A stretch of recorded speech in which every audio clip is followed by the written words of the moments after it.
Good evening, Malayali, Shoaib bhai, Redmi, hi Redmi, Mohammed Najum, hi. നമ്മളാ ഈ സെഷന് ഇന്നലെ രാവിലെയാണ് നമ്മളെ ലത്തീഫ് ഭായി വിളിച്ചിട്ട് ഇങ്ങനെ പറയണത്, സാറാ നമുക്ക് ഇങ്ങനെ ഒരു സെഷൻ വെച്ചാൽ നന്നാവും. കുറെ കുട്ടികൾ ഫെയിൽ ആയിട്ടുണ്ട് എക്സാം, ഇങ്ങനെയൊക്കെ സംഭവങ്ങളൊക്കെ ഇങ്ങനെയൊക്കെയാണ്. കുറെ കുട്ടികൾ ഫെയിൽ ഒക്കെ ആയിട്ടുണ്ട്. അപ്പൊ നമുക്ക് അവർക്കൊന്ന് എന്തെങ്കിലും ഒരു മെസ്സേജ് കാര്യങ്ങളൊക്കെ പാസ് ചെയ്യണം പറഞ്ഞപ്പോൾ ഞാൻ പറഞ്ഞു, ഓ ലത്തീഫ് ഭായി നല്ലൊരു കോൺസെപ്റ്റ് ആണ്.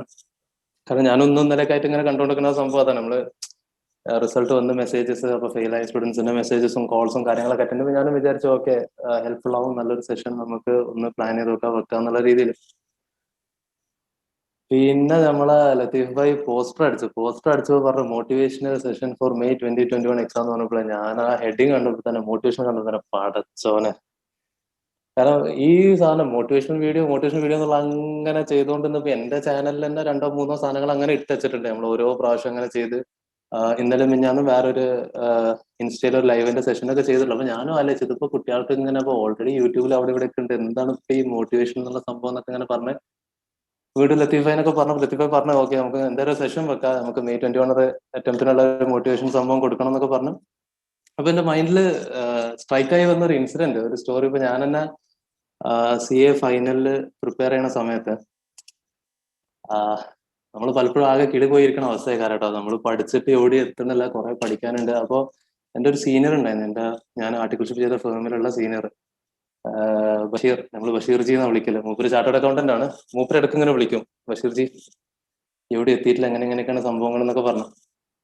അപ്പോ ഞാൻ അങ്ങനെ പറയും, ബഷീർ ഞാൻ അത് നോക്കി കഴിഞ്ഞിട്ടില്ല, ഇത് നോക്കി. അപ്പോ മൂപ്പര് പറയല്, ഷാനില അതൊന്നും നോക്കേണ്ട ആവശ്യമില്ല, ഞാനും ഇപ്പൊ അതൊന്നും നോക്കിയിട്ടില്ല. ഓ ഇത് അത്രയൊക്കെ പഠിച്ചോ, അത് മതിയടാ.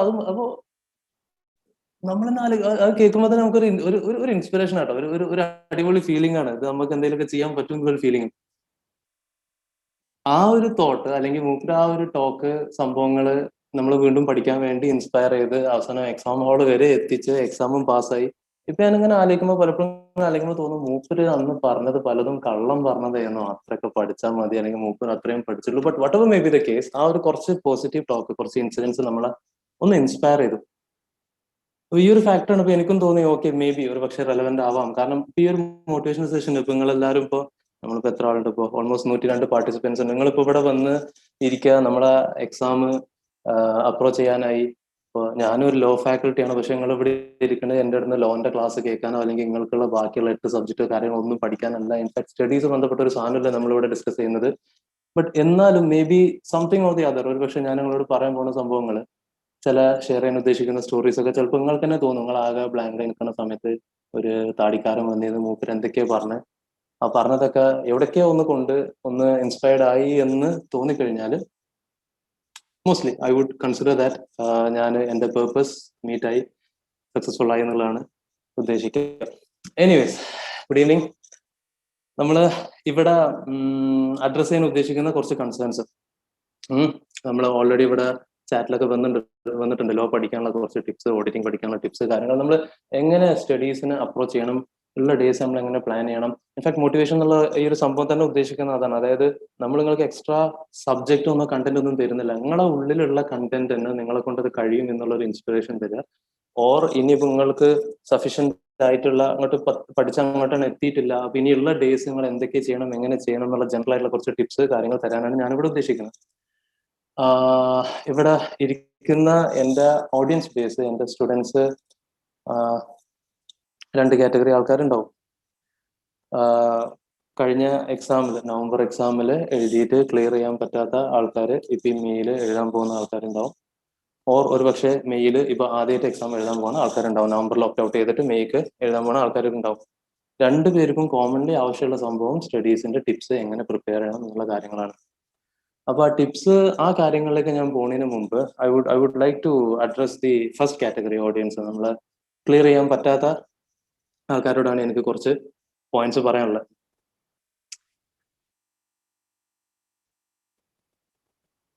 നിങ്ങൾ എത്രയും വയസ്സിലെ കംപ്ലീറ്റ് ആയ ഫൈനൽ 25 നോട്ട് ക്ലിയർഡ് IPCC ഒക്കെ പറഞ്ഞുതരാം മലയാളി. ഒരു പേഴ്സണൽ മെസ്സേജ് ഒക്കെ പറഞ്ഞുതരാം.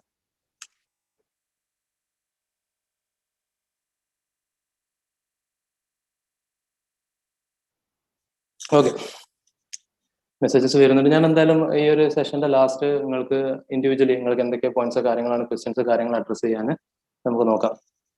ഇപ്പോ മിഞ്ഞാന്ന് റിസൾട്ട് വന്നതിന് ശേഷം ഒരുപാട് മെസ്സേജസ് വരുന്നുണ്ട്. ഒരുപാട് പേര് പാസ്സായ അവരെ സന്തോഷം, അവരെ മാർക്ക് കാര്യങ്ങളൊക്കെ ഷെയർ ചെയ്യുന്നുണ്ട്.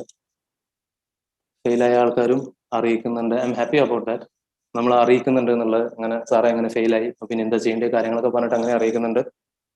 അപ്പോൾ ഇതില് അപ്പോൾ ഞാനും ഇപ്പോൾ ഇന്നലെ മിഞ്ഞാന്നായിട്ട് ആ ഒരു ഫാക്ടറിയിൽ നിന്ന് ബിസി നിന്നിരുന്നു. അതായത് മെയിൻലി ഫോക്കസ് ചെയ്ത് ഫെയിലായ സ്റ്റുഡൻസിനെ ഗൈഡ് ചെയ്യാന്നുള്ള സംഭവം. പാസ്സായ സ്റ്റുഡൻസിന് നമുക്ക് റിപ്ലൈ അയക്കാൻ ഭയങ്കര എളുപ്പമാണ്. നമുക്ക് ഒരു കോമൺ മെസ്സേജ് അങ്ങനെ എല്ലാവർക്കും അയച്ചു കൊടുത്താൽ മതി, കൺഗ്രാറ്റുലേറ്റ് ചെയ്തിട്ട്. അല്ലെങ്കിൽ ഞാനിപ്പോൾ ഇങ്ങനെ അയച്ചു കൊടുത്തത് നമ്മളെ ഗോഡ് ഫാദറിലെ ജഗദീഷ് ഇങ്ങനെ അയ്യേ എന്ന് പറഞ്ഞിട്ട് ആ ഒരു സ്മൈൽ അയച്ചു കൊടുക്കും, റിയലി ഹാപ്പി ഫോർ യു എന്നുള്ള അങ്ങനെ അയച്ചു കൊടുക്കും. നിങ്ങളുടെ കൂട്ടത്തിൽ തന്നെ ഇപ്പോൾ ആരെങ്കിലും ഒരു ഗ്രൂപ്പ് ഒക്കെ പാസ്സായ ആളുണ്ടെങ്കിൽ നിങ്ങളും ഇങ്ങനെ പാലിക്കുന്നുണ്ടെങ്കിൽ എനിക്കും കിട്ടില്ല സ്മൈൽ, അപ്പൊ സാറേ അത് വെറുതെ ഫോർവേഡ് ചെയ്ത് നമ്മള് മനസ്സ് കൊണ്ടിട്ടല്ലേ നമ്മളെ അപ്രീഷിയേറ്റ് ചെയ്ത് കൺഗ്രാറ്റുലേറ്റ് ചെയ്തെന്ന് ഉദ്ദേശിക്കുന്നുണ്ടെങ്കിൽ we really happy about your success. നമ്മൾ ഇപ്പോൾ ഞാൻ അല്ലെങ്കിൽ മറ്റേത് ഫാക്കൽറ്റിയും ഇപ്പോൾ പല ഇൻസ്റ്റിറ്റ്യൂട്ടും ക്ലാസ് എടുക്കുന്ന എല്ലാ ഫാക്കൽറ്റി ഇപ്പോൾ എൻ്റെ ഫ്രണ്ട്സാണ്. അപ്പോൾ അവരെ ഫീലിങ്സ് നമുക്ക് അറിയാം. ആസ് എ ഫാക്കൽറ്റി നമ്മൾ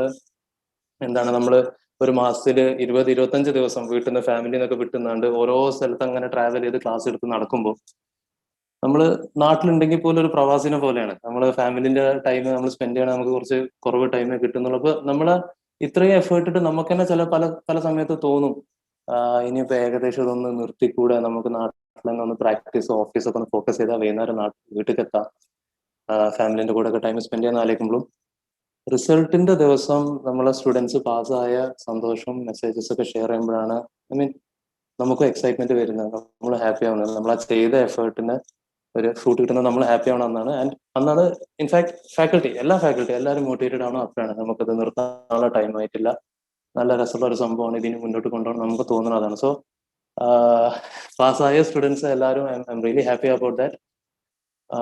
what I mean to say was, ഇപ്പോൾ പാസ്സായ സ്റ്റുഡൻസിന് സെലിബ്രേറ്റ് ചെയ്യാൻ ഒരുപാട് ആൾക്കാരുണ്ടാവും, ഫ്രണ്ട്സ് ഉണ്ടാവും, ഫാമിലി ഉണ്ടാവും, റിലേറ്റീവ്സ് ഉണ്ടാവും.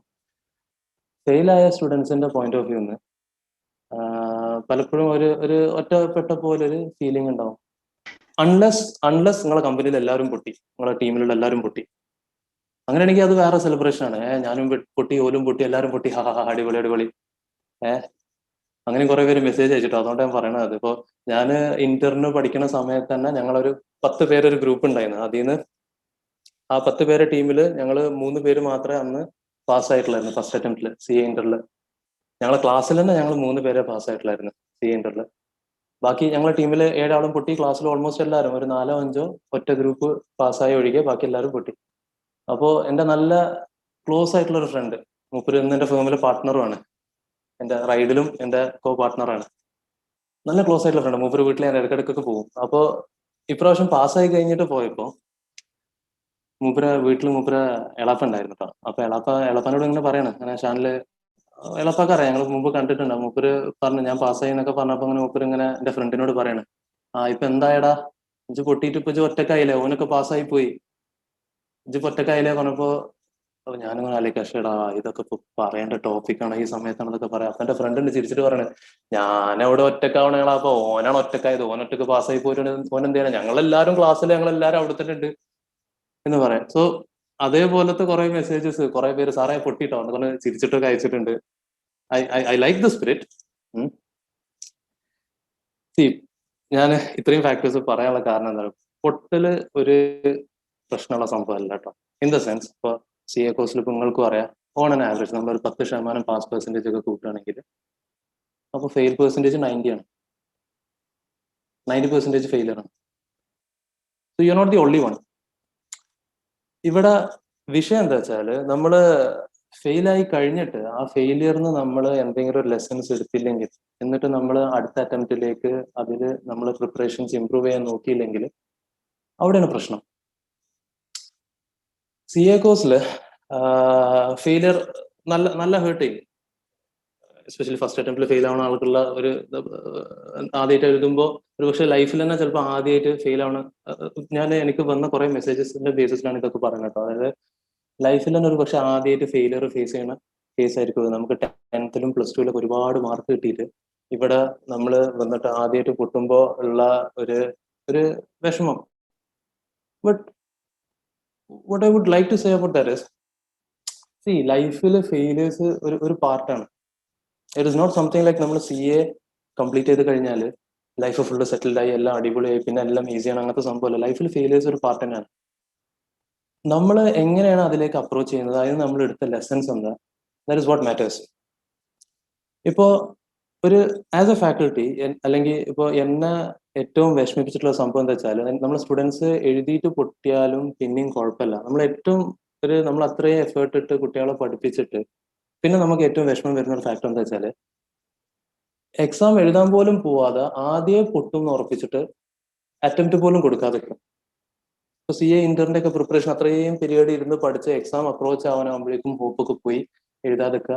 പലരും പറയ പോലും ഇല്ല കേട്ടോ, സാറേ ഞാൻ എഴുതുന്നില്ല എന്നുള്ള ഡിസിഷൻ എടുത്തു, അതുപോലും പറയില്ല, അവർ മിണ്ടാതിരിക്കും.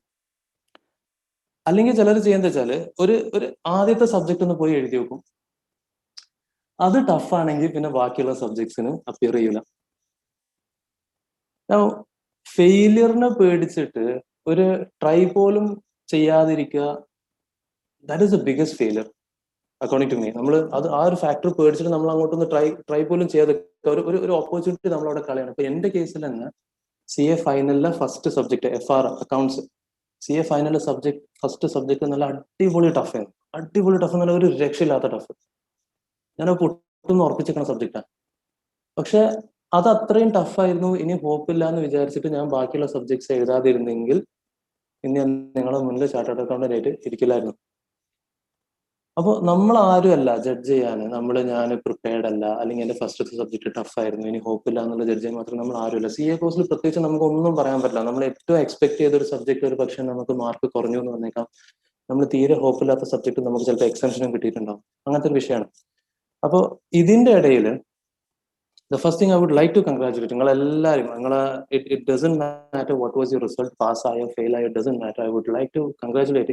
ഇത്രയും സ്ട്രഗിൾസിന്റെ ഇടയിൽ നിങ്ങൾ പോയിട്ട് എക്സാം കൊടുത്തു എന്നുള്ള ആ ഒരു ബിഗസ്റ്റ് ചാലഞ്ചിനെ നിങ്ങൾ ഫേസ് ചെയ്തു എന്നുള്ളത് I would really appreciate that. കാരണം ഇതുവരെ കണ്ടിയിൽ വെച്ച് ഇത്രയും സ്ട്രഗിൾ ആയിട്ടുള്ള ഒരു അറ്റംപ്റ്റ് വേറെ നടന്നിട്ടില്ല. ഒരുപാട് അൺസർട്ടനിറ്റീസ്, ഒരു അറ്റംപ്റ്റ് ICA സ്കിപ്പ് ചെയ്ത് ഡെഫർ ചെയ്ത് അടുത്ത തന്നെ നവംബർ എക്സാം തന്നെ പോസ്റ്റ്പോൺ ചെയ്ത്, പിന്നെ അതിന്റെ ഇടയിൽ എക്സാം സെന്റേഴ്സിന്റെ കുറെ കൺഫ്യൂഷൻസ്, പലർക്കും കുറെ ദൂരമുള്ള സ്ഥലത്ത് എക്സാം സെന്റർ കിട്ടി.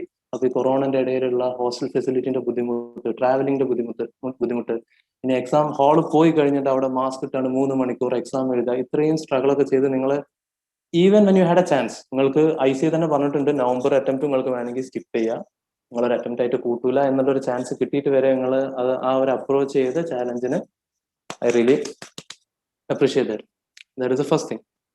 മെസ്സേജസ് അങ്ങനെ വരുന്നുണ്ട് കേട്ടോ. I come to one by one. Last എന്തായാലും നിങ്ങൾക്ക് ടൈം തരാം, ഓരോ പോയിന്റിക്ക് ടൈം തരാം.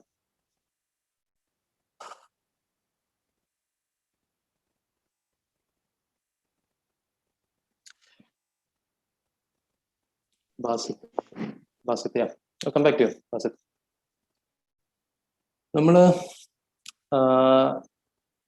ഞാൻ CA കോഴ്സ് ഫസ്റ്റ് അറ്റംപ്റ്റിൽ ക്ലിയർ ചെയ്ത ഒരാളാണ്. CA CPT IPCC both group final both group എല്ലാം ഫസ്റ്റ് അറ്റംപ്റ്റിൽ ക്ലിയർ ചെയ്തതാണ്.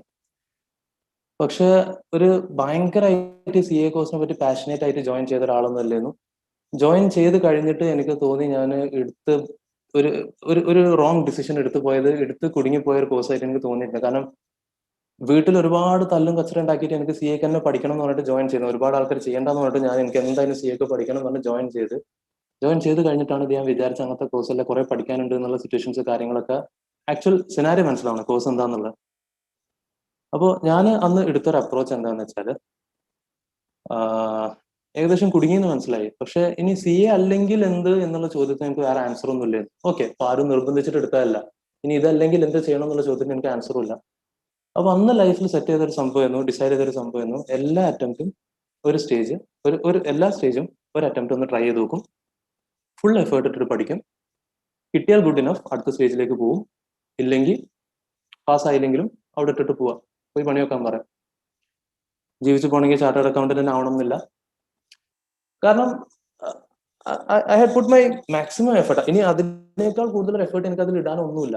ആ രീതിയിൽ എഫേർട്ട് ഇട്ടിട്ട് കിട്ടിയില്ലെങ്കിൽ ഒരു പക്ഷേ കിട്ടാതിരിക്കണമായിരിക്കും ബെറ്റർ, നമുക്ക് അതിനേക്കാളും എന്തോ ബെറ്റർ എഴുതി വെച്ചിട്ടുണ്ട് എന്ന് കാൽക്കുലേറ്റ് ചെയ്യുന്ന ഒരാളാണ് ഞാൻ. അപ്പൊ അവിടേക്ക് ഞാൻ ഏറ്റവും കൂടുതൽ ഫോക്കസ് ചെയ്തിരുന്നത്, ഈവൻ ഫെയിൽ ആവുകയാണെങ്കിലും എനിക്ക് റിഗ്രറ്റ് ഉണ്ടാവില്ല, ഞാൻ ട്രൈ ചെയ്യാത്തത് കൊണ്ടാണ് ഫെയിൽ ആയത്, അല്ലെങ്കിൽ ഒരു പക്ഷെ കുറച്ചും കൂടി ഞാനൊന്ന് പഠിച്ചിരുന്നെങ്കിൽ എനിക്കിത് ക്ലിയർ ചെയ്യാൻ പറ്റുമായിരുന്നു എന്ന് ആ ഒരു റിഗ്രറ്റ് എനിക്ക് എന്തായാലും ഉണ്ടാവില്ല. ഫെയിൽ ആയാലും ഒരു ചെറിയ വിഷമം അതിൻ്റെത് ഉണ്ടാവും, but it's not because of my fault. അപ്പോൾ there is something better return for me എന്നുള്ള ആ ഒരു തോട്ട് പ്രോസസ്സിൽ ഈ ഒരു കോൺസെപ്റ്റ് തന്നെയാണ് ഇപ്പോഴും ഞാൻ എന്ത് വർക്കിന് അപ്രോച്ച് ചെയ്യുമ്പോഴും ഞാൻ ചെയ്തുകൊണ്ടിരിക്കുന്നത്. 100% എഫേർട്ട് ഇടും, മാക്സിമം ട്രൈ ചെയ്ത് നോക്കും. കിട്ടിയാൽ ഗുഡ് ഇനഫ്, കിട്ടില്ലെങ്കിൽ പോയി പണിയൊക്കാൻ പറയും. അതിൽ നിന്ന് നമുക്ക് എന്തൊക്കെയോ ഒരുപാട് ലെസൺസ് പഠിക്കാൻ കിട്ടിയിട്ടുണ്ട്, പാഠങ്ങൾ പഠിക്കാൻ കിട്ടിയിട്ടുണ്ട്. ഈ ഒരു മെസ്സേജ് വെച്ചിട്ടാണ് എനിക്ക് നിങ്ങളോട് സ്റ്റാർട്ട് ചെയ്യാനുള്ളത്. ഈ ഒരു കോൺസെപ്റ്റ് നിങ്ങളൊന്ന് ട്രൈ ചെയ്ത് നോക്കുക, ഒരു പക്ഷേ നിങ്ങളുടെ ലൈഫിൽ ഹെൽപ്ഫുൾ ആവും. നമുക്ക് what matters in the end is, ഇപ്പോൾ എന്നോട് തന്നെ ഇപ്പോൾ ഞാൻ CA പാസ്സായി കഴിഞ്ഞിട്ടും ലൈഫിൽ ഒരുപാട് ഫെയിലിയേഴ്സ് ഉണ്ടായിട്ടുണ്ട്. കുറേ പുതിയ സംഭവങ്ങൾ ട്രൈ ചെയ്ത്, ഒരുപാട് ബിസിനസ് ഒക്കെ ട്രൈ ചെയ്ത് നോക്കി, ഒരുപാട് പൈസയും പോയി, ടൈമും പോയി, ചില കേസസിൽ കുറച്ച് റെപ്യൂട്ടേഷനും പോയ കേസസ് ഉണ്ടായിട്ടുണ്ട്.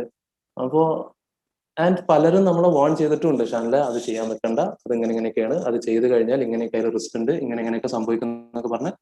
ബട്ട് എന്നാലും നമുക്ക് ചെയ്യാൻ ആഗ്രഹം, കാരണം അത് ചെയ്ത് നോക്കിയിട്ട് പലപ്പോഴും അവർ പറഞ്ഞ അതേ പോയിന്റിൽ ഫെയിലിയർ സംഭവിച്ചിട്ടുണ്ട്. ബട്ട് സ്റ്റിൽ എനിക്ക് റിഗ്രറ്റ് ഇല്ല, കാരണം കുറെ കാലം കഴിഞ്ഞിട്ട് നമ്മൾ നമ്മളെ ലൈഫിനെ ഒന്ന് ജഡ്ജ് ചെയ്ത് നോക്കുമ്പോൾ, ഒന്ന് അസസ് ചെയ്ത് നോക്കുമ്പോൾ, നമ്മൾ കുറെ പ്രായമായി കഴിഞ്ഞിട്ട് നമ്മളെ ലൈഫിന്റെ ബാക്കിൽ നടന്ന സംഭവം നമ്മൾ നോക്കുമ്പോൾ ഇങ്ങനൊരു ഇൻസിഡന്റ് ആവാൻ പാടില്ല. എന്ത്, നമ്മൾ ആരെങ്കിലും പറയടാ എനിക്ക് അന്ന് ആ ഒരു ബിസിനസ് ചെയ്താൽ കൊള്ളാമെന്നുണ്ടായിരുന്നു, പക്ഷെ ആരൊക്കെ എന്നോട് ചെയ്യണ്ടെന്ന് പറഞ്ഞുകൊണ്ട് ഞാൻ ട്രൈ ചെയ്ത് നോക്കിയില്ല, അത് ഇന്ന് ഞാൻ റിഗ്രറ്റ് ചെയ്യുന്നു എന്ന് ഒരു തോട്ട് പ്രോസസ്സ് വന്നു കഴിഞ്ഞാൽ that is the biggest failure in your life. ബാക്കി നമുക്കുണ്ടായ ആ ഒരു എഫേർട്ട് ഇട്ടിട്ട് അതിൽ സക്സസ് ഓഫ് ഫെയിലിയർ അതൊന്നും ഒരു വിഷയമല്ല. ഒരു പക്ഷെ നമ്മൾ തന്നെ ഇന്ന് നിങ്ങൾക്ക് പണ്ടുണ്ടായ പല ഫെയിലിയേഴ്സിനെ പറ്റി ആലോചിക്കുമ്പോൾ, നമുക്ക് പണ്ട് ഭയങ്കര സംഭവമായിട്ട് കൂട്ടിയ സംഭവം, നമ്മളെ കുറെ വിഷമിപ്പിച്ച ഇൻസിഡൻസ് ഒക്കെ ഇന്ന് നമ്മൾ ആലോചിക്കുമ്പോൾ നമുക്ക് തന്നെ ചിലപ്പോൾ ചിരി വരും. എടാ അന്ന് ഞാൻ അങ്ങനെയൊക്കെ ഉണ്ടായിട്ട് ഞാൻ കുറെ കരഞ്ഞത്, ഞാൻ എന്ത് പൊട്ടനായിരുന്നടാ അതിനൊക്കെ വേണ്ടി, ഇത്രയും സില്ലി കാര്യങ്ങൾക്ക് വേണ്ടി കരയാൻ വേണ്ടിയിട്ട്. ദാറ്റ് ഇസ് നോട്ട് ബിക്കോസ് ആ കാര്യം സില്ലി ആയി എന്നുള്ളത്, ഇറ്റ് ഇസ് ബിക്കോസ് അതിനേക്കാളും പുതിയത് എന്തൊക്കെയാണ് നിങ്ങൾ ട്രൈ ചെയ്ത് നോക്കിയിട്ടുണ്ട്, അതിനേക്കാളും വലിയ വലിയ ചാലഞ്ചസ് നിങ്ങൾ ഫേസ് ചെയ്തിട്ടുണ്ട്. അപ്പൊ നിങ്ങൾക്ക് തോന്നുന്നത് അതൊക്കെ ഒരു സില്ലി മാറ്റർ ആയിട്ട്. ഓർ നമുക്ക് തന്നെ പലപ്പോഴും പണ്ടത്തെ നമ്മളെ ഫെയിലിയേഴ്സിനെ പറ്റി ഷെയർ ചെയ്യുമ്പോഴേക്കാണ് നമുക്ക് ചിരി വരുന്ന ഇൻസിഡൻസും എക്സൈറ്റ്മെന്റ് കാര്യങ്ങളൊക്കെ വരുന്നത്. It is not about pass or failure, it is all about നമ്മളെ ഫുൾ എഫേർട്ട് ഇടണം. നമ്മൾ കഴിഞ്ഞ ഫെയിലിയറിന് വാട്ട് എവർ എന്തൊക്കെ ലെസൺസ് ആണ് നമുക്ക് അതിന് പഠിക്കാനുള്ളത്, നമ്മൾ ക്ലിയർ ചെയ്ത സ്റ്റുഡൻസും അവർക്ക് ഒരു പക്ഷെ കുറെ മെസ്സേജസ് ഷെയർ ചെയ്യാനുണ്ടാവും. പലപ്പോഴും അവരെ സ്റ്റോറീസ് ഒക്കെ ഞാൻ പറഞ്ഞു, ലത്തീഫ് ഭായിനോട് സ്റ്റാർട്ടിങ്ങിൽ പറഞ്ഞു, ഞാൻ നിങ്ങളുടെ സ്റ്റോറി ഇങ്ങനെ കേട്ടുകൊണ്ടിരിക്കുന്നത്, ഇന്ററപ്റ്റ് ചെയ്യാതെ എന്നുള്ളത്. കാരണം പലപ്പോഴും ഫാക്കൽറ്റിനേക്കാളും നല്ല റോൾ ഉള്ളത് പാസ്സായ സ്റ്റുഡൻസിനാണ്. ഫാക്കൽറ്റിനെ പലപ്പോഴും പലരും വേറൊരു ഒരു ഒരു ഒരു ഗ്യാപ്പ് ആയിട്ട് ട്രീറ്റ് ചെയ്യും, ഒരു ജനറേഷൻ ഗ്യാപ്പ് പോലെ, ഒരു വേറെ ലെവലാണ്. നമ്മൾ തൊട്ട് അടുത്തുള്ള ഫ്രണ്ട് പാസ്സായി അല്ലെങ്കിൽ നമ്മൾ സീനിയർ പാസ്സായി എന്ന് പറയുമ്പോൾ നമ്മളെ തന്നെ കൂട്ടത്തിലുള്ള ഒരാൾ പാസ്സായ രീതിയിലാണ്. ഞാൻ സ്റ്റുഡന്റ് ആയി നിൽക്കുന്ന സമയത്ത് എനിക്ക് ഫീൽ ചെയ്തിട്ടുള്ളതാണ്. നമ്മളെ സീനിയേഴ്സിനൊക്കെ ഞങ്ങളെ ഇൻസ്റ്റിറ്റ്യൂട്ട് ഓണർ തൊട്ട് മേലത്തെ ബാച്ചിൽ, നമ്മൾ തൊട്ട് മേലത്തെ ബാച്ചിൽ സീനിയേഴ്സ് ഒക്കെ പാസ്സാകുമ്പോൾ അവരെ നമ്മളെ ബാച്ചിലേക്ക് വിടും, അവരെ സക്സസ് സ്റ്റോറീസ് ഷെയർ ചെയ്യാൻ. അപ്പൊ അതൊക്കെ കേൾക്കുമ്പോൾ നമുക്ക് തന്നെ inspiration.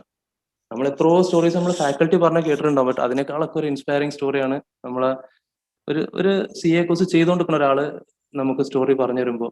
So that is one thing that I want to tell over here. ഈ പാസ്സായ സ്റ്റുഡൻസിനോട് എനിക്ക് ഇവിടെ ഈ സെഷനിൽ ഉണ്ടെങ്കിൽ എനിക്ക് പറയാനുള്ളത്, നിങ്ങൾ കുറച്ച് ടൈം നിങ്ങളെ ക്ലിയർ ചെയ്യാൻ പറ്റാത്ത ഫ്രണ്ട്സിന് വേണ്ടിയിട്ട് നിങ്ങൾ കുറച്ച് ടൈം സ്പെൻഡ് ചെയ്യണം, അവരെ കംഫർട്ട് ചെയ്യണം. What all help that you can do, you need to do over there.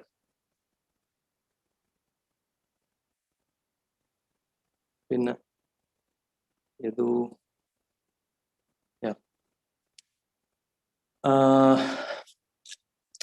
നമ്മള് എങ്ങനെ അപ്രോച്ച് ചെയ്യണം? നമ്മൾ 20 മിനിറ്റായി, ഞാൻ പെട്ടെന്ന് എൻ്റെ സെഷൻ സ്റ്റോപ്പ് ചെയ്തിട്ട് പിന്നെ ഓരോ നിങ്ങൾക്ക് എന്തൊക്കെയാണ് പറയുന്നത് അതിലേക്ക് ക്വസ്റ്റ്യൻസ് സെഷനിലേക്ക് നമുക്ക് പോവാം.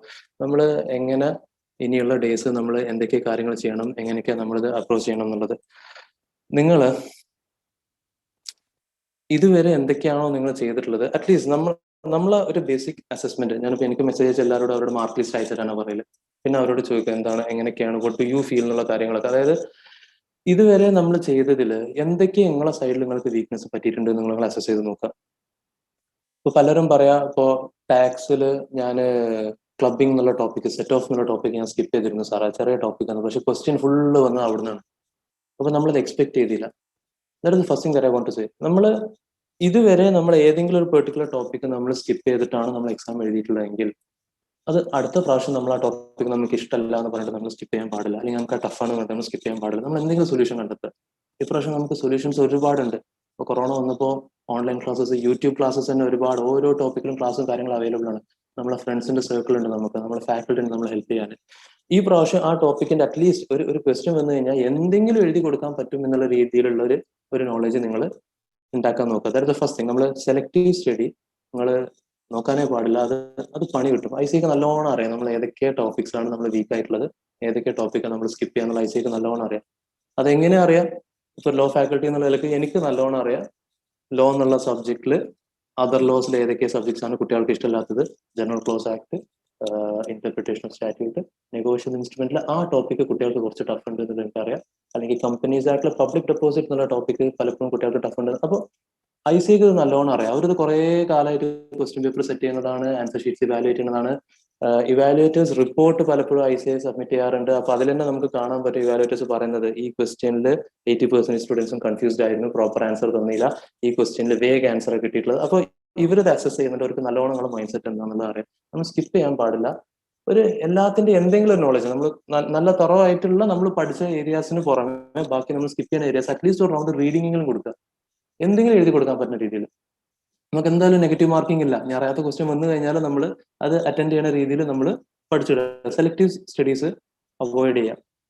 നമ്മളെ പ്രോബ്ലത്തിന് നമ്മൾ അസസ് ചെയ്യേണ്ട മെത്തേഡ് എങ്ങനെയാന്നുള്ളത് ഇപ്പൊ ഞാൻ ബേസിക് ആയിട്ട് ജനറൽ ആയിട്ടുള്ള കുറച്ച് പോയിന്റ്സ് പറഞ്ഞുതരാം. പിന്നെ ഓരോരുത്തരുടെ പോയിന്റ്സിലേക്ക് വൺ ബൈ വൺ നിങ്ങളുടെ പ്രോബ്ലംസ് എന്താണെന്ന് നമുക്ക് മാക്സിമം അതിന്റെ സൊല്യൂഷൻ ഉണ്ടാക്കാൻ നോക്കാം. ഏറ്റവും ബേസിക് ആയിട്ട് നിങ്ങൾക്ക് ഏതെങ്കിലും സബ്ജക്റ്റിൽ മാർക്ക് കുറഞ്ഞിട്ടുണ്ടെങ്കിൽ കോൺസെപ്ച്വൽ ക്ലാരിറ്റി കാരണമാണോ നിങ്ങൾക്ക് അതിൽ മാർക്ക് കിട്ടാത്തത്, നിങ്ങൾക്ക് ആ ടോപ്പിക്കിന്റെ കോൺസെപ്റ്റ് തന്നെ കിട്ടിയില്ല എന്നുള്ളതാണ് നിങ്ങൾ പ്രശ്നം എന്നുണ്ടെങ്കിൽ ഐ വുഡ് സജസ്റ്റ് നിങ്ങൾ ക്ലാസ്സിനെ പറ്റി ആലോചിക്കുക. ക്ലാസ് അഗെയിൻ ഇവിടെ നമുക്കുള്ള ഒരു ബെനിഫിറ്റ് എന്താ വെച്ചാൽ ക്ലാസ്സസ് ഫുൾ ഓൺലൈൻ ക്ലാസ് ഉള്ളതുകൊണ്ട് നമുക്ക് ഒരു നല്ലൊരു ഫാക്കൽറ്റിയുടെ ക്ലാസ്സിന് വേണ്ടി നമ്മൾ എങ്ങോട്ടും പോകേണ്ട ആവശ്യമില്ല. നമുക്ക് വീട്ടിലിരുന്ന് തന്നെ പഠിക്കാൻ പറ്റും. അതിന് ഫ്ലെക്സിബിൾ ആയിട്ടുള്ള ക്ലാസ്, നമുക്ക് ക്രാഷ് ഉണ്ടാവും, റെഗുലർ ഉണ്ടാവും. ഇനി അതുമല്ല അഗെയിൻ യൂട്യൂബ് അത്രയും സോഴ്സ് അതിൽ അവൈലബിൾ ആണ്. നമുക്ക് ഏതെങ്കിലും ടോപ്പിക്കിലാണ് നമുക്ക് പ്രശ്നമുള്ളതെന്നുണ്ടെങ്കിൽ അതിലൊക്കെ നമുക്ക് ക്ലാസ്സസ് അവൈലബിൾ ആണ്. കോൺസെപ്റ്റുവൽ ക്ലാരിറ്റി ബിൽഡ് ചെയ്യാൻ നോക്കുക. ഇത് എന്തുകൊണ്ടാണ് ഈ സാധനം ഇങ്ങനെ വന്നത് എന്നുള്ള കോൺസെപ്റ്റ് പക്കയാക്കാൻ നോക്കുക. ഇനി അതല്ല നിങ്ങളെ പ്രശ്നം, നിങ്ങൾക്ക് കോൺസെപ്റ്റ് അറിയാം, എക്സാമില് പ്രസന്റേഷനിലാണ് നിങ്ങൾക്ക് പ്രശ്നം, ഓർ ഇത് റീകോൾ ചെയ്യാൻ പറ്റുന്നില്ല, അവിടേക്കാണ് നിങ്ങളെ പ്രശ്നം എന്നുണ്ടെങ്കിൽ അഗെയിൻ പലർക്കും നിങ്ങളെ ഹെൽപ്പ് ചെയ്യാൻ പറ്റും. ഓരോ സബ്ജക്റ്റിലെ റെസ്പെക്റ്റീവ് ഫാക്കൽറ്റിക്ക് നിങ്ങൾക്ക് അവിടെ ടിപ്സ് തരാൻ പറ്റും. ഇനി അതല്ലെങ്കിൽ നിങ്ങൾ ആ ഒരു ഫ്രണ്ട് സർക്കിൾ, ഇപ്പോൾ ലത്തീഫ് ഭായി തന്നെ പറയുന്നു KCMSന്റെ തന്നെ ഒരു സ്റ്റഡി സർക്കിൾ കാര്യങ്ങൾ നടത്തുന്നുണ്ട്.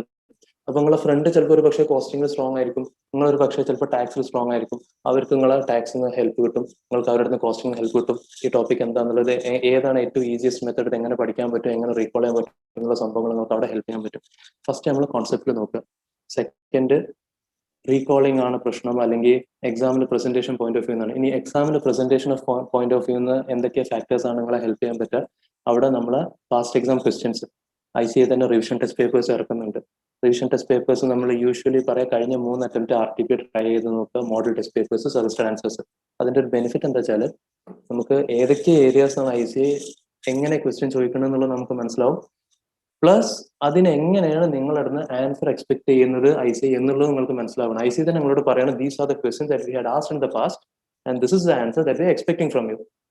അപ്പോൾ നിങ്ങൾ ഒരു RTP അല്ലെങ്കിൽ MTP വായിച്ചു നോക്കുമ്പോൾ what you suppose to do is നിങ്ങൾ ആദ്യം ക്വസ്റ്റ്യൻ വായിച്ചിട്ട് നിങ്ങളെ മൈൻഡിൽ ഒരു ആൻസർ ഫ്രെയിം ചെയ്യാം. നിങ്ങൾ ഫുൾ എഴുതി പ്രാക്ടീസ് ചെയ്യണമെന്ന് പറയണില്ല, മൈൻഡിൽ ഒരു ആൻസർ ഫ്രെയിം ചെയ്യാം. എന്നിട്ട് നിങ്ങൾ ആ തന്നിട്ടുള്ള ആൻസർ നോക്കുക. അപ്പൊ നിങ്ങളെ മൈൻഡിൽ നിങ്ങൾ എന്തൊക്കെ വേറെ ഏതൊക്കെ ആംഗിളിലേക്ക് പോയിട്ടുണ്ട് അതൊന്നും ഇവിടെ പ്രസന്റ് ചെയ്തിട്ടില്ലെങ്കിൽ അതൊക്കെ പിന്നെ നിങ്ങളുടെ മൈൻഡ് നിങ്ങൾ ഡിലീറ്റ് ചെയ്യാം. ആ ഒരു ക്വസ്റ്റ്യൻ വന്നു കഴിഞ്ഞാൽ പിന്നെ ആ പോയിന്റ്സ് ഒന്നും എഴുതണ്ട എന്നുള്ളത് മൈൻഡ് ഓൾറെഡി സെറ്റ് ആക്കി വെക്കുക. നിങ്ങൾ ചിന്തിച്ചിട്ട് പോലും ഇല്ലാത്ത കുറെ പോയിന്റ്സ് അവിടെ നിങ്ങൾ കാണുന്നുണ്ടെങ്കിൽ അതൊക്കെ നിങ്ങൾ ഹൈലൈറ്റർ അല്ലെങ്കിൽ പെന്നൊക്കെ വെച്ച് മാർക്ക് ചെയ്ത് ആ പേജ് ഒന്ന് ഫോൾഡ് ചെയ്ത് വെച്ച്, സോ ദാറ്റ് എക്സാമിന്റെ തലേന്ന് നമ്മൾ ആ എക്സാമിന്റെ തലേന്ന് ഒരു ദിവസം കൊണ്ട് നമുക്കിത് ഫുള്ള് റിവൈസ് ചെയ്യേണ്ടി വരും. അന്ന് നമുക്കിത് ഫുള്ള് ഡീറ്റെയിൽ ആയിട്ട് പഠിക്കാനുള്ള ടൈം ഉണ്ടാവില്ല. അപ്പൊ കുറെ ഏരിയ നമുക്ക് അറിയുന്ന ഏരിയാസ് ഉണ്ടാവും, എങ്ങനെ ആൻസർ ചെയ്യണം, അവിടെ നമ്മൾ ടൈം വേസ്റ്റ് ചെയ്യേണ്ട ആവശ്യമില്ല. ഇങ്ങനത്തെ സ്പെഷ്യൽ ആയിട്ട് നമ്മൾ മാർക്ക് ചെയ്ത് വെച്ച പോയിന്റ്സിൽ മാത്രം നമുക്ക് ഫോക്കസ് ചെയ്ത് നമുക്ക് അവിടെ ടൈം സ്പെൻഡ് ചെയ്യാൻ പറ്റും. ഇന്നലെ ഒരു കുട്ടി എനിക്ക് മെസ്സേജ് അയച്ചിട്ടുള്ളൂ. അവര് ഓൾ ഇന്ത്യ റാങ്ക് വൺ ഹോൾഡറിന്റെ ആൻസർ ഷീറ്റ് നോക്കിയപ്പോ ഭയങ്കര ലെങ്തി ആയിട്ട് എഴുതിയിട്ടുണ്ട് സാറേ എന്ന് പറഞ്ഞു. ഭയങ്കര ലെങ്തി ആയിട്ട്, അപ്പൊ ചെറിയ മാർക്കിനൊക്കെ ഇത്രയും ലെങ്തി ആയിട്ട് എഴുതിയിട്ടുണ്ട്. അപ്പൊ അതിനൊക്കെ മാർക്ക് കട്ട് ചെയ്യൂല ICA അങ്ങനെയൊക്കെ എഴുതിയാലെന്നുള്ളത്. One factor that I usually tell the students, നമുക്ക് 5 മാർക്ക് ക്വസ്റ്റ്യന് എത്ര വേർഡ്സ് എഴുതണം, 16 മാർക്ക് ക്വസ്റ്റ്യൻ എത്ര വേർഡ്സ് എഴുതണം എന്നുള്ളത് ദർ ഇസ് നോ കോൺസെപ്റ്റ് ഇവിടെ എത്ര വേർഡ്സ് അല്ലെങ്കിൽ എത്ര പേജസ് എന്നുള്ളത്. നമ്മളെ ഫുൾ ഫോക്കസ് ഒരു മാർക്കിന് 1.8 മിനിറ്റ് ഉണ്ട് നമുക്ക്. ഒരു മാർക്കിന് 1.8. നമ്മൾ ടോട്ടൽ എക്സാം 3 മണിക്കൂർ എന്ന് പറയുമ്പോൾ 180 മിനിറ്റ്സ് ആണ്. ആ 180 മിനിറ്റ്സിൽ നമുക്ക് 100 മാർക്സ് സ്കോർ ചെയ്യണം. അപ്പോൾ ഓരോ മാർക്കിന് 1.8 മിനിറ്റ്. 5 മാർക്ക് ക്വസ്റ്റിന് നമുക്ക് 5 into 1.8 9 മിനിറ്റ്സ് ഉണ്ട്. ഈ 9 മിനിറ്റ്സിൽ നിങ്ങൾക്ക് ആ ക്വസ്റ്റ്യനുമായിട്ട് ബന്ധപ്പെട്ട് എന്തൊക്കെ പോയിന്റ്സ് എഴുതി കൊടുക്കാൻ പറ്റും, ഫുള്ള് എഴുതി കൊടുക്കുക. ദാറ്റ് ഈസ് വേർ നിങ്ങളെ speed comes into picture. ഇപ്പോൾ എനിക്ക് നിങ്ങളെക്കാളും സ്പീഡ് ഉണ്ടെങ്കിൽ ആ ഒരു 9 മിനിറ്റിന്റെ ഉള്ളിൽ എനിക്ക് അതുമായി ബന്ധപ്പെട്ട എല്ലാ കണ്ടന്റും കാര്യങ്ങളും ഫില്ല് ചെയ്ത് കൊടുക്കാൻ പറ്റും. നിങ്ങൾ ചിലപ്പോൾ കുറച്ച് ഒന്ന് ലാക്ക് ചെയ്യുമ്പോൾ നിങ്ങൾ ചിലപ്പോൾ കുറച്ച് പോയിന്റ്സ് കുറച്ച് എഴുതി കൊടുക്കും. ഇവിടെ ICAയിൽ ഇറലവന്റ് ആയിട്ടുള്ള കാര്യങ്ങൾ നമ്മൾ എഴുതാൻ പാടില്ല. ഇത് നമുക്ക് മറ്റ് ഡിഗ്രി എക്സാം ഒക്കെ പോലെ നമ്മൾ കുറെ വലിച്ചു വാരി കുറെ പേപ്പറിന്റെ വോളിയം കൂടുന്നവർ മാർക്ക് കിട്ടുക അങ്ങനത്തെ ഒരു സംഭവം ഇവിടെ ഇല്ല. പ്രൊഫഷണൽ കോഴ്സിൽ ഞാൻ ഒരു ഡിഗ്രീനെ അണ്ടർ എസ്റ്റിമേറ്റ് ചെയ്യുക അല്ലെങ്കിൽ താഴ്ത്തല്ല കേട്ടോ. ഞാനും ഒരു ഡിഗ്രി ഹോൾഡർ ആണ്. അപ്പോൾ രണ്ടും എക്സാം എഴുതിയ ബേസിസിൽ ഞാൻ പറയാണ്. ഇവിടെ നമ്മളെ ആൻസറിന്റെ ക്വാണ്ടിറ്റിയിലല്ല ക്വാളിറ്റിയിലാണ് കാര്യം. പക്ഷെ ആ ക്വാളിറ്റി തന്നെ പലപ്പോഴും അതുമായി ബന്ധപ്പെട്ട കുറെ പോയിന്റ്സ് നമുക്ക് എഴുതി കൊടുക്കാൻ പറ്റും. അവിടെ നമ്മൾ സ്പീഡ് പ്രാക്ടീസ് ചെയ്യണം. അപ്പൊ ഞാനിപ്പോൾ പറഞ്ഞ സീക്വൻസ് ഓർഡർ നമുക്ക് ആദ്യം കോൺസെപ്റ്റുവൽ ക്ലാരിറ്റി നമുക്ക് കിട്ടണം. ഈ കോൺസെപ്റ്റുവൽ ക്ലാരിറ്റി നമുക്ക് കിട്ടിക്കഴിഞ്ഞാൽ നമ്മൾ അക്കൗണ്ടിങ്ങിലെ ആൻസേഴ്സ് ഒക്കെ നമുക്ക് ആദ്യം നമ്മൾ കറക്റ്റ് ആവുന്നുണ്ടോ ചെക്ക് ചെയ്യണം. അല്ലെങ്കിൽ കോസ്റ്റിംഗിലെ ആൻസേഴ്സ് ഒക്കെ കറക്റ്റ് ആവുന്നുണ്ടോ ചെക്ക് ചെയ്യണം. അത് നമ്മൾ പക്കയായി കഴിഞ്ഞാൽ പിന്നെ നമ്മൾ ഫോക്കസ് ചെയ്യേണ്ടത് സ്പീഡിലാണ്. അവിടെ നമ്മൾ ഈ 1 മാർക്ക് 1.8 മിനിറ്റ്സ് എന്നുള്ളത് നിങ്ങൾ ഒരു കൗണ്ട് ഡൗൺ ടൈമർ തന്നെ വെച്ചിട്ട് നിങ്ങൾ പ്രാക്ടീസ് ചെയ്ത് നോക്കുക. 5 മാർക്ക് ക്വസ്റ്റ്യൻ 9 മിനിറ്റ് ആയി. 9 മിനിറ്റ് ആകുമ്പോൾ നിങ്ങൾ എവിടെ എത്തി? അസ്യൂം ആ ആൻസറിന്റെ ഒരു 80% നിങ്ങൾക്ക് കംപ്ലീറ്റ് ചെയ്യാൻ പറ്റിയിട്ടുള്ളൂ. ബാക്കി എഴുതാൻ നിൽക്കരുത്. ആ 20% സ്കിപ്പ് ചെയ്തിട്ട് അടുത്ത ക്വസ്റ്റ്യനിലേക്ക് പോവുക. കാരണം നിങ്ങൾ അപ്പോഴും ഒരു 5 മാർക്ക് ക്വസ്റ്റ്യന് assume you spending 11 minutes or 12 minutes. നിങ്ങൾ സ്പെൻഡ് ചെയ്ത എക്സ്ട്രാ 2 മിനിറ്റ്സ് അല്ലെങ്കിൽ 3 മിനിറ്റ്സ് വേറെ ഏതോ ക്വസ്റ്റ്യൻ നിങ്ങൾ കൊടുക്കുന്ന ടൈമാണ് നിങ്ങൾ ഇവിടെ ബോറോ ചെയ്ത്. അതങ്ങനെ ക്യുമുലേറ്റ് ചെയ്ത് വരുമ്പോഴാണ് ലാസ്റ്റ് എത്തുമ്പോൾ നമുക്ക് ആൻസർ ഷീറ്റ് കംപ്ലീറ്റ് ചെയ്യാൻ പറ്റില്ല. പലരും പഴയ പേപ്പർ നല്ല പേപ്പറായിരുന്നു, ബട്ട് ഭയങ്കര ലെങ്തി ആയിരുന്നു. 65 മാർക്കിന് അറ്റൻഡ് ചെയ്യാൻ പറ്റിയിട്ടുള്ളൂ, 70 മാർക്കിന് അറ്റൻഡ് ചെയ്യാൻ പറ്റിയിട്ടുള്ളൂ. ഇപ്പോൾ ഞാൻ CA ഫസ്റ്റ് അറ്റംപ്റ്റിൽ ക്ലിയർ ചെയ്തെന്ന് പറയുമ്പോൾ may be one of the factor that help me clear ചെയ്യാൻ one of the factor is എല്ലാ സബ്ജക്റ്റും ഞാൻ 100 മാർക്കിന് അറ്റൻഡ് ചെയ്യാതെ എക്സാം ഹാളിൽ നിന്ന് പുറത്തിറങ്ങിയിട്ടില്ല. എല്ലാ സബ്ജക്റ്റും. ദാറ്റ് ഡസൻ മീൻ എനിക്ക് എല്ലാ ക്വസ്റ്റിനും അറിയായിരുന്നു. അറിയാത്ത കുറെ ക്വസ്റ്റ്യൻ ഉണ്ടായിരുന്നു. നമ്മൾ ആൻസർ സ്റ്റാർട്ട് ചെയ്യുമ്പോൾ നമ്മൾ ഏറ്റവും അറിയുന്ന ക്വസ്റ്റ്യൻസ് വെച്ചിട്ട് നമ്മൾ സ്റ്റാർട്ട് ചെയ്യും. ലാസ്റ്റ് എത്തുമ്പോൾ അറിയാത്ത ക്വസ്റ്റ്യൻസ് ഉണ്ടാവും. അപ്പോൾ അവിടെ നമ്മൾ എന്തായാലും കത്തിയടിക്കണം. കാരണം നമുക്ക് നെഗറ്റീവ് മാർക്കിംഗ് ഇല്ല. കത്തിയടിക്കുമ്പോൾ 5 മാർക്ക് ക്വസ്റ്റ്യങ്ങൾ 9 മിനിറ്റ് കത്തിയടിക്കണ്ട. നമ്മളൊരു 6 മിനിറ്റ് എന്തെങ്കിലും കത്തിയടിച്ചു കൊടുക്കുക. ബാക്കി ഒരു 3 മിനിറ്റ് നിങ്ങൾ നേരത്തെ ഫില്ല് ചെയ്ത സ്പേസിലേക്ക് തിരിച്ചു വരാതെ ഫില്ല് ചെയ്യുക. പ്രസന്റേഷൻ കാര്യങ്ങളൊന്നും നിങ്ങൾ ഭയങ്കരമായിട്ട് ഫോക്കസ് ചെയ്യേണ്ട ആവശ്യമില്ല. ഇപ്പോൾ അക്കൗണ്ട്സ് അല്ലെങ്കിൽ കോസ്റ്റിംഗ് ഇതൊക്കെ നമ്മൾ പൊതുവേ ലെങ്തി ആയിട്ടുള്ള പേപ്പേഴ്സ് നമുക്ക് വരാറ്. പെർട്ടിക്കുലേഴ്സ് അമൗണ്ട് എന്നുള്ളത് പ്രോപ്പർ ലൈന് പോലും വരക്കാതെ, ബട്ട് എന്താ പറയാ, എഴുതുന്നത് കുറെ സിക്സാക്ക് ആവാൻ പാടില്ല. പെർട്ടിക്കുലേഴ്സ് അമൗണ്ട് ഇങ്ങനെ നീറ്റിൽ വരച്ചിട്ട് എല്ലാ കണ്ടന്റും ഫുള്ള് കൊടുത്തു കഴിഞ്ഞിട്ട് ലാസ്റ്റ് പോയിട്ട് ഒരു ഒറ്റ വരക്കല പെൻസിൽ കൊണ്ട് വാട്ട് എവർ പെർട്ടിക്കുലേഴ്സ് അമൗണ്ട് കാര്യങ്ങൾ കോളം കാര്യങ്ങളൊക്കെ എന്താണ് ഫില്ല് ചെയ്ത് കൊടുക്കാൻ പറ്റുക ആ രീതിയിൽ ലാസ്റ്റ് ഡെക്കറേഷനിൽ ഫോക്കസ് ചെയ്യുക. നമ്മൾ ആദ്യം കണ്ടന്റ് കൊടുക്കാനുള്ള കാര്യങ്ങൾ നോക്കുക. ഈ ഒരു മെന്റാലിറ്റി നമുക്ക് വരണം. ഒരു ആൻസർ കംപ്ലീറ്റ് ചെയ്തില്ലെങ്കിൽ അത് അവിടെ വിട്ടിട്ട് അടുത്ത ക്വസ്റ്റ്യനിലേക്ക് പോകാനുള്ള ഒരു മെന്റാലിറ്റി നമുക്ക് വരണം. അത് നമ്മൾ ഈ റിവിഷൻ ടൈമിലാണ് നമ്മൾ പ്രാക്ടീസ് ചെയ്യേണ്ടത്. സോ ആദ്യം നമ്മൾ കോൺസെപ്റ്റൽ ക്ലാരിറ്റി, ആദ്യം നമ്മൾ സ്പീഡല്ല കോൺസെപ്റ്റ് നമ്മൾ പക്കയാക്കാൻ നോക്കുക. അവിടെ നമ്മൾ സ്റ്റഡി സർക്കിൾസോ ഫ്രണ്ട്സോ അല്ലെങ്കിൽ ഫാക്കൽറ്റിയുടെ ഹെൽപ്പ് നമ്മൾ എടുക്കാൻ നോക്കുക. അത് കിട്ടിക്കഴിഞ്ഞാൽ പിന്നെ നിങ്ങൾ ടൈം മാനേജ്മെന്റ് മാക്സിമം 100 മാർക്കിനും അറ്റൻഡ് ചെയ്തിട്ട് എക്സാമുകളിൽ പുറത്തിറങ്ങാൻ നോക്കുക. അത് എപ്പോഴേ പോസിബിൾ ആവുള്ളൂ. ഈ ഒരു ടൈം നിങ്ങൾ കാൽക്കുലേഷൻ വെച്ചിട്ട് ആ രീതിയിൽ എഴുതിയാൽ മാത്രമേ നിങ്ങൾക്ക് 100 മാർക്ക് എന്ന് പറയുമ്പോഴും ഒരു എന്താ പറയാ 6 ക്വസ്റ്റ്യൻ ഉണ്ടെങ്കിൽ 6 എഴുതാൻ ഞാൻ ഉദ്ദേശിക്കുന്നു കേട്ടോ. അല്ലാതെ 6ഉം 100% കംപ്ലീറ്റ് ചെയ്യണം എന്നുള്ളതല്ല. ആൻസേഴ്സ് ഒക്കെ ഒരു 75-80% എത്തിയിട്ടുള്ളൂ. എന്നാലും it is better to attend all the questions rather than ഒരു ക്വസ്റ്റ്യൻ സ്കിപ്പ് ചെയ്തിട്ട് ബാക്കിയുള്ളത് ഫുള്ള് 100% എഴുതുന്നേക്കാളും ബെറ്റർ എല്ലാ ക്വസ്റ്റ്യനും അറ്റൻഡ് ചെയ്തിട്ടു എന്നുള്ളതാണ്. അത് ഫോക്കസ് ചെയ്യാനാണ് ഞാൻ പറയണത്. പിന്നെ വേറെ കോമൺലി പറയുന്ന ഒരു കൺസേൺ MCQs കുറച്ച് ട്രിക്കി ആയിട്ടായിരുന്നു ഈ പ്രാവശ്യം വന്നിരുന്നത്. ഈ MCQലും കോമൺലി സ്റ്റുഡൻസ് മെസ്സേജ് പറയുന്ന ഒരു സംഭവം എന്താ വെച്ചാല് സാറേ MCQs മാക്സിമം നമുക്ക് ഇവിടുന്ന് പ്രാക്ടീസ് ചെയ്യാൻ കിട്ടുക. ഒരുപാട് ബുക്സ് മാർക്കറ്റിൽ അവൈലബിൾ ആട്ടോ. 500 MCQs 1000 MCQs. But I would suggest നിങ്ങൾ അതിലൊന്നും ടൈം വേസ്റ്റ് ചെയ്യാൻ നിൽക്കില്ലേ. ICAI സൈറ്റിൽ കുറച്ച് സാമ്പിൾ MCQ തന്നിട്ടുണ്ട്. അത് പ്രാക്ടീസ് ചെയ്യുക. That is more than sufficient. നമുക്കൊരു ഒരു ഐഡിയ കിട്ടി ഇവരെങ്ങനെ ക്വസ്റ്റ്യൻ ചോദിക്കുന്നത്, എന്താണ് ആൻസർ എന്നുള്ളത്. പിന്നെ നിങ്ങൾ ഡിസ്ക്രിപ്റ്റീവ് ആൻസേഴ്സിന് പ്രിപ്പറേഷൻസ് ചെയ്യുമ്പോൾ പാരലലി നിങ്ങൾ MCQന്റെ സൈഡ് അവിടെ കവേർഡ് ആയി പോവാണ്. അപ്പോൾ പലപ്പോഴും നമ്മൾ ഈ 500 MCQ 1000 MCQലൊക്കെ ഒരു പക്ഷേ ചിലപ്പോൾ കുട്ടികളെ ക്വസ്റ്റ്യൻസ് ഒക്കെ ഉണ്ടാവും. What is this, what is that. നമ്മൾ അങ്ങനത്തെ കുറെ ക്വസ്റ്റ്യൻ കണ്ടിട്ട് പിന്നെ നമ്മൾ ഇങ്ങനത്തെ ക്വസ്റ്റ്യൻ കാണുമ്പോൾ നമ്മളെ ട്രിക്കി ആയി എന്ന് പറയാതെ നമ്മൾ ഡിസ്ക്രിപ്റ്റീവിന് നോർമലി നമ്മൾ ആ സബ്ജക്ട് 100 മാർക്കിന്റെ ആ ഒരു പെർട്ടിക്കുലർ സബ്ജക്ട് ടാക്സ് എന്നുള്ള സബ്ജക്ട് ആണ് നമ്മൾ പ്രിപ്പയർ ചെയ്യണം. അതിൽ നിന്ന് ഡിസ്ക്രിപ്റ്റീവ് ആയിട്ട് ആൻസർ വന്നാലും MCQ ആയിട്ട് ആൻസർ വന്നാലും what ever may be the case, നമ്മൾ പ്രിപ്പറേഷൻ ആ സബ്ജക്ട് നമ്മൾ ഫോക്കസ് ചെയ്യുക. ജസ്റ്റ് ഒരു ഐഡിയ കിട്ടാൻ വേണ്ടിയിട്ടാണ് നമ്മൾ ICT സൈറ്റിൽ നോക്കുന്നത്. That is more than sufficient. അതല്ലാതെ നിങ്ങൾ അതിനേക്കാൾ കൂടുതൽ MCQന്റെ പിന്നാലെ റിസർച്ച് നടത്താൻ പോവില്ലേ.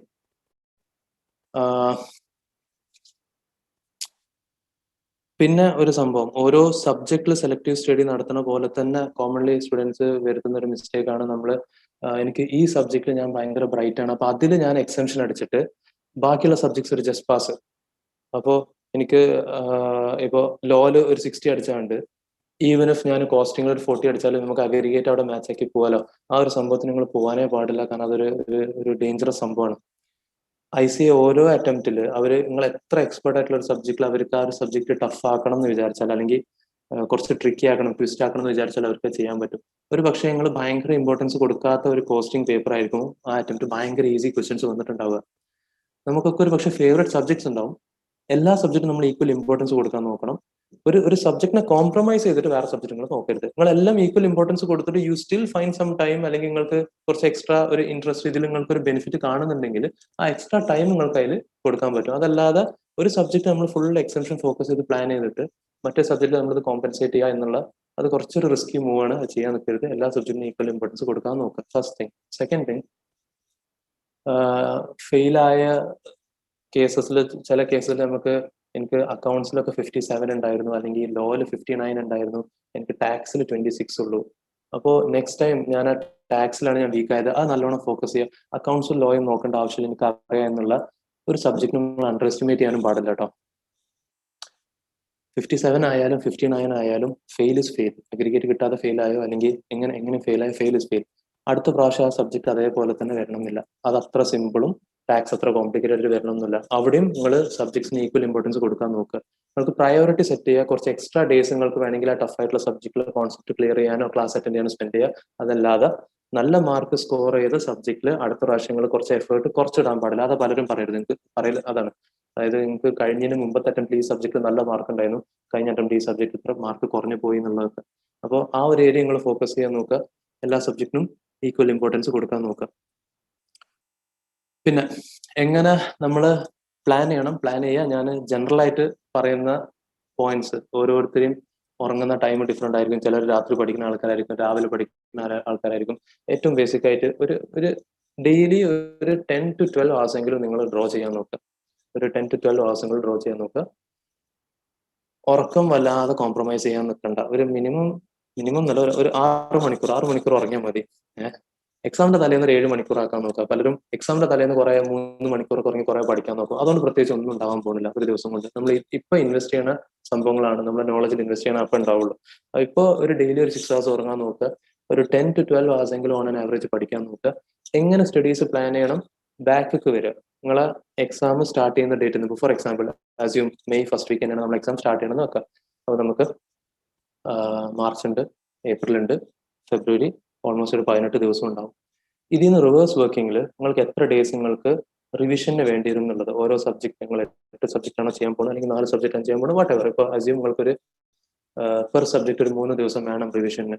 അപ്പോൾ 8 സബ്ജക്ട് ഇൻറ്റു 3 8 24 ഡേയ്സ്. ഏപ്രിലിൽ ഒരു 24 ഡേയ്സ് നിങ്ങൾക്ക് റിവിഷന് വേണ്ടി എന്ന് പറയുമ്പോൾ ഒരു April 5th ആകുമ്പോഴേക്കും നിങ്ങളെ സ്റ്റഡീസ് തീരുന്ന രീതിയിൽ നിങ്ങൾ പ്ലാൻ ചെയ്യണം.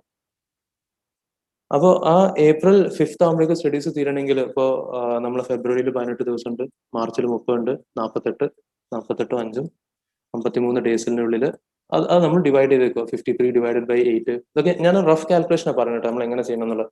അപ്പോൾ ഓരോ സബ്ജക്ട് നിങ്ങൾക്ക് എത്ര ഡേയ്സ് കിട്ടും എന്നുള്ള ഓൺ ആൻ ആവറേജ് നിങ്ങൾക്ക് കിട്ടും.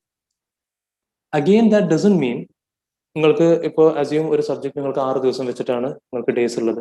അപ്പോൾ നാളെ തൊട്ട് 6 ദിവസം ടാക്സ് പഠിക്കുക, പിന്നെ അടുത്ത 6 ദിവസം കോസ്റ്റിംഗ് പഠിക്കുക, പിന്നെ അടുത്ത 6 ദിവസം ലോ പഠിക്കുക. അങ്ങനെ ചെയ്യാതെ എൻ്റെ ഒരു സജഷനിൽ what I did was, and ഞാൻ പല റാങ്ക് കിട്ടിയ ഓൾ ഇന്ത്യ ലെവലിൽ റാങ്ക് കിട്ടിയ പല സ്റ്റുഡൻസിൻ്റെയും ആർട്ടിക്കിൾസ് വായിച്ചപ്പോൾ ഞാൻ മനസ്സിലാക്കിയ സംഭവം എന്ന് വെച്ചാൽ എല്ലാ സബ്ജക്ട്സും ഡെയിലി പഠിക്കാൻ നോക്കുക. എല്ലാ സബ്ജക്റ്റും ഡെയിലി. ഇനി അത് പോസിബിൾ അല്ലെങ്കിൽ അറ്റ്ലീസ്റ്റ് ഒരു ഗ്രൂപ്പിലെ സബ്ജക്റ്റുകളും ഡെയിലി അപ്പൊ അങ്ങനെ ചെയ്യുമ്പോൾ നമ്മൾ 8 സബ്ജക്ട് പ്രിപ്പയർ ചെയ്യുന്നുണ്ടെങ്കിൽ നമുക്ക് ഓരോ സബ്ജക്റ്റിന് 1.5, അതായത് 1.5 മണിക്കൂറാണ് നമുക്ക് കിട്ടുക. 8 സബ്ജക്ട് 1.5 മണിക്കൂർ, അപ്പൊ നമുക്ക് 12 മണിക്കൂർ ഒരു ദിവസം നമുക്ക് ടൈം സ്പെൻഡ് ചെയ്യാനുള്ളത്. അങ്ങനെ ചെയ്യുമ്പോൾ എനിക്ക് ഫീൽ ചെയ്തൊരു ബെനിഫിറ്റ്, നമ്മള് റാദർ ദാൻ ഒരു 6 സബ്ജക്ട് 6 ദിവസം കണ്ടിന്യൂസ് ഒരു സബ്ജക്ട് പഠിച്ച് പിന്നെ അടുത്ത സബ്ജക്ട് പിന്നെ അടുത്ത സബ്ജക്ട് അങ്ങനെ പഠിച്ച് പഠിച്ച് പഠിച്ച് അവസാനം തിരിച്ച് നമ്മൾ ഈ ഫസ്റ്റ് പഠിച്ച സബ്ജക്റ്റിലേക്ക് വരുമ്പോൾ നമ്മൾ ഒരു പക്ഷെ ഫുള്ള് മറന്നിട്ടുണ്ടാവും. അതൊരു ഡ്രോബാക്ക്. സെക്കൻഡ് ഡ്രോബാക്ക് ഇസ്, നമ്മളൊക്കെ ബ്രെയിന് വർക്ക് ചെയ്യുന്ന ഒരു മെത്തേഡ്, ഇപ്പോ മെയിൻ പ്രാക്ടിക്കൽ പേപ്പേഴ്സിൽ അങ്ങനെ, അത് കോസ്റ്റിംഗ്, അക്കൗണ്ട്സ്. ഇപ്പൊ ഒരു ആദ്യമായിട്ട് നമ്മൾ ക്വസ്റ്റ്യൻ കാണണം. ഇപ്പൊ അസ്യൂം ഇൻകം ടാക്സ് നമ്മൾ ഒരു ക്യാപിറ്റൽ ഗെയിൻസിലെ ക്വസ്റ്റ്യൻ നമ്മൾ ചെയ്യണം, ഫസ്റ്റ് ആദ്യമായിട്ട് ചെയ്യണം. ആദ്യമായിട്ട് ചെയ്യുമ്പോൾ നമ്മൾ ബ്രെയിന് നല്ല എഫേർട്ട് അതിലിടും, അതിന്റെ വർക്കിംഗ് നോട്ട്സ് എന്താ, എന്ത് ചെയ്യണം, എങ്ങനെ ചെയ്യണം എന്നുള്ളത്. ഒരു സെക്കൻഡ് ക്വസ്റ്റ്യൻ നമ്മൾ ചെയ്യുമ്പോഴേക്കും ആ ഫസ്റ്റ് ക്വസ്റ്റ്യൻ ചെയ്ത എക്സ്പീരിയൻസ് നമ്മുടെ ബ്രെയിനിലുണ്ട്, കുറേ ഒരു റുട്ടീൻ പ്രോസസ് ആവും. ഒരു തേർഡ് ക്വസ്റ്റ്യൻ നിങ്ങൾ ക്യാപിറ്റൽ ഗെയിൻസിൽ ചെയ്യുമ്പോഴേക്കും ഓൾറെഡി വർക്കിംഗ് നോട്ട്സ് സ്റ്റെപ്സ് നിങ്ങളെ ബ്രെയിനിൽ ഫീഡഡ് ആയി.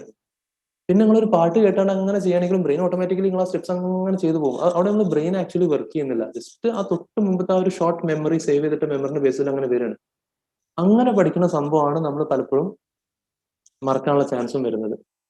ആൻഡ് എക്സാം പേപ്പറിൽ, ക്വസ്റ്റ്യൻ പേപ്പറിൽ ഇവര് സെറ്റ് ചെയ്യണ ക്വസ്റ്റ്യന്റെ പാറ്റേൺ തന്നെ. അപ്പൊ ഒരു ക്വസ്റ്റ്യൻ ഫസ്റ്റ് ചാപ്റ്ററിലെ ഒരു മൂലക്കുന്നാണെങ്കിൽ സെക്കൻഡ് ക്വസ്റ്റ്യൻ അല്ലെങ്കിൽ ഫസ്റ്റ് ക്വസ്റ്റ്യൻ പാർട്ട് ബി ചിലപ്പോൾ ലാസ്റ്റ് ക്വസ്റ്റ്യൻ വേറെ മൂലക്കുന്നേക്കാരം. അപ്പൊ നമുക്ക് ആ പെട്ടെന്ന് നമ്മളെ ബ്രെയിൻ വർക്ക് ചെയ്യണം. ആ ഒരു 3 മണിക്കൂറിൽ ഫുൾ അറ്റൻഡ് ചെയ്യാൻ തീർക്കാന്ന് പറയുമ്പോൾ നമ്മൾ ഈ ക്വസ്റ്റ്യൻ കഴിഞ്ഞ ഉടനെ അടുത്ത നമ്മൾ ബ്രെയിൻ സീറോന്ന് സ്റ്റാർട്ട് ചെയ്യണം വർക്ക് ചെയ്യാൻ. ആ ഒരു ബെനിഫിറ്റ് നമുക്ക് ഇങ്ങനെ ഡെയിലി എല്ലാ സബ്ജക്റ്റും പഠിക്കുമ്പോൾ നമുക്ക് കിട്ടും. ഏറ്റവും ബേസിക് ആയിട്ട് നമ്മളിപ്പോൾ ഇന്നിപ്പോൾ നമ്മൾ സ്റ്റാർട്ട് ചെയ്യണം, നിങ്ങൾക്കറിയാം ഇപ്പൊ 10 ഇപ്പോൾ അസ്യൂം ഇപ്പോൾ 8 o'clock നിങ്ങൾ സ്റ്റാർട്ട് ചെയ്യണം, 9:30 വരെ നിങ്ങൾക്ക് അക്കൗണ്ട്സ് ആണ് നിങ്ങൾ പഠിക്കാനിരിക്കുന്നത്. 1.5 മണിക്കൂർ നിങ്ങൾക്ക് അക്കൗണ്ട്സിൽ പഠിക്കാനുള്ളൂ നിങ്ങൾക്ക് ഓൾറെഡി അറിയാം. അപ്പോൾ 1.5 മണിക്കൂറിൽ ഒരു പക്ഷേ 2 ക്വസ്റ്റ്യൻ ചെയ്യാനുള്ള ടൈം ഉണ്ടാവുള്ളൂ. ആ ചെയ്യുന്ന ക്വസ്റ്റ്യൻ അത്രയും എഫക്റ്റീവ് ആവും, ആ ടൈം അത്രയും എഫക്റ്റീവ് ആവുമെന്ന് മാത്രമല്ല, ഈ 2 ക്വസ്റ്റ്യൻ ചെയ്ത് കഴിഞ്ഞിട്ട് ആ ടോപ്പിക്കിലെ മൂന്നാമത്തെ ക്വസ്റ്റ്യൻ നിങ്ങൾ നാളെ ചെയ്യാം. അതിന്റെ ഇടയിൽ നിങ്ങൾ അക്കൗണ്ട്സ് ചെയ്തിട്ടുണ്ടാവും, കോസ്റ്റിംഗ്, ടാക്സ്, ലോ എല്ലാം ചെയ്തിട്ട് നാളെ നിങ്ങൾ വീണ്ടും അങ്ങനത്തെ ഒരു പാറ്റേൺ ക്വസ്റ്റ്യനിലേക്ക് വരുമ്പോൾ നിങ്ങൾ ബ്രെയിൻ വീണ്ടും സീറോന്ന് സ്റ്റാർട്ട് ചെയ്യണം. ഇതിന്റെ വർക്കിംഗ് നോട്ട് എന്തായിരുന്നു, ആദ്യം എന്താണ്, പിന്നെ എന്താണ്, that is what V require. അപ്പൊ ഈ ഒരു method I found it useful. ഞാൻ ഒരുപാട് റാങ്ക് ഹോൾഡേഴ്സിന്റെ ആർട്ടിക്കൽ വായിച്ചപ്പോൾ അവരൊക്കെ ചെയ്തതാണെന്ന് ഞാൻ മനസ്സിലാക്കിയത്. Give it A try. സ്റ്റാർട്ടിങ്ങിൽ ചിലപ്പോൾ ബുദ്ധിമുട്ടാവും. ഇതിന്റെയൊക്കെ നമ്മൾ ബേസിക് കാൽക്കുലേഷൻ മറ്റേതുണ്ടാവും കേട്ടോ. ഇത് ഓരോ സബ്ജക്റ്റിനും എത്ര ഡേ ഉണ്ട് എന്നുള്ളത്, ആ ഡേയ്സ് നമ്മൾ ഈ രീതിയിൽ സ്പ്ലിറ്റ് ചെയ്തിട്ട് എല്ലാ സബ്ജക്റ്റിനും വീതം കൊടുക്കുകയാണ്. ആ ഡേയ്സ് നമ്മൾ എക്സീഡ് ചെയ്യാനും പാടില്ല. ഓരോ സബ്ജക്റ്റിന് നമ്മൾ 6 days ആണെങ്കിൽ അതൊരു 7 days 8 days ആവാനും പാടില്ല. പലപ്പോഴും നിങ്ങൾക്ക് ചിലപ്പോൾ 8 സബ്ജക്ട് ഒരു ദിവസം തീർക്കാൻ പറ്റണം എന്നില്ല, ചിലപ്പോൾ 7 സബ്ജക്ട്സ്. ഇപ്പൊ എന്റെ കേസിൽ അങ്ങനെ 7 സബ്ജക്ട്സ് ഒക്കെ ഒരു ദിവസം തീർക്കാൻ പറ്റിയിട്ടുള്ളായിരുന്നു. അങ്ങനെയാണെങ്കിൽ ഏത് സബ്ജക്റ്റ് ആണ് മിസ്സായത്, 8ാമത്തെ സബ്ജക്ട്, അത് വെച്ചിട്ട് നെക്സ്റ്റ് ഡേ സ്റ്റാർട്ട് ചെയ്യും. ആ രീതിയിൽ സംഭവം ഒന്ന് പ്ലാൻ ചെയ്ത് നോക്കാം. പിന്നെ പ്രോപ്പർ സ്ലീപ്പ്, നല്ല കമ്പനി ഉണ്ടാക്കാൻ നോക്കുക, നല്ല ഫ്രണ്ട്സ്, അത്യാവശ്യം നല്ല പഠിക്കുന്ന ആൾക്കാരുടെ കൂടെ കമ്പനി കൂടുക. ഒരു സിനർജി കിട്ടും നമുക്ക്, നല്ലൊരു ടീം ഉണ്ടാകുമ്പോൾ. പലപ്പോഴും നമ്മളിങ്ങനെ നല്ല മോട്ടിവേറ്റഡ് ആയിട്ട് പഠിച്ചാണ്ട് ചിലപ്പോൾ ചില ഡേയ്സ് ഒക്കെ വരും നമ്മൾ ആകെ ഡൗൺ ആവുന്നു. അപ്പോൾ ചിലപ്പോൾ അവർ നല്ല മോട്ടിവേറ്റഡ് ആവും, അവരുടെ അടുത്ത് നമുക്ക് നല്ലൊരു എനർജി കിട്ടും, നമ്മൾ കണ്ടിന്യൂ ചെയ്യും. അല്ലെങ്കിൽ നമ്മുടെ ഫ്രണ്ട് ചിലപ്പോൾ ഡൗൺ ആയി കിടക്കുന്ന സമയത്ത് നമ്മൾ മോട്ടിവേറ്റഡ് ആയി നിൽക്കുകയാണെങ്കിൽ അവർക്ക് നമ്മൾ കാരണം ബെനിഫിറ്റ് കിട്ടും. ആ ഒരു ഫാക്ടർ നോക്കുക. That is very important over here. CA കോഴ്സിൽ തന്നെ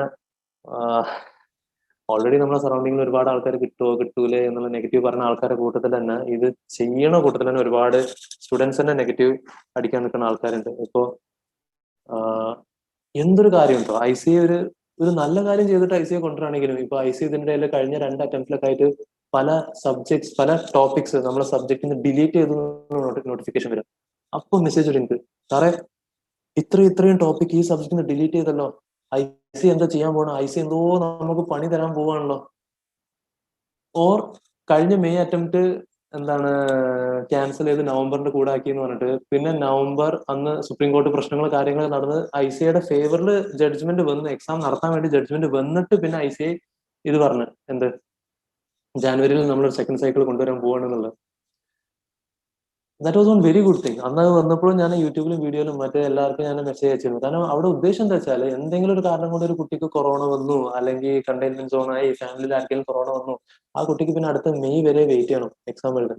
അതിനേക്കാളും നല്ല ICA നല്ലൊരു കാര്യം ചെയ്താണെന്ന് വെച്ചാൽ നിങ്ങൾക്ക് ജാനുവരി സൈക്കിൾ കൊടുക്കുന്നു, എക്സാമിന്റെ ഇടയിൽ നിങ്ങൾക്ക് കൊറോണ വന്നു, നിങ്ങൾക്ക് ഓപ്റ്റ് ഔട്ട് ചെയ്യാനുള്ള ഓപ്ഷനൊക്കെ കൊടുക്കും. ആ ഒരു നോട്ടിഫിക്കേഷൻ വന്നപ്പോഴും വന്ന മെസ്സേജസ്, അപ്പൊ സാറേ ജാനുവരിയിലൊക്കെ സൈക്കിൾ വന്നു, അപ്പൊ ഈ നവംബർ എക്സാം ഭയങ്കര ടഫ് ആവുമോ, അല്ലെങ്കിൽ ഒരു സബ്ജക്ട് നമ്മൾ വിചാരിച്ചതിനേക്കാളും ഭയങ്കര എളുപ്പമായി. അത് എളുപ്പമാവും. ഇനിയിപ്പോ ഇവാലുവേഷൻ ടഫ് ആവോ? ഈ ഒരു നെഗറ്റീവ് ഇൻഫ്ലുവൻസ് നമ്മള് നമ്മൾ ഓവറായിട്ട് ഐസിന്റെ സൈഡ് നമ്മൾ കുറെ ചിന്തിക്കാൻ നിൽക്കണ്ട കേട്ടോ. ഇപ്പൊ ജാനുവരി സൈക്കിൾ വന്നപ്പോഴും പലരും ചോദിച്ചിരുന്നു, ജാനുവരിയിലെ സൈക്കിൾ നടത്തുവോ, ഐസിയെ പറ്റിക്കാൻ വേണ്ടി പറയണോ? അവർ നടത്തും എന്ന് പറഞ്ഞാൽ നടത്തും. അവർ നവംബർ അറ്റംപ്റ്റ് നടത്തി കാണിച്ചു തന്നു. അപ്പൊ അറ്റ്ലീസ്റ്റ് നമുക്കും അത്ര ഇൻഫർമേഷൻ ഉള്ളു. അവർ നടത്തും എന്ന് പറഞ്ഞാൽ അല്ലാതെ ഇപ്പൊ നമ്മള് ഐസിനെ ഒരു വില്ലനായിട്ട് കണ്ടുകൊണ്ട് നമ്മളെ തോൽപ്പിക്കാനായിട്ട് നടക്കുകയാണ്. ആ ഒരു മൈൻഡ് സെറ്റ് ഒന്ന് മാറ്റുക. നമ്മൾ അവരെ പറ്റി കൂടുതൽ ചിന്തിക്കാനും നിൽക്കണ്ട. അവരെങ്ങനെയൊക്കെ ഇവാലുവേഷൻ ചെയ്യാൻ പാടും. നമ്മൾ നമ്മളെ സൈഡിൽ നിന്ന് നോക്കുക. നമ്മളെ അറ്റംപ്റ്റ് ജാനുവരി ആയിരുന്നോ, അല്ലെങ്കിൽ നമ്മൾ അറ്റംപ്റ്റ് മെയിലാണോ, ഇനി ആ അറ്റംപ്റ്റ് നടത്തി തന്നെ വെക്കുക. നമ്മൾ പ്രിപ്പയർഡ് ആയോ അല്ലേ എന്നുള്ളത് നോക്കുക. അതായത് ബാക്കി ഇവാലുവേഷൻ കാര്യങ്ങൾ ഇത് കുറെ നെഗറ്റീവ് അടിക്കാനുള്ള ആൾക്കാരുണ്ടാവും. മാക്സിമം അങ്ങനത്തെ സർക്കിൾസ് അല്ലെങ്കിൽ അങ്ങനത്തെ ടോക്സ് കാര്യങ്ങൾ അവോയ്ഡ് ചെയ്യാൻ നോക്കുക. പോസിറ്റീവ് ആയിട്ടുള്ള ആൾക്കാരുടെ കൂടെ ടൈം സ്പെൻഡ് ചെയ്യാൻ നോക്കുക. That helps allot.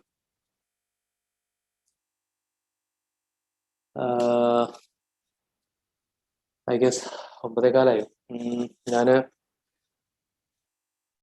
ഏറെക്കുറെ ഞാൻ പറയാൻ ഉദ്ദേശിച്ച പോയിന്റ്സ് കാര്യങ്ങളൊക്കെ എന്നോട് കവർ ചെയ്തിട്ടുണ്ടെന്നാണ് എക്സ്പെക്ടേഷന്. എന്റെ സൈഡിൽ നിന്ന് എനിക്ക് എങ്ങനെയൊക്കെ നിങ്ങളെ ഹെൽപ്പ് ചെയ്യാൻ പറ്റും, ഇറസ്പെക്റ്റീവ് ഓഫ് ദി ഫാക്ട് നിങ്ങൾ എന്റെ സ്റ്റുഡന്റ് ആണോ അല്ലേ, എന്റെ സൈഡിൽ നിന്ന് ഞാൻ മാക്സിമം സപ്പോർട്ട് നിങ്ങൾക്ക് പ്രൊവൈഡ് ചെയ്ത് തരാൻ നോക്കും. ഞാൻ റെഡിലി അവൈലബിൾ ആണ് സോഷ്യൽ മീഡിയയിൽ, ഫേസ്ബുക്കിലായാലും ഇൻസ്റ്റാഗ്രാമിലായാലും. ഇനി അവിടേക്ക് നിങ്ങൾ ചാറ്റ് ചെയ്തിട്ട് നിങ്ങൾക്ക് എന്തെങ്കിലും ആവശ്യത്തിന് എന്റെ നമ്പർ ആവശ്യമുണ്ടെന്നുണ്ടെങ്കിൽ നമ്പർ ഞാൻ പ്രൊവൈഡ് ചെയ്ത് തരാം. എനിക്ക് ചെയ്യാൻ പറ്റാത്ത ഹെൽപ്പ് കാര്യങ്ങൾ വേറെ ഏതെങ്കിലും സബ്ജക്റ്റിലാണെങ്കിൽ അറ്റ്ലീസ്റ്റ് എനിക്ക് ലിങ്ക് ചെയ്ത് തരാൻ പറ്റും. ഓരോ സബ്ജക്റ്റിലെ ലീഡിംഗ് ഫാക്കൽറ്റി ആരൊക്കെയെന്നുള്ള അവർക്ക് ലിങ്ക് ചെയ്ത് തരാൻ പറ്റും. ആ രീതിയിൽ ഹെൽപ്പ് പ്രൊവൈഡ് ചെയ്യാൻ പറ്റും. കാരണം നമ്മൾ പറയുമ്പോൾ ഞാൻ ഫുള്ള് നമ്മളെ ഫാക്കൽറ്റി എല്ലാ എന്റെ ഫ്രണ്ട്സ് എല്ലാവരും പോയിന്റ് ഓഫ് വ്യൂ റെപ്രസെന്റ് ചെയ്തിട്ട് പറഞ്ഞിട്ടോ. നമ്മളെ സ്റ്റുഡൻസ് പാസ് ആവണം എന്നുള്ളത് നമുക്ക് വല്ലാത്ത ആഗ്രഹമുണ്ട്. കാരണം ഇറ്റ് ഡസന്റ് മാറ്റർ നിങ്ങൾ നമ്മളെ സ്റ്റുഡന്റ് ആണോ അല്ലേ എന്നുള്ളത്. ഞങ്ങള് സ്ട്രഗിൾ ചെയ്ത ഒരു പാത്ത്, CA കോഴ്സിന് ജോയിൻ ചെയ്ത അത്യാവശ്യം നല്ല സ്ട്രഗിൾസ് ഉണ്ട് കാര്യങ്ങളുടെ പാത്ത്. ഇപ്പൊ നിങ്ങൾ അതിലൂടെ പോയിക്കൊണ്ടിരിക്കുകയാണ്. അവിടെ നമുക്ക് മാക്സിമം എങ്ങനെ നമ്മുടെ സൈഡിൽ നിന്ന് നിങ്ങളെ ഹെൽപ്പ് ചെയ്യാൻ പറ്റും, അസിസ്റ്റ് ചെയ്യാൻ പറ്റുമോ നമ്മൾ മാക്സിമം ട്രൈ ചെയ്യും. I wish you all the best. ഇനി ഐ ഗസ് ജനറൽ ആയിട്ടുള്ള പോയിന്റ്സ് പറയാൻ ഉദ്ദേശിച്ച പോയിന്റ്സ് കാര്യങ്ങളൊക്കെ ഞാൻ പറഞ്ഞിട്ടുണ്ട്. Let's see one by one. നിങ്ങൾക്ക് ഐ ബിലീവ് നിങ്ങൾക്ക് അൺമ്യൂട്ട് ചെയ്യാനുള്ള ഓപ്ഷൻ ഉണ്ട്. ആൻഡ് അതല്ലെങ്കിൽ ചാറ്റ് ചെയ്തിട്ട് ചോദിക്കാം. ലത്തീഫ് ഭായ് അവിടെ ഉണ്ടോ? കേൾക്കുന്നുണ്ട് സാർ. നമുക്ക് പറയാം ലത്തീഫ് ഭായ്. ഇനി ഓരോ പോയിന്റ്സിലേക്ക് നോക്കാം അല്ലെ? ഓക്കെ. ഇനി ആർക്കെങ്കിലൊക്കെ സംശയങ്ങളും കാര്യങ്ങളൊക്കെ സാറിനോട് ചോദിച്ച് ഡിസ്കസ് ചെയ്യണ്ടെന്നുണ്ടെങ്കിൽ ഒരു ടൈമും കൂടി കൊടുക്കാം അവർക്കുള്ള. സാറേ ഈ ചാറ്റിൽ മെസ്സേജ് വന്നിട്ടുണ്ട് സാറേ. ഞാൻ നോക്കുകയാണ്. ഞാൻ അത് വൺ ബൈ വൺ നോക്കണം. ആദ്യം കുറെ ഹായ് സാർ, ഹലോ സാർ കഴിഞ്ഞിട്ട് റെഡ്മി പറയണത് ലോ പഠിക്കാനുള്ള ടിപ്സ് ആൻഡ് ട്രിക്സ് എന്തെങ്കിലും ഉണ്ടെങ്കിൽ പറഞ്ഞ് തരണേ പ്ലീസ്. ലോല് ഈ നമ്മൾ നോക്കേണ്ടത് ആദ്യം നമ്മൾ കോൺസെപ്റ്റ് പക്കയാക്കാൻ നോക്കുക. കാരണം what is this, what is that എന്നുള്ളതിനേക്കാളും കൂടുതൽ ക്വസ്റ്റ്യൻസ് സിനാരി ബേസ്ഡ് ക്വസ്റ്റ്യൻസ് വരും. നിങ്ങളൊരു കമ്പനിയിലെ ചാർട്ടേഡ് അക്കൗണ്ടന്റ് ആണ്, CS ആണ്, കമ്പനിയുടെ ഡയറക്ടർ ഇങ്ങനെയൊക്കെയാണ് പറയണത്, എന്തുണ്ടാവുക നമ്മളോട് ചോദിക്കുക. അപ്പൊ അവിടെ നമുക്ക് ആ ഒരു പ്രൊവിഷന്റെ അല്ലെങ്കിൽ ആ ഒരു സെക്ഷന്റെ നല്ല ഇൻഡെപ്ത് നോളജ് ഉണ്ടാവണം, കോൺസെപ്റ്റൽ നോളജ് ഉണ്ടാവണം.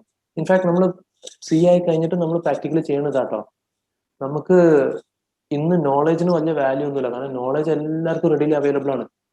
ഒരു സയൻസ് ബാക്ക്ഗ്രൗണ്ട് ഉള്ള അല്ലെങ്കിൽ വലിയ ഒരു 10th പോലും പാസ്സാവാത്ത ഒരാൾക്ക് വേണമെങ്കിൽ ഒരു IT റിട്ടേൺ ഫയൽ ചെയ്യാൻ പറ്റും. എങ്ങനെ ചെയ്യണം എന്നുള്ള ഡീറ്റെയിൽ സ്റ്റെപ്സ് ആയിട്ട് യൂട്യൂബിൽ കൊടുത്തിട്ടുണ്ടാവും. അല്ലെങ്കിൽ എന്റെ ബൈക്ക് കംപ്ലൈന്റ് ആയി അതെങ്ങനെ റിപ്പയർ ചെയ്യണം എന്നുള്ള എല്ലാ സാധനവും ഗൂഗിളിലും യൂട്യൂബിലൊക്കെ റെഡിലി അവൈലബിൾ ആണ്. ഇന്ന് ഇൻഡസ്ട്രിയിൽ ഏറ്റവും ആവശ്യമുള്ള സംഭവം നമ്മൾ ഇൻഡസ്ട്രിയിൽ ഫേസ് ചെയ്തുകൊണ്ടിരിക്കുന്ന പ്രോബ്ലത്തിന് നിങ്ങളടുത്ത് സൊല്യൂഷൻ ഉണ്ടോ എന്ന് ആൾക്കാർ നോക്കണം. അതിനാണ് നമുക്ക് വാല്യൂ ഉള്ളത്. അപ്പൊ നമ്മളെ കോഴ്സും അങ്ങനെ തന്നെ. നമ്മളെ കോഴ്സിൽ വരുന്ന ഓരോ ചേഞ്ചസും നിങ്ങളിത് പാസ്സായി കഴിയുമ്പോഴേക്കും ഇൻഡസ്ട്രിയിൽ എന്താണ് പ്രാക്ടിക്കലി നടക്കുന്നത്, നിങ്ങൾ അതിനെ അഡാപ്റ്റ് ആയ രീതിയിലാണ്, നിങ്ങൾ റെഡി ആണെന്ന രീതിയിലാണ് ICA ഫോക്കസ് ചെയ്യുന്നത്. അതിനുള്ള ചേഞ്ചസ് അവരങ്ങനെ വരുത്തിക്കൊണ്ടിരിക്കും. അപ്പോൾ കോൺസെപ്റ്റ് പക്കയാക്കാൻ നോക്കുക. എന്നാലാണ് എങ്ങനെ ട്വിസ്റ്റഡ് ക്വസ്റ്റ്യൻ വന്നു കഴിഞ്ഞാലും നമുക്കത് ക്രാക്ക് ചെയ്യാൻ പറ്റുള്ളൂ. That is the first thing. Second thing, theory സബ്ജക്റ്റിൽ ഏറ്റവും ഇമ്പോർട്ടൻ്റ് ആയിട്ട് നമുക്ക് റിവിഷൻ വേണം. അത് നമ്മൾ കുറേ പഠിച്ച എക്സാമുകൾ നേരെ പോയിട്ടൊരു കാര്യമില്ല. റിവൈസ് ചെയ്താൽ മാത്രമേ നമുക്ക് റീകോൾ ചെയ്യാൻ പറ്റുള്ളൂ. അപ്പൊ അവിടെ നിങ്ങൾ മാക്സിമം ഷോർട്ട് നോട്ട്സ് ഉണ്ടാക്കാൻ നോക്കുക, ചാർട്ട്സ് ഉണ്ടാക്കാൻ നോക്കുക. നമുക്കൊക്കെ നമ്മളെ ഹാൻഡ് റൈറ്റിംഗ്, ഇപ്പൊ ഞാനൊക്കെ എന്റെ ക്ലാസ്സിൽ ഞാൻ പ്രിന്റഡ് നോട്ട്സ് കൊടുക്കാൻ നിൽക്കാറില്ല. ടെക്സ്റ്റിൽ ഇല്ലാത്ത ചില കണ്ടന്റ് ഒക്കെ ചിലപ്പോൾ ഞാൻ നോട്ട്സ് ആയിട്ട് കൊടുക്കും. എന്തെങ്കിലും കമ്പനി ഇൻകോർപ്പറേഷന്റെ സ്റ്റെപ്സ് എങ്ങനെയാണ് അവർക്ക് ചില ടെക്സ്റ്റിൽ പറയുന്നില്ല, അങ്ങനെയൊക്കെ കൊടുക്കും. അതല്ലാത്ത ഫുള്ള് ഞാൻ മാക്സിമം ഫോക്കസ് ചെയ്യുക കുട്ടികളെ റണ്ണിങ് നോട്ട്സ് ആണ്. കാരണം നമ്മുടെ മൈൻഡ് വർക്ക് ചെയ്യുന്ന ഒരു മെത്തേഡ് ആണ്. നമുക്ക് നമ്മളെ ഹാൻഡ് റൈറ്റിംഗ് നല്ല കംഫർട്ടബിൾ ആണ്, പെട്ടെന്ന് റീകോൾ ചെയ്യാൻ പറ്റും, ക്യാച്ച് ചെയ്യാൻ പറ്റും. അപ്പോൾ കോൺസെപ്റ്റുവൽ ക്ലാരിറ്റി ഉണ്ടാക്കാൻ നോക്കുക. അതെങ്ങനെ ചെയ്യുക? അഗെയിൻ ക്ലാസ് നിങ്ങൾ വീക്ക് ആണെങ്കിൽ അവിടെ ക്രാഷ് ക്ലാസ്സസ് കാര്യങ്ങൾ എന്തെങ്കിലും നോക്കുക, അല്ലെങ്കിൽ യൂട്യൂബ് ഫ്രണ്ട്സ് ഫാക്കൽറ്റിനോട് ഡൗട്ട് ചോദിച്ചിട്ട് ക്ലിയർ ചെയ്യാൻ നോക്കുക. ഷോർട്ട് നോട്ട്സ് ഉണ്ടാക്കുക, ചാർട്ട് ഉണ്ടാക്കുക. എക്സാമിന്റെ തലേന്ന് ഒറ്റ ദിവസം കൊണ്ട് എനിക്ക് ചാർട്ട്സ് ഫുള്ള് നോക്കിയിട്ട് ഒരു ചാർട്ട് കൊണ്ട് ഒരു എൻറ്റയർ ചാപ്റ്റർ തീർക്കാൻ പറ്റുകയാണെങ്കിൽ, ഒരു എൻറ്റയർ 4-5 പേജിൽ ഒരു ക്വസ്റ്റ്യൻ തീർക്കാൻ പറ്റുകയാണെങ്കിൽ അത്ര ടൈം നമുക്ക് സേവ് ചെയ്യാൻ പറ്റും. That is one thing. Auditing same factor എനിക്ക് പറയാനുള്ളത്.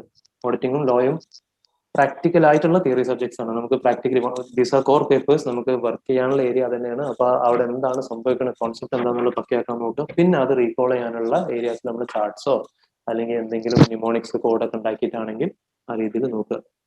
എത്രാം വയസ്സിലാണ് CA final? I am 25. I am not yet cleared IPCC. ഞാൻ പാസ്സായത് എത്രയാണ്? ഡിഗ്രിയും കഴിഞ്ഞിട്ടാണ് പിന്നെ CA ചെയ്യണത്. ഐ ഗസ് 25, 26 ആ റേഞ്ചിൽ എന്തോ ആയിരുന്നു. എൻ്റെ സ്റ്റുഡൻസിന്റെ, ഞാൻ പേര് പറഞ്ഞില്ല കാരണം പ്രൈവറ്റ്ലി അയച്ച മെസ്സേജ്. എൻ്റെ സ്റ്റുഡൻസിന്റെ കൂട്ടത്തില് ഇപ്പോ റീസെന്റ് ചെന്നൈയിലുള്ള ഒരു ബാച്ചില് ഒരു എന്തായാലും ഒരു 50 വയസ്സായിട്ടുള്ള ഒരു സ്ത്രീ ഉണ്ടായിരുന്നു CA ഇന്റർന് പഠിക്കാൻ. What inspired me more than that is അവർക്ക് 3 കുട്ടികളൊക്കെ ഉണ്ട്. അതല്ല, അവരുടെ ഹസ്ബൻഡ് 15-16 അറ്റംപ്റ്റ് എടുത്തിട്ടാണ് പാസ്സായത് എന്നാ പറഞ്ഞത്. അപ്പൊ 16 അറ്റംപ്റ്റ് എഴുതിയോ അതോ ഇടയിൽ ഏതെങ്കിലും അറ്റംപ്റ്റ് വേറെ എന്തെങ്കിലും കാരണം സ്കിപ്പ് ചെയ്താണ്ട് പിന്നെ നിങ്ങൾ അതൊക്കെ അറ്റംപ്റ്റ് ആയിട്ട് കൂട്ടിയാണ്? അല്ല, 16 അറ്റംപ്റ്റ് എഴുതിയിട്ടാണ് പാസ്സായത്. വീട്ടുകാരും എല്ലാവരും പറഞ്ഞു നിർത്തിക്കോ, മൂപ്പരില്ല ഞാനത് എഴുതി തീർക്കും പറഞ്ഞിട്ട് എഴുതി പാസ്സായി എന്നുള്ള. Age is not a factor. Obviously നമുക്ക് എത്രയും നേരത്തെ ക്ലിയർ ചെയ്യാൻ പറ്റും അത്രയും നമുക്ക് ഓപ്പർച്യൂണിറ്റീസ് ഉണ്ട്. ബട്ട് അതല്ലാതെ നമ്മളെ ഏജ് ഇവിടെ ഒരു വിഷയമല്ല. ഞാൻ ഇപ്പോഴും എടുത്തുകൊണ്ടിരിക്കുന്ന ബാച്ചിൽ എനിക്ക് പലരും ഗൾഫിലൊക്കെ ജോലി ചെയ്ത് ജോലി ഒഴിവാക്കിയിട്ട് ക്ലാസ് അറ്റൻഡിന് ആൾക്കാരുണ്ട്. 45-50 ഏജിലൊക്കെ ഉള്ള ആൾക്കാർ. നിങ്ങൾ വൺസ് യു പാസ് ആരും നിങ്ങളോട് ചോദിക്കാൻ പോകില്ല നിങ്ങൾ എത്ര അറ്റംപ്റ്റ് എടുത്തിട്ടാണ് പാസ്സായത് അല്ലെങ്കിൽ എത്ര മാർക്കിനെ പാസ്സായത് ആരും ചോദിക്കാൻ പോകില്ല. യുവർ എ CA, നിങ്ങൾ ചാർട്ടേഡ് അക്കൗണ്ടന്റ് ആണ്, അത്രേ ഉള്ളൂ. നിങ്ങളെ ഈ ക്വസ്റ്റ്യൻ ചോദിച്ചാൽ നിങ്ങളെ മൈൻഡിൽ ആ ഒരു ഫാക്ടർ നിങ്ങൾക്ക് ഐ സ്റ്റിൽ ബിലീവ് നിങ്ങൾ ആ ചോദ്യത്തിന്റെ പിന്നിൽ നിങ്ങൾക്ക് കോഴ്സ് എങ്ങനെയെങ്കിലും കംപ്ലീറ്റ് ചെയ്യണം എന്നുള്ളൊരു ആഗ്രഹം ഉണ്ട്. പക്ഷേ ഈ ഒരു ഏജ് എന്നുള്ള ഫാക്ടർ നിങ്ങളെ കൺസേൺ ആയിട്ട് കൂട്ടാണ്. നിങ്ങൾ നോക്കിയാൽ വേണ്ട, നിങ്ങൾ മാക്സിമം എഫേർട്ട് ഇട്ടിട്ട് ക്ലിയർ ചെയ്യാൻ നോക്കുക. No other issues in that. Second ടൈമാണ് ഫെയിൽ ആവുന്നത്. സെക്കൻഡും അഗ്രിഗേറ്റിൽ പോയി. ഫസ്റ്റ് ടൈം 6 മാർക്കിന് പോയത്, ഇപ്പൊ 9 മാർക്സിന്. ഇവിടെ ഞാൻ പറയുന്നത് വെച്ചാൽ നമ്മൾ അഗ്രിഗേറ്റ് അല്ലെങ്കിൽ സബ്ജക്ട് 40 ആ ഒരു സാധനം തന്നെ നമ്മൾ മൈൻഡിൽ നിന്ന് കളയാട്ടോ. സബ്ജക്ട് 40 ആണ് പാസ് എന്നുള്ള സാധനം തന്നെ മൈൻഡിൽ നിന്ന് ഡിലീറ്റ് ചെയ്യുക. നമ്മൾ സബ്ജക്ട് 60 ആണ് പാസ് എന്നുള്ള മൈൻഡിൽ സെറ്റ് ആക്കുക. അത് കിട്ടാത്തടത്തോളം കാലം നമ്മൾ പാസ് ആവുന്നില്ല. ഈവൻ പല കേസസിലും 3 സബ്ജക്റ്റിൽ 59, 58, 57, 4ാമത്തെ സബ്ജക്ട് 39 എന്നിട്ട് ഞാൻ പാസ്സായത്. അപ്പൊ നമുക്കൊക്കെ തോന്നുമ്പോൾ ജസ്റ്റ് മിസ്. ബട്ട് ജസ്റ്റ് മിസ്സും ഫെയിലാണ്. ഫോർച്ചുനേറ്റ്ലി ഓർ അൺഫോർച്ചുനേറ്റ്ലി ജസ്റ്റ് മിസ്സും ഫെയിലാണ്. നമ്മൾ അവിടെ 60 ആണ് നമ്മൾ പാസ് എന്നുള്ള രീതിയിൽ ട്രീറ്റ് ചെയ്യുക. ഇനി എന്തെങ്കിലും കാരണം കൊണ്ട് നിങ്ങൾക്ക് 60 കിട്ടിയില്ല, നിങ്ങൾക്ക് 4 സബ്ജക്റ്റും 50 കിട്ടി, നിങ്ങൾ പാസ്സായി. അപ്പൊ നിങ്ങൾ കൂട്ടുക എല്ലാ സബ്ജക്റ്റിലും ICA നിങ്ങൾക്ക് ഒരു 10 മാർക്ക് ഗ്രേസ് തന്നതാണ്, പാസ്സാക്കി വിട്ടാണ് നിങ്ങൾ ട്രീറ്റ് ചെയ്യുക. അപ്പൊ 60 ആണ് പാസ് എന്നുള്ള മൈൻഡ് സെറ്റ് ആക്കുക. ആ 60 പാസ് അച്ചീവ് ചെയ്യണമെങ്കിൽ നമ്മൾ 100 മാർക്കിനെങ്കിലും അറ്റൻഡ് ചെയ്യാൻ നോക്കണം. അത് നമ്മൾ ഫുള്ള് കംപ്ലീറ്റ് ചെയ്തോ എന്നുള്ള ഒന്നല്ല പറഞ്ഞത്. ഞാൻ നേരത്തെ പറഞ്ഞ കോൺസെപ്റ്റ് ആണ്. ക്വസ്റ്റ്യൻസ് സ്കിപ്പ് ചെയ്യാൻ നോക്കരുത്. 65 മാർക്കിന് അറ്റൻഡ് ചെയ്തിട്ടുള്ളൂ, 75 അറ്റൻഡ് ചെയ്തിട്ടുള്ളൂ. നമുക്ക് അറിയില്ല എന്നുള്ളതല്ല. നെഗറ്റീവ് മാർക്കിംഗ് ഇല്ല. നമുക്ക് എല്ലാ സബ്ജക്റ്റും 100 മാർക്കിന് എഴുതി തീർക്കാൻ നോക്കുക. പഠിക്കുമ്പോൾ 60 ആണ് പാസ് എന്ന രീതിയിൽ ട്രീറ്റ് ചെയ്യുക. അതല്ലാത്തടത്തോളം കാലം നമുക്ക് പിന്നെ എന്ത് പറഞ്ഞിട്ടും കാര്യമില്ല. 1 മാർക്കിനാ പോയത് എന്നൊക്കെ പറഞ്ഞ ഒരുപാട് കേസുണ്ട്. ഞാൻ നേരത്തെ പറഞ്ഞ 59, 58, 57 എന്നൊക്കെ 39, 59, 58, 57, 39. അപ്പോ ഇവരെങ്ങനെ പറയാ സാറേ ആ സബ്ജക്റ്റിൽ ഒരു മാർക്ക് കിട്ടിയെങ്കിൽ എനിക്ക് അവിടെ എക്സെപ്ഷൻ ഉണ്ടായിരുന്നു, അല്ലെങ്കിൽ ഈ സബ്ജക്റ്റ് ഒരു മാർക്ക് കിട്ടിയെങ്കിൽ ഞാൻ ഗ്രൂപ്പ് പാസ്സായിരുന്നു. അപ്പൊക്കെ ശരിയാണ്. ഇത് കുറെ കാലമായിട്ട് കുറെ സ്റ്റുഡൻസ് ICA റെപ്രസെന്റേറ്റീവിന് ചോദിച്ചുകൊണ്ടിരിക്കുന്ന സംഭവമാണ്. ആ ഒരു മാർക്ക് ഗ്രേസ് ആയിട്ട് കൊടുത്തൂടെ? അപ്പൊ ICA പറയും നിങ്ങൾ പറയാം ഒരു മാർക്ക് ഗ്രേസ് ആയിട്ട് കൊടുക്കണം. അപ്പൊ 38 കിട്ടിയ കുട്ടിക്ക് ഒരു മാർക്ക് കൊടുത്താൽ 39 ആയി, പിന്നെ ഒരു മാർക്ക് കൊടുത്താൽ 40, അങ്ങനെ കൊടുത്താൽ പോരെ? അവരവരെ വാദം പറയും, സ്റ്റുഡൻസ് നമ്മളെ വാദം പറയും. What I always felt was 59 കിട്ടിയ ഒരു കുട്ടിക്ക് ഒരു 55 കിട്ടിയിട്ടുള്ളൂ എന്ന് പറഞ്ഞിട്ടാല്, അല്ലെങ്കിൽ 39 കിട്ടിയ ഒരു കുട്ടിക്ക് 33 കിട്ടിയിട്ടുള്ളൂ പറഞ്ഞിട്ടാല് കുറച്ചെങ്കിലും സമാധാനം ഉണ്ടാവും. ഞാൻ ഒരു മാർക്കിനല്ലോ 7 മാർക്കിനാ പൊട്ടിയെന്നുള്ളത്. ഇത് സംതിങ് ലൈക്ക് എനിക്ക് ഫ്ലൈറ്റ് അല്ലെങ്കിൽ ട്രെയിന് ജസ്റ്റ് 1 മിനിറ്റാണ് മിസ്സായത് എന്ന് പറയുന്നതും, ഫ്ലൈറ്റ് 3/4 മണിക്കൂർ മുമ്പേ പോയി എന്ന് പറഞ്ഞാൽ നമുക്ക് കുറച്ചുകൂടി ഒരു കംഫർട്ട് ഉണ്ടാവാം 3/4 മണിക്കൂർ മുമ്പേ പോയി എന്നുള്ള സംഭവമാണ്. But those are not areas that നമ്മളെ കൺട്രോളിലല്ല, നമുക്കൊന്നും ചെയ്യാൻ പറ്റില്ല. 60 ആണ് പാസ് മാർക്ക് എന്ന രീതിയിൽ ട്രീറ്റ് ചെയ്ത് നോക്കുക. വാട്ട് എവർ ഹാപ്പൻഡ് പാസ്റ്റില് അഗൈൻ പേഴ്സണൽ മെസ്സേജ് ചെയ്യുന്നതുകൊണ്ട് പേര് പറഞ്ഞില്ല.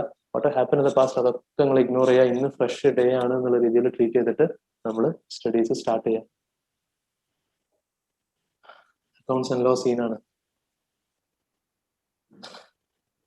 പറഞ്ഞ ഓരോ വാക്കും കറക്റ്റായി ഫുള്ളുണ്ട്, പക്ക 100% കറക്റ്റാണ്. Thank you. എല്ലാ സബ്ജക്റ്റും 85% ഓൾറെഡി ഓക്കെ ആണെങ്കിൽ ഇനി അത് തന്നെ ഫോക്കസ് ചെയ്താൽ പോരെ. Instead of focus in the rest focus ചെയ്യുക, പക്ഷെ ബാക്കി 15% സ്കിപ്പ് ചെയ്യാൻ നിൽക്കണ്ട. നിങ്ങൾക്ക് ടൈം ഉണ്ട് തോന്നണ അറ്റ്ലീസ്റ്റ് ഒരു റൗണ്ട് റീഡിംഗ് എങ്കിലും കൊടുക്കുക കേട്ടോ. ഇപ്പോ എല്ലാം കംപ്ലീറ്റ് ചെയ്യൽ ഇമ്പോസിബിൾ ആണ്. എനിക്ക് ഇന്നും ഓർമ്മയുണ്ട്, CA Inter ITSM IT 50 mark, SM 50 mark, അങ്ങനെ എന്തോ ആയിരുന്നു സാധനം. അപ്പോൾ IT ഏകദേശം ഫുള്ള് ഞാൻ എന്തൊക്കെയാ വായിച്ചു വെച്ചിട്ടുണ്ട്. എനിക്ക് ഭയങ്കര ഇൻട്രസ്റ്റ് ഉള്ള സബ്ജക്റ്റ് അല്ല, എല്ലാം കവർ ചെയ്തിട്ടുണ്ട്. SM ഒരു 8 ചാപ്റ്റർ എന്തോ പഠിക്കാനുള്ളതിൽ 2 ചാപ്റ്റർ മാത്രമേ ഞാൻ പഠിച്ചിട്ടുള്ളായിരുന്നു. അപ്പൊ എന്റെ മൈൻഡിൽ അന്ന് വന്നൊരു കോൺസെപ്റ്റ്, പഠിച്ച ഏത് എക്സാം അന്ന് രാവിലെ കേട്ടോ, ഉച്ചക്ക് എക്സാം അന്ന് രാവിലെ ആലോചിക്കാണ് പഠിച്ചത് തന്നെ റിവൈസ് ചെയ്താലോ, അല്ലെങ്കിൽ ആ പുതിയ 4 നോക്കിയിട്ട് പോലും ഇല്ല, ജസ്റ്റ് ഒന്ന് വായിച്ചു വിട്ടാലോ എന്ന് ആലോചിച്ചിട്ട് മൈൻഡിൽ തീരുമാനിച്ചൊന്ന് വായിച്ചു വിടാം. അങ്ങനെ ജസ്റ്റ് ആ ഒരു കുറച്ച് ടൈം കൊണ്ട് ജസ്റ്റ് ഒന്ന് വായിച്ചാണ്. എക്സാമുകൾ പോയി. SM എന്നുള്ള സബ്ജക്റ്റ് ഒക്കെ നമുക്ക് ഓൾമോസ്റ്റ് ഡിഗ്രി പേപ്പർ പോലെയാണ്. അതായത് ലോയും ഓഡിറ്റും പോലെ ഭയങ്കര ഇതായിട്ടുള്ള സംഭവമല്ല, ടെക്നിക്കലായിട്ട് സംഭവമല്ല. കുറെ ബൈഹാർട്ട് അല്ലെങ്കിൽ കുറെ തിയററ്റിക്കൽ ആണ്. കുറെ ആ ഒരു വായിച്ച ബേസിൽ കുറെ കത്തിയടിച്ചു കൊടുത്തു, പാസ്സാവാൻ പറ്റി. താങ്ക്ഫുൾ, അൽഹംദുലില്ലാ പാസ്സാവാൻ പറ്റി. അപ്പോൾ ഇപ്പൊ നിങ്ങൾ പ്രിപ്പയർ ചെയ്യാൻ പോവാണോ, നിങ്ങൾ ആ 15% സ്കിപ്പ് ചെയ്യണ്ട. നിങ്ങൾക്ക് 85% പക്കയാണ്, അതിൽ സ്കോർ ചെയ്യാൻ പറ്റും തോന്നുകയാണെങ്കിൽ അതിൽ ഫോക്കസ് ചെയ്തോളി. ആ 15% കുറച്ചൊന്ന് ടൈം സ്പെൻഡ് ചെയ്ത് വെക്കുക. എന്താണെന്നുള്ളത് ഒരു റൗണ്ട് റീഡിംഗ് എങ്കിലും കൊടുത്തു വെക്കാം. നമുക്ക് പറയാൻ പറ്റില്ല, നമുക്ക് ഓപ്ഷൻ കിട്ടുന്ന ക്വസ്റ്റ്യൻ ഒരു പക്ഷേ നമ്മൾ പഠിച്ചു തരുന്ന നല്ല ട്രിക്കി ക്വസ്റ്റിനും ഇതിൽ നല്ല സിമ്പിൾ ക്വസ്റ്റിനും വരുന്ന കേസസ് ഉണ്ടാവാറുണ്ട്. ക്വസ്റ്റ്യൻ ഒരു പോയിന്റ് വരെ ആൻസർ ചെയ്യാൻ പറ്റും, അത് കഴിഞ്ഞ് എന്താ ചെയ്യേണ്ടതെന്ന് അറിയില്ല, കംപ്ലീറ്റ്ലി ബ്ലാങ്ക് ആവും. കോസ്റ്റിങ്ങിൽ എപ്പോഴും സംഭവിക്കുന്നതാണ്. നിങ്ങൾക്ക് ഏത് പോയിന്റ് വരെയാണ് ആൻസർ ചെയ്യാൻ പറ്റുക അവിടെ വരെ എഴുതിയിട്ടിട്ട് പിന്നെ അതിന് ടൈം വേസ്റ്റ് ചെയ്യാൻ നിൽക്കില്ലേ, ബാക്കിയുള്ള സ്പേസ് ഇവിടെ അടുത്ത ക്വസ്റ്റ്യൻക്ക് പോവാം. പലപ്പോഴും എന്താ പറയുക, കണ്ടന്റ് ഫുൾ നമ്മുടെ തലന്റെ ഉള്ളിൽ ഉണ്ടാവും, പക്ഷെ അതിലേക്കുള്ള ആ ഒരു എൻട്രി പോയിന്റ് കാര്യം അങ്ങനെ ക്വസ്റ്റ്യൻ മാർക്കായിട്ട് നിൽക്കുന്നത്. ഇപ്പൊ ഈ cool off time 1:45 question paper കിട്ടി, നമുക്ക് ചിലപ്പോൾ ക്വസ്റ്റ്യൻസ് ഫുള്ള് ബ്ലാങ്ക് ആയി ഒരു ഐഡിയ ഉണ്ടാവില്ല. എല്ലാം പഠിച്ചിട്ട് എല്ലാം തലയിലുണ്ട്, പക്ഷെ എങ്ങനെ സ്റ്റാർട്ട് ചെയ്യുന്ന സാധനം അങ്ങനെ കൺഫ്യൂസ് ആയി നിൽക്കും. ചിലപ്പോൾ നമ്മൾ 6ാമത്തെ ആൻസർ എഴുതിക്കൊണ്ടിരിക്കുമ്പോഴേക്കാരം ആ ഫസ്റ്റ് ക്വസ്റ്റ്യന്റെ ആ ഒരു എൻട്രി പോയിന്റ്, ആ ഒരു വേർഡ് നമുക്ക് കിട്ടുക. അങ്ങനെ കിട്ടുമ്പോൾ അത് അപ്പൊ തന്നെ ക്വസ്റ്റ്യൻ പേപ്പറിൽ എഴുതിയിട്ടേക്കുക, ക്വസ്റ്റ്യൻ പേപ്പറിന്റെ സൈഡിൽ എഴുതിയിട്ടേക്കുക. കാരണം ആ വന്ന പോയിന്റ് ചിലപ്പോൾ കുറച്ച് കഴിഞ്ഞാൽ കിട്ടണം എന്നില്ല. യൂഷ്വലി ക്വസ്റ്റ്യൻ പേപ്പർ ഒന്നും എഴുതാൻ പാടില്ല എന്നൊക്കെ പറയലുണ്ട്, പക്ഷെ അത് എത്രമാത്രം പ്രാക്ടിക്കൽ ആണെന്ന് നിങ്ങൾക്ക് അറിയില്ല. ഞാൻ എഴുതാറുണ്ട് ആൻഡ് ഇറ്റ് ഹെൽപ്ഡ് ഓൾസോ. നിങ്ങളും ചെയ്ത് നോക്കുക. ഇവാലുവേറ്ററിന്റെ മുന്നിൽ ഭയങ്കര എന്താ പറയാ വാശിയിൽ ഇങ്ങനെ എന്നോട് SU പറഞ്ഞിട്ടുണ്ട് നിങ്ങൾ എന്താ ചെയ്യാൻ നോക്കാം, അങ്ങനെ ചെയ്യാൻ നിൽക്കണ്ട. ഓല് കാണുമ്പോൾ ഒന്നും എഴുതാൻ നിൽക്കണ്ട. But it works. ഓക്കെ, നിങ്ങൾക്ക് ഒരു ക്വസ്റ്റ്യൻ ആ ഒരു സമയത്ത് കിട്ടിയില്ലെങ്കിൽ ബ്ലാങ്ക് ആവുകയാണെങ്കിൽ അതിന് ടൈം വേസ്റ്റ് ചെയ്യാൻ നിൽക്കണ്ട. അവിടെ സ്പേസോടെ അടുത്തേക്ക് പോകും. ഒരു പക്ഷേ അതിലേക്കുള്ള ആ ഒരു വർക്കിംഗ് നോട്ട് അല്ലെങ്കിൽ അതിലേക്ക് ഡ്രോ ചെയ്യുന്ന ഫാക്ടർ ചിലപ്പോൾ വേറെ ക്വസ്റ്റ്യൻ ചെയ്ത് കൊടുക്കുമ്പോൾ കിട്ടും. അപ്പൊ തിരിച്ച് ഇത് വന്നിട്ട് ഫില്ല് ചെയ്യേ, അല്ലെങ്കിൽ ആ എന്താണോ ഫാക്ടർ നിങ്ങളെ മൈൻഡിൽ അപ്പൊ ചെയ്ത് കൊടുക്കുമ്പോൾ മിസ്സിംഗ് ആയിട്ടുള്ള സംഭവം അത് ക്വസ്റ്റ്യൻ പേപ്പറിൽ അപ്പത്തിന് എഴുതിയിട്ട് തിരിച്ചത് വന്നിട്ട് ഫില്ല് ചെയ്ത് കൊടുക്കുക. പ്രാക്ടീസിലൂടെ സോൾവ് ആവുന്ന സംഭവങ്ങളാണ് ഇതൊക്കെ. അവിടെയാണ് നമ്മൾ എത്ര പാസ്റ്റ് എക്സാം ക്വസ്റ്റ്യൻസ് കാര്യങ്ങൾ ചെയ്യണോ, നമ്മൾ ആ ഒരു പാറ്റേൺ ക്വസ്റ്റ്യൻസ് അങ്ങനെ കണ്ടുവരുമ്പോൾ നമ്മൾ അതിലേക്ക് അഡാപ്റ്റ് ആയി വരിക ചെയ്യുക. കോസ്റ്റിങ്ങിലൊക്കെ പ്രത്യേകം ശ്രദ്ധിക്കേണ്ട ഒരു ഫാക്ടർ, കോസ്റ്റിംഗ് ഭയങ്കര ഫ്ലെക്സിബിൾ ആയിട്ടുള്ള പേപ്പറാണ്. അതായത് ഒരു 5 കുട്ടികൾക്ക് വേണമെങ്കിൽ 5 മെത്തേഡിലൂടെ ആൻസർ ചെയ്യാം, എല്ലാവർക്കും കറക്റ്റ് ആൻസറിലേക്ക് എത്തിക്കാൻ പറ്റും. ഇപ്പൊ ഫോർ എക്സാമ്പിൾ നിങ്ങൾ ഒരു 7 വർക്കിംഗ് നോട്ട് ചെയ്താണ്ട് ആൻസറിലേക്ക് എത്തിച്ച സംഭവം ഞാൻ ചിലപ്പോൾ കുറച്ച് ബ്രൈറ്റ് ആണെങ്കിൽ എനിക്ക് ചിലപ്പോൾ 5 വർക്കിംഗ് നോട്ട് കൊണ്ട് എത്തിക്കാൻ പറ്റും. പക്ഷെ അവിടെ പ്രശ്നം എന്താ വെച്ചാൽ ICAയുടെ മെറ്റീരിയൽ അവർ ആ 7 വർക്കിംഗ് നോട്ട് കൊടുത്തിട്ടുണ്ടെങ്കിൽ ഞാൻ സ്കിപ്പ് ചെയ്ത 2 വർക്കിംഗ് നോട്ടിന്റെ മാർക്ക് എനിക്ക് പോകും. അപ്പൊ ഫൈനൽ ആൻസർ കറക്റ്റ് ആയതുകൊണ്ട് മാത്രം കാര്യമില്ല. നമ്മൾ ആ സ്റ്റെപ്സ് ICA പ്രിസ്ക്രൈബ് ചെയ്ത് ആ മെത്തേഡിലേക്ക് നമ്മൾ എത്തിക്കാൻ നോക്കണം, ആ വർക്കിംഗ് നോട്ട്. അതുകൊണ്ട് തന്നെ നമ്മുടെ ഈവൻ ഇഫ് ഒരു ആൻസർ കംപ്ലീറ്റ് ആയില്ല കുഴപ്പമില്ല, 80% എഴുതാൻ പറ്റിയിട്ടുള്ളൂ. വർക്കിംഗ് നോട്ട്സ് ആണ് മെയിൻ മാർക്കുള്ളത്. വർക്കിംഗ് നോട്ട്സും നിങ്ങൾ എടുത്ത അസംഷൻസും അത് നമ്മൾ എന്തായാലും എഴുതി കൊടുക്കണം. ഫൈനൽ ആൻസർ കറക്റ്റ് ആയോ കറക്റ്റ് ആയാലും അതിന് ചെറിയ മാർക്കേ ഉള്ളൂ. അപ്പൊ നിങ്ങൾക്ക് ആൻസർ കംപ്ലീറ്റ് ചെയ്യാൻ പറ്റില്ല, നിങ്ങൾ ഒരു 80-85% എഴുതിയിട്ടുണ്ട്, അത് കാണുമ്പോൾ തന്നെ നമുക്ക് ജഡ്ജ് ചെയ്യാൻ പറ്റും വാലറ്റിന് ഈ ചങ്ങായിക്ക് കണ്ടന്റ് അറിയാം. ഞാൻ 100 മാർക്സിന് അറ്റൻഡ് ചെയ്തിട്ടുണ്ട്. That it self is an added impression. ഒരു പ്രോപ്പർ ടൈം മാനേജ്മെന്റ് ഉണ്ട് എന്നുള്ളൊരു ഇംപ്രഷൻ തന്നെ അവിടെ വരികയാണ്. ടൈം സഫീഷ്യന്റ് അല്ലാത്തത് കംപ്ലീറ്റ് ചെയ്യാൻ പറ്റിയില്ല, ആ എഴുതിയതിനുള്ള മാർക്സ് നിങ്ങൾക്ക് ഉണ്ടാവും.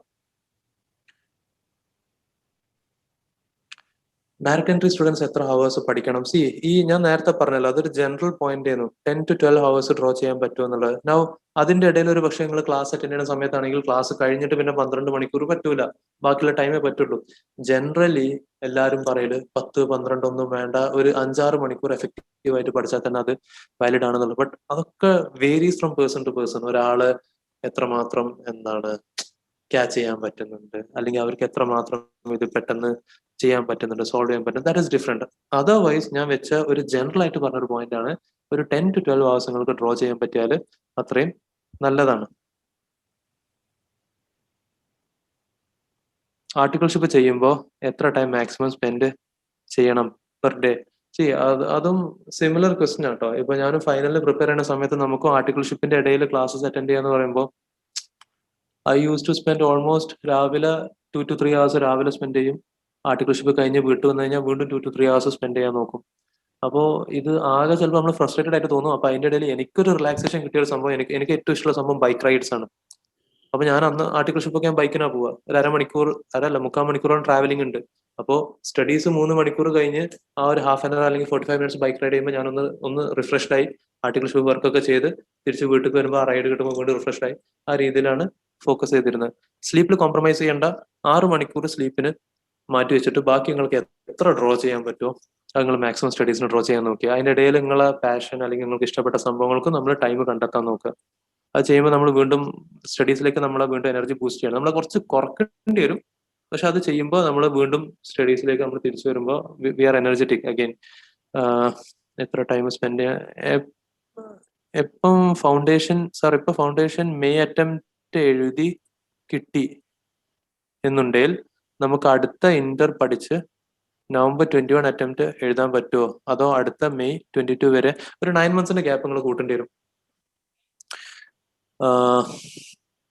ഒരു 9 months ഗ്യാപ്പ് വരുന്നുണ്ട് നമ്മൾ എങ്ങനെ കൂട്ടുകയാണെങ്കിലും. നിങ്ങൾ ഈ മെയ്യിൽ നിങ്ങൾ ഫൗണ്ടേഷൻ പാസ്സായാലും നിങ്ങൾക്ക് നവംബറിൽ ഇന്റർ എഴുതാൻ പറ്റൂല, അടുത്ത മെയ്ക്ക് വരാം. Jan 21 സ്റ്റുഡൻസിന് മെയ് എക്സാം എക്സ്റ്റെൻഡ് ചെയ്യുമോ? എക്സ്റ്റെൻഡ് ചെയ്യുന്നതിനെ പറ്റി ഒതന്റിക് ആയിട്ടുള്ള ന്യൂസ് ഒന്നും ICAന്റെ സൈഡിൽ നിന്ന് വന്നിട്ടില്ല. നമ്മൾ എക്സ്പെക്ടേഷൻ എന്തായാലും ICA റിസൾട്ട് എന്താണ്, എക്സാമിന് മുമ്പ് റിസൾട്ട് വരണം, എക്സാമിന്റെ രജിസ്ട്രേഷന് മുമ്പ് റിസൾട്ട് വരണം. ആ രീതിയിൽ തന്നെ ICA ചെയ്യും. ബാക്കി എക്സ്റ്റെൻഡ് ചെയ്യാൻ പോവാണോ അതോ റിസൾട്ട് നേരത്തെ വരുമോ എന്താന്നുള്ളത് ICAയുടെ സൈഡിൽ നിന്ന് അനൗൺസ്മെന്റ് വന്നിട്ടില്ല. ബട്ട് ഒബ്വിയസ് ആണ്, അതുണ്ടെങ്കിൽ സ്റ്റുഡൻസിന് മെയ് എക്സാമിൽ എഴുതാൻ പറ്റുള്ളൂ, അപ്പിയർ ചെയ്യാൻ പറ്റുള്ളൂ. മെയിൽ എഴുതാൻ പറ്റുന്ന കുറെ മെസ്സേജസ് ഉണ്ട്. യെസ്, എഴുതാൻ പറ്റും. മെയ് നവംബർ എല്ലാ അറ്റംപ്റ്റിലും എല്ലാ പ്രാവശ്യം ഉള്ള അറ്റംപ്റ്റ്സ് ആണ്. ഇപ്രാവശ്യം ജാനുവരി മാത്രമാണ് പുതിയൊരു സൈക്കിൾ ആയിട്ട് കൊടുക്കുന്നത്. അപ്പൊ ജാനുവരിയിലേക്ക് പുതിയ രജിസ്ട്രേഷൻസ് പറ്റൂല എന്ന് പറഞ്ഞു. നവംബറിന് ഓപ്റ്റ് ഔട്ട് ചെയ്ത ആൾക്കാർക്ക് ജാനുവരിയിൽ എഴുതാന്നല്ലാതെ വേറെ പുതിയതായിട്ട് രജിസ്റ്റർ ചെയ്യാൻ പറ്റൂല എന്ന് പറയുന്നത്. But May is A common cycle. അതിൽ ജാനുവരിയിൽ കഴിഞ്ഞ ആൾക്കാർക്കും എഴുതാന്ന് പറയുമ്പോൾ ഒബ്വിയസ്ലി റിസൾട്ട് അതിന്റെ മുമ്പ് തന്നെ വരണം എന്നുള്ളതാണ് നമ്മുടെ എക്സ്പെക്ടേഷൻ. ICA ആ രീതിയിൽ തന്നെ ട്രൈ ചെയ്യാം.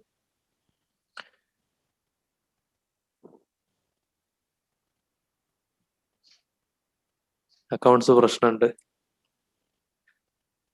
ലോയുടെ പ്രസന്റേഷൻ എങ്ങനെയൊക്കെ വേണം? സെക്ഷൻ കോഡ് ചെയ്യൽ വേണോ? പഠിക്കേണ്ട സെക്ഷൻസ് ഉണ്ടോ? അക്കൗണ്ട്സ് പ്രശ്നമുണ്ട്. That is something that we need to do. Conceptual ക്ലാരിറ്റിയുടെ പ്രശ്നമാണോ പ്രസന്റേഷന്റെ പ്രശ്നമാണോ നമ്മൾ അസസ് ചെയ്തിട്ട് ആ രീതിയിൽ നമ്മൾ അതിന്റെ സൊല്യൂഷൻ നോക്കണം. ക്ലാസ് റിക്വയർഡ് ആണോ നമ്മൾ ക്ലാസ് നോക്കണം. അതല്ല 1-2 ചാപ്റ്ററിൽ നിങ്ങൾക്ക് ബുദ്ധിമുട്ടുള്ളൂ, നിങ്ങൾ ക്ലാസ് ഫുള്ള് നോക്കേണ്ട ആവശ്യമില്ല. റെസ്പെക്റ്റീവ് ഫാക്കൽറ്റിയുടെ ഹെൽപ്പ് എടുക്കാൻ നോക്കുക, ഫ്രണ്ട്സിന്റെ ഹെൽപ്പ് എടുക്കാൻ നോക്കുക. ഫുൾ സബ്ജക്റ്റിന്റെ പ്രശ്നമാണോ നല്ല ഫാക്കൽറ്റിയുടെ ക്ലാസ് നോക്കുക, അറ്റൻഡ് ചെയ്യാൻ നോക്കുക.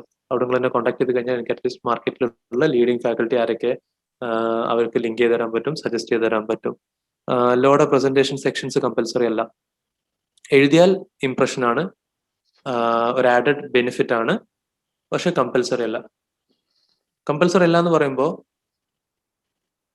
എന്താ പറയാ, തെറ്റായിട്ടുള്ള സെക്ഷൻ എഴുതി കഴിഞ്ഞാൽ ICAക്ക് നിങ്ങളെ മാർക്ക് കട്ട് ചെയ്യൽ കമ്പൽസറി ആണ്. അതുകൊണ്ട് നിങ്ങൾ അത്രയും 100% ഷുവർ ആണ് നിങ്ങൾ എഴുതുന്ന സെക്ഷൻ കറക്റ്റ് ആണെന്നുണ്ടെങ്കിൽ മാത്രം എഴുതുക. കോൺസെപ്റ്റിന് ഇമ്പോർട്ടൻസ് കൊടുക്കുക, സെക്ഷൻ നിങ്ങൾ ഫോക്കസ് ചെയ്യേണ്ട ആവശ്യമില്ല.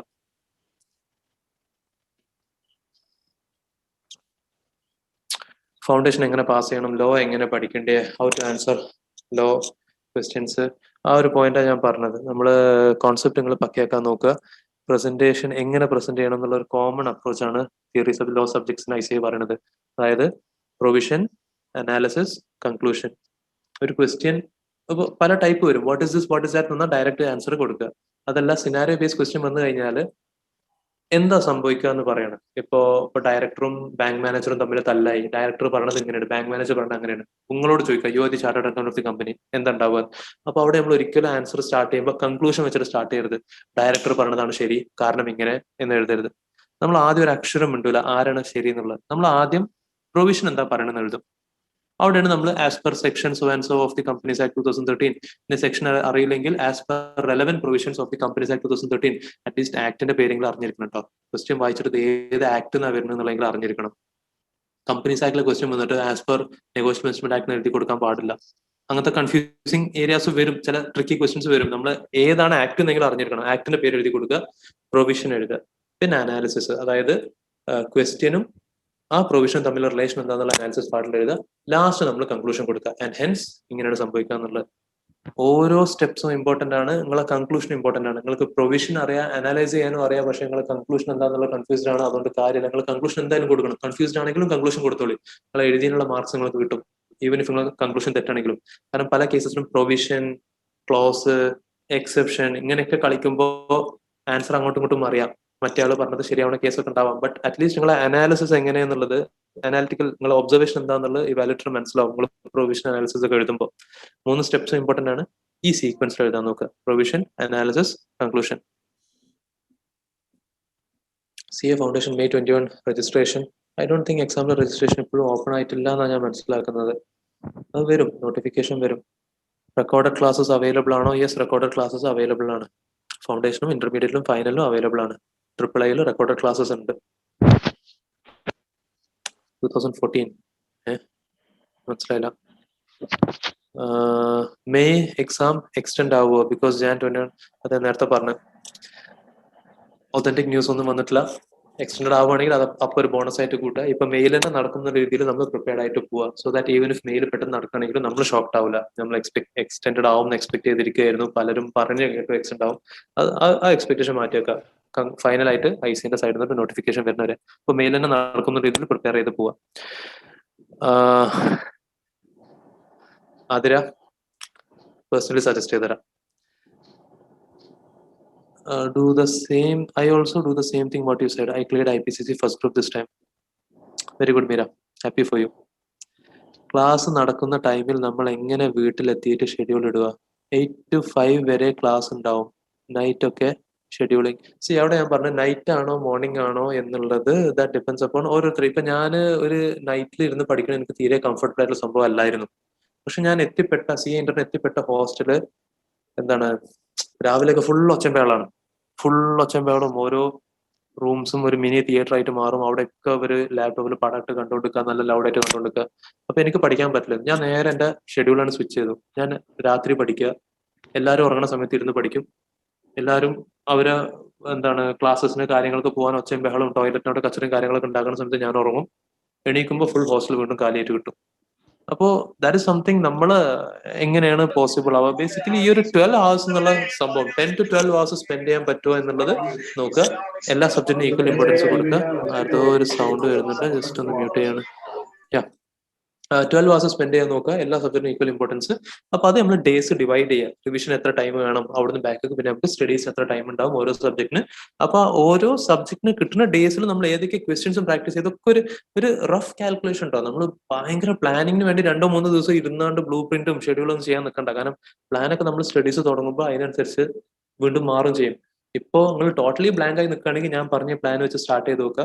നിങ്ങൾ തുടങ്ങി കഴിഞ്ഞാൽ നിങ്ങൾക്ക് തന്നെ നിങ്ങൾ മൈൻഡ് പറഞ്ഞു തരും what is the best plan എന്നുള്ളത്. ഷാൻ ഉസ്മാൻ സാറോട് പോയി പണി വെക്കാൻ പറയാം, എനിക്ക് ഇതാണ് വർക്ക് ചെയ്യുക എന്നുള്ള സംഭവം നിങ്ങളെ മൈൻഡ് നിങ്ങൾക്ക് പറഞ്ഞു കഴിഞ്ഞാൽ പിന്നെ അത് അഡാപ്റ്റ് ചെയ്യാം. അപ്പോൾ ആ രീതിയിൽ നോക്കുക. ടൈം സ്പെൻഡ് ചെയ്യാനുള്ളതും എല്ലാ സബ്ജക്റ്റിനും ഈക്വൽ ഇമ്പോർട്ടൻസും എല്ലാം എന്നുള്ള ഫാക്ടർ നോക്കുക.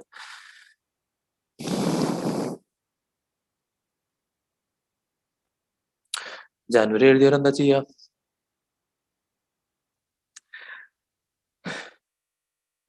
ബി പോസിറ്റീവ്, കിട്ടും എന്നുള്ള എക്സ്പെക്ടേഷനിൽ തന്നെ. നിങ്ങൾക്ക് തന്നെ തോന്നുമായിരുന്നു ക്വസ്റ്റ്യൻ അല്ലെങ്കിൽ ഏതെങ്കിലും സബ്ജക്ട് അത്ര നല്ല രീതിയിൽ പോയില്ല എന്നൊക്കെ നിങ്ങൾ തോന്നുകയാണെങ്കിൽ, ഇഫ് യു ഫീൽ സോ, ഇപ്പോൾ എക്സാം ഒക്കെ കഴിഞ്ഞ്, അതായത് എക്സാം കഴിഞ്ഞ ഉടനെ പഠിക്കാൻ നിൽക്കണം എന്ന് ഞാൻ പറയില്ല.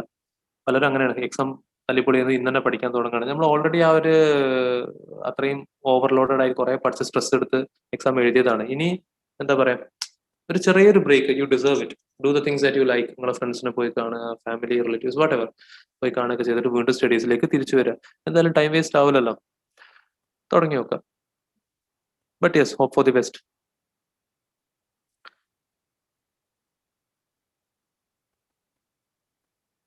സർ, കുറെ പ്രാക്ടീസ് ചെയ്തു പോയാൽ എക്സാം ഹാളിൽ പേപ്പർ കിട്ടുമ്പോൾ അൽഹംദുലില്ലാ സെറ്റ്, എഴുതി തുടങ്ങുമ്പോൾ ബ്ലാങ്ക് ആവുകയാണ്.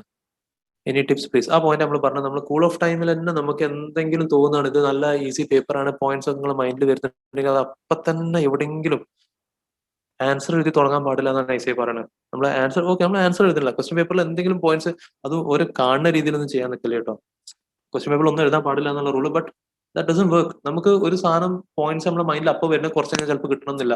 അപ്പൊ ആ തോന്നുന്ന പോയിന്റ്സ് എന്തൊക്കെയാ ഷോർട്ട് പോയിന്റ്സ് കാര്യങ്ങൾ അത് അപ്പോൾ എഴുതിയിട്ടൊക്കെ ചിലപ്പോൾ വേറെ ആൻസർ എഴുതിക്കൊണ്ടിരിക്കുമ്പോൾ ഇതിന്റെ പോയിന്റ് കിട്ടും, ഞാൻ നേരത്തെ പറഞ്ഞ പോലെ. അപ്പൊ ആ പോയിന്റ് ആ ക്വസ്റ്റ്യൻ സൈഡിൽ എഴുതിയിട്ടൊക്കെ ബാക്കി റെഡി ആവും. ആ രീതിയിൽ ഒന്ന് ട്രൈ ചെയ്ത് നോക്കിയാൽ പലപ്പോഴും വർക്ക് ചെയ്യാറുണ്ട്. എനിക്ക് നേരെ തിരിച്ചാട്ടോ, എനിക്ക് ക്വസ്റ്റ്യൻ പേപ്പർ കിട്ടുമ്പോൾ സെറ്റ് എന്നല്ല, ആദ്യം ഫുള്ള് ബ്ലാങ്ക് ആവലാണ്. പിന്നെ അങ്ങനെ എഴുതി തുടങ്ങി വരുമ്പോൾ ഓരോന്നങ്ങനെ സ്ട്രൈക്ക് ആയി വരും. അതിന്റെ ഓരോ ഏരിയസ് അങ്ങനെ ഫില്ലായി വരാറുണ്ട്. പ്രാക്ടീസ് ചെയ്യാം മാക്സിമം. എന്താ പറയാ, കുറെ ഈ ടെക്സ്റ്റ് ഇങ്ങനെ കുറെ വായിക്കുന്നതിന് പകരം പാസ്റ്റ് എക്സാം ക്വസ്റ്റ്യൻ ആൻസർ ആ രീതിയിൽ അങ്ങനെ ചെയ്ത് അങ്ങനെ പോവാം. അങ്ങനെ ചെയ്ത് വരുമ്പോൾ നമ്മൾ ഈവൻ ഫസ്റ്റ് സെയിം ക്വസ്റ്റ്യൻ വന്നില്ലെങ്കിലും അറ്റ്ലീസ്റ്റ് വി നോ എങ്ങനെ മെത്തേഡ് ഓഫ് പ്രസന്റേഷൻ എന്താണെന്നുള്ളത് നമ്മൾ അഡാപ്റ്റ് ആയി വരും. Maximum practice, that is what we want. +2 കഴിഞ്ഞ് CA ആവുന്നത് വരെ ഉള്ളതൊന്ന് പറയുമോ? സാറിന്റെ +2 കഴിഞ്ഞ് CA ആവുന്നത് വരെ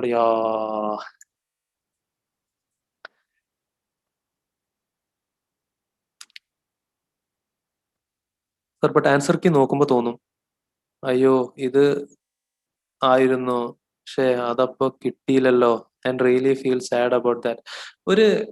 ഒരു എക്സാം കഴിഞ്ഞാല് പിന്നെ ആ എക്സാമിന്റെ പോസ്റ്റ്മോർട്ടം നടത്താൻ നിൽക്കരുത് കേട്ടോ. നിങ്ങൾ അക്കൗണ്ട്സ് എക്സാം കഴിഞ്ഞിട്ട് വരികയാണ്, നാളെ ലീവാണ്, മറ്റന്നാൾ അടുത്ത സബ്ജക്ട് ഉണ്ടെങ്കിൽ ഇന്ന് നടന്ന എക്സാമിനെ പറ്റി അത് കഴിഞ്ഞു, ഇനി അതിനെ പറ്റി എന്ത് ചിന്തിച്ചിട്ടും കാര്യമില്ല. ഇനി അടുത്ത എക്സാം ഫോക്കസ് ചെയ്യാം. എല്ലാം കഴിഞ്ഞിട്ട് വേണമെങ്കിൽ നിങ്ങൾക്ക് ഒന്ന് നോക്കാം, കുഴപ്പമില്ല. ഈ CA കോഴ്സിൽ നമ്മൾ ഇപ്പൊ ഞാനും പറഞ്ഞല്ലോ, ഞാൻ CA ഇന്ററും CA ഫൈനലും എഴുതി എക്സാം ഹാളിൽ നിന്ന് പുറത്തിറങ്ങുമ്പോൾ ഞാൻ പൊട്ടും എന്നുള്ള ഉറപ്പിച്ചിട്ട് ഞാൻ പുറത്തിറങ്ങണം. CA ഫൈനലൊക്കെ ഞാൻ ജസ്റ്റ് പാസ് ആണ്, 2 മാർക്കിനാ പാസ്സാണ്. അതും ഫസ്റ്റ് ഗ്രൂപ്പിൽ എനിക്ക് അഗ്രിഗേറ്റ് ഇല്ല. 400-ൽ 200 വേണം, എനിക്ക് 188 ഉള്ളൂ. സെക്കൻഡ് ഗ്രൂപ്പിൽ 214 മാർക്ക് ഉണ്ട് 400-ല്. അപ്പൊ ഇവിടെയുള്ള എക്സസ് മാർക്ക് അങ്ങോട്ട് ക്യാരി ഫോർവേഡ് ആയിട്ട് 402 മാർക്കിന് പാസ്സാവാണ് ഔട്ട് ഓഫ് 800. അതിൽ തന്നെ 3 സബ്ജക്റ്റിലൊക്കെ 40, 41, 42. അപ്പൊ ഞാൻ പൊട്ടും എന്ന് ഉറപ്പിച്ചിരിക്കുക. This is something that everyone feels. നമുക്കൊരു സാറ്റിസ്ഫാക്ഷൻ കിട്ടൂല. CA കോഴ്സ് അങ്ങനെയാണ്. നമ്മൾ കുറെ പഠിച്ച് നമ്മളിത് വരുമ്പോൾ ചേട്ടാ അതൊന്നുകൂടി ബെറ്റർ ആക്കി എഴുതി കൊടുക്കാൻ പറ്റുമായിരുന്നു, അതിനെ പറ്റി ആലോചിക്കുക വേണ്ട. നമ്മൾ ഫുൾ എഫേർട്ട് ഇട്ട് പഠിച്ചു, നമ്മൾ എഴുതാൻ പറ്റുന്ന രീതിയിൽ എഴുതി നോക്കി, ദാറ്റ്സ് ഓൾ. ലൈഫിൽ എല്ലാ സ്ട്രീമിലും ഉണ്ടാവും കേട്ടോ. ഒരു പക്ഷെ ഞാൻ നിങ്ങളോട് ഇന്ന് വന്ന് പറയാൻ ഉദ്ദേശിച്ച കണ്ടന്റിന്റെ ഒരു പക്ഷേ 70% കണ്ടന്റ് ഞങ്ങളോട് പറഞ്ഞിട്ടുണ്ടാവുള്ളൂ, ബാക്കി 30% മൈൻഡിൽ നിന്ന് പോയിട്ടുണ്ടാവും. That is normal. പോയിക്കോട്ടെ, അതിനെ പറ്റി ആലോചിച്ച് ടെൻഷൻ ആക്കണ്ട, കാര്യമാക്കണ്ട. November 19 triple law class full attend ചെയ്തു and 90% covered. Jan first attempt feared പൊട്ടുമോ എന്ന്. ആസ് MCQ 30 മാർക്സ് സ്കിപ്പ് ചെയ്തു. So May 2021 next attempt same repeat ചെയ്താൽ മതിയോ വിത്ത് അമെൻമെന്റ്, ഓർ ഫുള്ളും ചേഞ്ചസ് വന്ന് കാണുമോ? ന്യൂ ലോ ടെക്സ്റ്റ് വാങ്ങണോ? ഇതും കോമൺലി വരുന്ന ഒരു ക്വസ്റ്റ്യൻ ആണ്. പുതിയ ടെക്സ്റ്റ് വാങ്ങണോ? നിങ്ങൾ ഓൾറെഡി ഒരു ടെക്സ്റ്റ് യൂസ് ചെയ്ത് ക്വസ്റ്റ്യൻസ് അങ്ങനെ കൂടി വരുന്നുണ്ട് കേട്ടോ. 37 മെസ്സേജസ് താഴത്തേക്കുണ്ട്. എനിക്ക് എന്തായാലും ടൈം ഉണ്ട്, നോ ഇഷ്യൂസ്, ഞാൻ ഇവിടെ ഇരിക്കാം. ഇത് കഴിഞ്ഞാൽ ഞാൻ അവൈലബിൾ ആവും. ഞാൻ പറഞ്ഞ സോഷ്യൽ മീഡിയയിലും കാര്യങ്ങളൊക്കെ ഞാൻ ആക്റ്റീവ് ആണ്. ഞാൻ എന്തായാലും ഇരിക്കാം, കുഴപ്പമില്ല. ഒരു ടെക്സ്റ്റ് നിങ്ങൾ യൂസ് ചെയ്ത് കംഫർട്ടബിൾ ആയിട്ടുണ്ടെങ്കിൽ, നിങ്ങൾ കുറെ അണ്ടർലൈൻ ചെയ്ത് ഹൈലൈറ്റ് ചെയ്തിട്ടുണ്ടെങ്കിൽ പുതിയൊരു ടെക്സ്റ്റ് വന്നു എന്നുള്ള ഒറ്റ കാരണം കൊണ്ട് നിങ്ങൾ മാറ്റേണ്ട ആവശ്യമില്ല. നിങ്ങൾ അവിടെ ആകെ ശ്രദ്ധിക്കേണ്ടത്, ഇനി ICA RTP ഇറക്കുമ്പോൾ RTPയിലെ പുതിയ ടെക്സ്റ്റിന്ന് നിങ്ങൾ എക്സാമിലേക്ക് എന്തൊക്കെ ചേഞ്ചസ് ഉള്ളൂ എന്നുള്ളത് മാത്രമേ RTPയിൽ പറയുണ്ടാവുള്ളൂ. അപ്പൊ നിങ്ങളടുത്തുള്ള ടെക്സ്റ്റിന്ന് പുതിയ ടെക്സ്റ്റിലേക്കുള്ള ചേഞ്ചസ് അതിന്റെ ഇടയിൽ വന്ന RTP അല്ലെങ്കിൽ റെസ്പെക്റ്റീവ് ഫാക്കൽറ്റി നിങ്ങൾക്ക് തന്ന അമെന്റ്മെന്റിന്റെ കണ്ടന്റ്. എന്റെ അമെന്റ്മെന്റിന്റെ ഒക്കെ ഇപ്പൊ കഴിഞ്ഞ അമെന്റ്മെന്റ് ഉണ്ടാക്കിയ വീഡിയോ യൂട്യൂബിൽ ഞാൻ അപ്ലോഡ് ചെയ്തിട്ടുണ്ടായിരുന്നു. November 20 അമെന്റ്മെന്റ്സ്, എക്സാമിനുള്ള അമെന്റ്മെന്റ്സ്. അതിന് മുമ്പത്തെ അമെന്റ്മെന്റ് ഒക്കെ ഓരോ ഓഫ്ലൈൻ സെഷൻസ്, 1 ഡേ സെഷൻസ് ആയിരുന്നു ഉണ്ടായിരുന്നത്. അതിന് വരാൻ പറ്റാത്ത ആൾക്കാർക്ക് അതിന്റെ മെറ്റീരിയൽ ഞാൻ സോഷ്യൽ മീഡിയയിൽ ഫ്രീ ആയിട്ട് ഷെയർ ചെയ്യാറുണ്ടായിരുന്നു. അപ്പോൾ അമെന്റ്മെന്റ്സ് വന്നിട്ട് പഠിക്കാൻ വേണ്ടി വെയിറ്റ് ചെയ്യണ്ട. അത് ഭയങ്കര ഡേഞ്ചറസ് സംഭവമാണ്. കാരണം അമെന്റ്മെന്റ്സും RTP ഒക്കെ നോക്കുകയാണെങ്കിൽ നിങ്ങൾക്ക് ഫുള്ള് കോൺസെപ്റ്റ് എന്താണെന്ന് പറഞ്ഞുതരില്ല. അവരാകെ പറഞ്ഞുതരിക സ്റ്റഡി മെറ്റീരിയലില് ഈ പേജില് ഈ ടോപ്പിക്കില് ഈ വേർഡിന് പകരം ഈ വേർഡായി, അല്ലെങ്കിൽ ഈ കോൺസെപ്റ്റിന് പകരം ഈ കോൺസെപ്റ്റ് ആയി. അപ്പൊ അത് മാറിയിട്ട് ഇതായി എന്ന് അറിയണമെങ്കിൽ ആദ്യം അതെന്തേന്നു അറിയണം. അപ്പൊ പഴയ ഒരു പ്രൊവിഷൻ പഠിച്ച ഒരാൾക്ക് പുതിയ അമെന്റ്മെന്റിലേക്ക് അഡാപ്റ്റ് ചെയ്യാൻ ഒരു പണി ഉണ്ടാവില്ല. അത് ഒരുപാട് റിസോഴ്സസ് അവൈലബിൾ ആണ്. സെഷൻസ് നടക്കുന്നുണ്ട് യൂട്യൂബിലും. ഇപ്പൊ നമ്മളൊക്കെ ഇപ്പോ ഈ കൊറോണ സമയത്ത് ഫുള്ള് ക്ലാസ്സസ് ഒക്കെ നമ്മൾ യൂട്യൂബിൽ അമെന്റ്മെന്റ് സെഷൻസ് ഒക്കെ നമ്മൾ അപ്ലോഡ് ചെയ്തിരുന്നു. അപ്പോ ആ രണ്ട് ഫാക്ടേഴ്സ്, അമെന്റ്മെന്റ് വെയിറ്റ് ചെയ്യാൻ നിൽക്കേണ്ട, സ്റ്റഡീസ് തുടങ്ങുക, അമെന്റ്മെന്റ് വരുമ്പോൾ അതിലേക്ക് അഡാപ്റ്റ് ചെയ്യുക. പുതിയ ടെക്സ്റ്റ് നിങ്ങൾ പഴയതുമായിട്ട് കംഫർട്ടബിൾ ആണെങ്കിൽ പുതിയതിലേക്ക് അഡാപ്റ്റ് ചെയ്യേണ്ട. അതല്ല നിങ്ങൾ ടെക്സ്റ്റ് യൂസ് ചെയ്തിട്ടേ ഇല്ല, നിങ്ങൾക്ക് പുതിയത് നോക്കാൻ പറ്റുന്നുണ്ടെങ്കിൽ, ഇഫ് നിങ്ങൾക്ക് എക്സ്ട്രാ ക്യാഷ് ഒന്നും കൊടുക്കണ്ട, എന്താണ് ഓൺലൈൻ ഐസിയുടെ സൈറ്റിൽ ഇത് അവൈലബിൾ ആണ്, ടെക്സ്റ്റ് അവൈലബിൾ ആണ്. അത് തലവേദനയാണ്, അങ്ങനത്തെ കേസസിലൊക്കെ വാട്ടെവർ നമ്മൾ ആ പ്രിന്റഡ് ബുക്ക് തന്നെ എടുക്കേണ്ടി വരും. അതർവൈസ് ഈ ഒരു അമെന്റ്മെന്റ്സ് നിങ്ങൾ ശ്രദ്ധിച്ചാൽ മതി. ഞാനൊക്കെ അങ്ങനത്തെ ആളാണ്, എനിക്ക് കുറെ കുത്തി വരക്കണം, കുറെ അണ്ടർലൈൻ ചെയ്ത് ഹൈലൈറ്റ് ചെയ്ത്, അപ്പൊ എനിക്ക് ആ പഴയ ടെക്സ്റ്റിനെ യൂസ് ചെയ്ത് പോകാനാണ് ഞാൻ പ്രിഫർ ചെയ്യാറ്. ഇൻ ദാറ്റ് കേസ് നിങ്ങൾ ജസ്റ്റ് അതിന്റെ ഇടയിൽ വന്ന അമെന്റ്മെന്റ്സ് ഒന്ന് ശ്രദ്ധിച്ചാൽ മതി. കമ്പൈൻ സ്റ്റഡി എഫക്റ്റീവ് ആണ്. Combine study varies from person to person. ഇപ്പൊ എന്റെ കേസിൽ ഞാൻ സ്റ്റാർട്ടിങ്ങിൽ സ്റ്റഡി ടൈമിലൊക്കെ ക്ലാസ് കഴിഞ്ഞാലും ഇരിക്കും, പല ഇന്റർനൊക്കെ പഠിക്കുന്ന സമയത്തുള്ള പറഞ്ഞു കേട്ടോ, ബാക്കിയുള്ളവർ പഠിപ്പിക്കും, അവരുടെ അടുത്ത് പഠിക്കുകയൊക്കെ ചെയ്യും. ലാസ്റ്റത്തെ ആ ഒരു മാസമോ 1.5 മാസമൊക്കെ എനിക്ക് എന്റെ പേഴ്സണൽ ടൈം എനിക്ക് വേണമായിരുന്നു. ആ സമയത്ത് കമ്പൈൻ സ്റ്റഡിനേക്കാളും എനിക്ക് തോന്നിയ ഫാസ്റ്റ് ആയിട്ട് ഞാൻ ഒറ്റയ്ക്ക് പഠിച്ചാൽ നടക്കുക എന്നുള്ള. ബട്ട് അഗെയിൻ ആ ഒരു സർക്കിളുമായിട്ട് ആ ഒരു കോൺടാക്ട് മെയിൻറ്റെയിൻ ചെയ്യും. പഠിക്കുന്ന സമയത്ത് ഫുള്ള് ഫോണൊക്കെ മാറ്റി വെക്കും, ഫോണൊക്കെ സൈലന്റ് ആക്കി വൈബ്രേഷൻ മോഡ് ഓഫ് ആക്കി വെക്കും. ഒരു ഫിക്സഡ് ഇന്റർവെല്ലിൽ എടുത്ത് നോക്കും ആരൊക്കെ മെസ്സേജസ് കോൾ എന്നുള്ള. അതിൽ CA ആയിട്ട് ബന്ധപ്പെട്ട ആൾക്കാരെ തിരിച്ച് മെസ്സേജ് അയക്കുക, കാര്യങ്ങൾ ആ ഒരു കോൺടാക്ട് മെയിൻ ചെയ്ത്. അപ്പൊ എനിക്ക് അങ്ങനെ വർക്ക് ചെയ്ത് സ്റ്റാർട്ടിങ്ങിലൊക്കെ കമ്പൈൻ സ്റ്റഡി കോൺസെപ്റ്റ് ഒക്കെ പക്കയാക്കി പലരും പഠിപ്പിച്ചു, അവരുടെ അടുത്ത് ഇങ്ങോട്ട് പഠിച്ച് ലാസ്റ്റ് ആ ടൈം എന്റെ പേഴ്സണൽ ടൈം ആയിട്ടായിരുന്നു. that was how it worked for me. ചിലർക്ക് നേരെ തിരിച്ചാണ്, ചിലർക്ക് കമ്പൈൻ സ്റ്റഡിയിലൂടെ പഠിക്കുക. നോക്കുക നിങ്ങൾ എഫക്റ്റീവ് ആയിട്ട് ടൈം യൂട്ടിലൈസ് ചെയ്യുന്നില്ല എന്നുള്ള ഉറപ്പ് വരുത്തുക. അതിനാണ് ഞാൻ നിങ്ങൾക്ക് ആ ബേസിക് കാൽക്കുലേഷൻ തന്നത്. 10-12 മണിക്കൂർ ഓരോ സബ്ജക്റ്റിന് പ്ലാനുകൾ ഉണ്ടാക്കുക, ആ രീതിയിൽ പോകുന്നില്ല എന്ന് ഉറപ്പ് വരുത്തുക, കമ്പൈൻ സ്റ്റഡി ആണെങ്കിലും സെൽഫ് സ്റ്റഡി ആണെങ്കിലും. ആർട്ടിക്കിൾഷിപ്പിന്റെ ഇടയിൽ സെക്കൻഡ് ഗ്രൂപ്പ് എക്സാം എഴുതി എടുക്കുന്നതാണോ അതോ ബോത്ത് ഗ്രൂപ്പ് എഴുതി എടുക്കുന്നതാണോ ആർട്ടിക്കിൾഷിപ്പ് ജോയിൻ ചെയ്താൽ മതിയോ? രണ്ടും നല്ല ഓപ്ഷൻസ് ആണ്. Depending upon your surrounding, depending upon each factors. നിങ്ങൾക്ക് ടൈം വേസ്റ്റ് ചെയ്യാതെ ആർട്ടിക്കിൾഷിപ്പിന് ജോയിൻ ചെയ്യാൻ പറ്റും. ഇപ്പൊ ഓൾറെഡി നമുക്ക് കുറേ ഒരു ഗ്യാപ്പ് വന്നിട്ടുണ്ട്, എക്സാമിൽ ഒരു അറ്റംപ്റ്റ് മിസ്സായി പോയിട്ടൊക്കെ ഉണ്ട്. ക്ലാസ്സസ് ഓൺലൈനും ഉണ്ട്, നമുക്ക് ആർട്ടിക്കിൾഷിപ്പിന്റെ ഇടയിൽ ക്ലാസ്സിന് പോകാന്നുള്ള ക്ലാഷ് വരുന്നില്ല, ഓൺലൈൻ ക്ലാസ് അവൈലബിൾ ആണ്. ആ രീതിയിൽ ഒരു ഫാക്ടർ. രണ്ടാമത്തെ ഫാക്ടർ, ഇനിയിപ്പോ നമ്മൾ പ്രിൻസിപ്പളിന്റെ പോയിന്റ് ഓഫ് വ്യൂ നമ്മൾ നോക്കും കേട്ടോ, നിങ്ങൾ എന്തിനാണ് അപ്രോച്ച് ചെയ്യാൻ പോകുന്നത്, അപ്പുറത്തെ ആളെ പോയിന്റ് ഓഫ് വ്യൂ നമ്മൾ നോക്കുകയാണെങ്കിൽ, ഇപ്പൊ ജനുവരി സൈക്കിൾ നിങ്ങൾ കഴിഞ്ഞ് ഇനി മെയിൽ നിങ്ങൾക്ക് ഒരു ഗ്രൂപ്പ് ബാക്കിയുണ്ട്. ഇപ്പൊ നിങ്ങൾ ആർട്ടിക്കിൾഷിപ്പിന് പോകുമ്പോൾ നിങ്ങൾക്ക് എപ്പോൾ ലീവ് വേണ്ടി വരും, what are you going to do? അപ്പൊ ആ ലീവ് ആ പ്രിൻസിപ്പൽ തരാൻ റെഡിയാണോ? നോർമലി മാർക്കറ്റിലെ ട്രെൻഡ് ബോത്ത് ഗ്രൂപ്പിന് പ്രയോറിറ്റി കൊടുക്കാറുണ്ട്. പല CA കാരും, ഇപ്പൊ ഞാനടക്കം ഇപ്പൊ എന്റെ മുന്നിൽ ഒരു ബോത്ത് ഗ്രൂപ്പ് ഒരു സിംഗിൾ ഗ്രൂപ്പ് ഉണ്ടെങ്കിൽ നമ്മൾ ബോത്ത് ഗ്രൂപ്പ് പ്രിഫർ ചെയ്യാം. കാരണം ഫസ്റ്റ് ഓഫ് ഓൾ അവന് ബ്രൈറ്റ് ആണ്, സെക്കൻഡ് അവന് ഇനി ലീവ് ഫൈനലിന്റെ പ്രിപ്പറേഷന് കൊടുത്താൽ മതി, 2.5 കൊല്ലം കഴിഞ്ഞിട്ട് കൊടുത്താൽ മതി. ഒരു ഗ്രൂപ്പ് മാത്രം ക്ലിയർ ചെയ്ത ഒരാൾക്ക് അടുത്ത അറ്റംപ്റ്റ് തന്നെ എക്സാമിന് പോകാണ്ടാവും, ലീവിന് പോകാണ്ടാവും. അപ്പൊ അങ്ങനെ ഓരോ ഗ്യാപ്പ് ഫാക്ടേഴ്സ് ഒക്കെ നോക്കാറുണ്ട്. ബട്ട് ഇപ്പോ മാർക്കറ്റിൽ സിംഗിൾ ഗ്രൂപ്പിനും ഡിമാൻഡ് ഉണ്ട്. കാരണം ഒരു അറ്റംപ്റ്റ് എക്സാം ഒക്കെ മിസ്സായതോടുകൂടി ആർട്ടിക്കിൾസ് പൊതുവെ കുറവാണ് ഇപ്പൊ മാർക്കറ്റിൽ. അപ്പൊ പല ബോത്ത് ഗ്രൂപ്പ് നോക്കണ ഫേംസും സിംഗിൾ ഗ്രൂപ്പ് ഒക്കെ നോക്കുന്നുണ്ട്. Rest is up to you. രണ്ടും നല്ലൊരു ഓപ്ഷനാണ്. നിങ്ങൾക്ക് ടൈം സേവ് ചെയ്യുക, ഇപ്പൊ തന്നെ ആർട്ടിക്കിൾസിന് ജോയിൻ ചെയ്താൽ ക്ലാസ്സസ് നിങ്ങൾ ബാധിക്കില്ല, കാരണം ഓൺലൈൻ ക്ലാസ് ആണ്. അതെല്ലാം നിങ്ങൾക്ക് തോന്നുകയാണ് നിങ്ങൾ സ്റ്റഡീസ് അത്ര എഫക്റ്റീവ് ആയിട്ട് ചെയ്തിട്ടില്ല എന്ന് തോന്നുകയാണെങ്കിൽ ഈ ടൈം ഫുള്ള് അപ്പൊ നിങ്ങൾ ഉറപ്പ് വരുത്തണം, ആ ഒരു ഓപ്പർച്യൂണിറ്റി കോസ്റ്റ് ഉണ്ടല്ലോ ആർട്ടിക്കിൾഷിപ്പ് സ്റ്റാർട്ട് ചെയ്യാത്ത, ഈ അറ്റംപ്റ്റ് എന്തായാലും ആ ഒരു ഗ്രൂപ്പ് പാസ് ചെയ്യണം എന്ന രീതിയിൽ തന്നെ എഫേർട്ട് ഇട്ട് പഠിച്ച് ആർട്ടിക്കിൾഷിപ്പിന് ജോയിൻ ചെയ്യാം. ദിവസം എല്ലാ സബ്ജക്റ്റ് പഠിക്കുമ്പോൾ കോൺസെപ്റ്റ്സ് കംപ്ലീറ്റ് ചെയ്യാൻ പറ്റുന്നില്ല, കണ്ടിന്യൂറ്റി പോകും. ദാറ്റ് ഡിപ്പെൻസ് അപ്പോൺ ഇപ്പൊ ഞാൻ പറഞ്ഞ ആ ഒരു കോൺസെപ്റ്റ് പ്രാക്ടിക്കൽ പേപ്പേഴ്സിന്റെ ഒക്കെ ക്ലാസ് റൗണ്ട് ഞാൻ അറ്റൻഡ് ചെയ്തിട്ടിരുന്നു. എന്നിട്ട് സ്റ്റഡീസിന്റെ ടൈമിലുള്ള ഞാൻ ചെയ്ത സംഭവം പറയണം. നിങ്ങൾ ആദ്യമായിട്ട് ഒരു സബ്ജക്ട് ചെയ്യാൻ നിൽക്കുകയാണെങ്കിൽ, ഇപ്പൊ നമ്മള് 20 മിനിറ്റ്സ് കൊണ്ടാണ് നമ്മളൊരു അക്കൗണ്ട്സിൽ ഒരു ക്വസ്റ്റ്യൻ സോൾവ് ചെയ്യണമെന്നുണ്ടെങ്കിൽ അത് ആദ്യമായിട്ട് പഠിക്കുമ്പോൾ ഒരു പക്ഷെ നമുക്ക് 45 മിനിറ്റ്സ് അല്ലെങ്കിൽ 1 hour വേണ്ടി വരും. അവിടെ നമ്മൾ സ്പീഡ് ഫോക്കസ് ചെയ്യണ്ട, അവിടെയാണ് നമ്മൾ കോൺസെപ്റ്റ് ഫോക്കസ് ചെയ്യണം എന്ന് പറഞ്ഞത്. അവിടെ കോൺസെപ്റ്റ് ഫോക്കസ് ചെയ്യുമ്പോൾ അവിടെ ചിലപ്പോൾ ഒരു പക്ഷേ നമ്മൾ 1.5 മണിക്കൂർ ആ സബ്ജക്ട് മതിയാവില്ല. ആ സ്റ്റഡീസ് ചെയ്യുന്ന സ്റ്റേജിലാണ് നമ്മൾ ഉള്ളതെങ്കിൽ അവിടെ നമ്മൾ ഡെയിലി എല്ലാ സബ്ജക്റ്റും നോക്കണ്ട. But at least give A try. ഒരു ഗ്രൂപ്പിലെ 4 സബ്ജക്റ്റുകൾ എന്നും ചെയ്യാൻ പറ്റുന്ന രീതിയിൽ നോക്കുക. അവിടെ ആ കോൺസെപ്റ്റ് അറ്റ്ലീസ്റ്റ് നിങ്ങൾ 1-2 ക്വസ്റ്റ്യങ്ങൾ 1.5 മണിക്കൂർ എന്ന് പറഞ്ഞാൽ അപ്പൊ നിങ്ങൾക്ക് 3 മണിക്കൂർ കിട്ടും. അവിടെ ഈ മെത്തേഡ് എങ്ങനെ ബെനിഫിഷ്യൽ ആവുമെന്ന് വെച്ചാൽ, ഈ കോൺസെപ്റ്റ് നിങ്ങൾ പക്കയാക്കി അങ്ങനെ പോയി പിന്നെയും കുറെ ക്വസ്റ്റ്യൻസ് റിപ്പീറ്റ് ചെയ്യുമ്പോൾ ഞാൻ നേരത്തെ പറഞ്ഞ റുട്ടീൻ ആവുക എന്നുള്ള സംഭവം ഉണ്ടാവും, ആ ഒരു പ്രശ്നം വരും.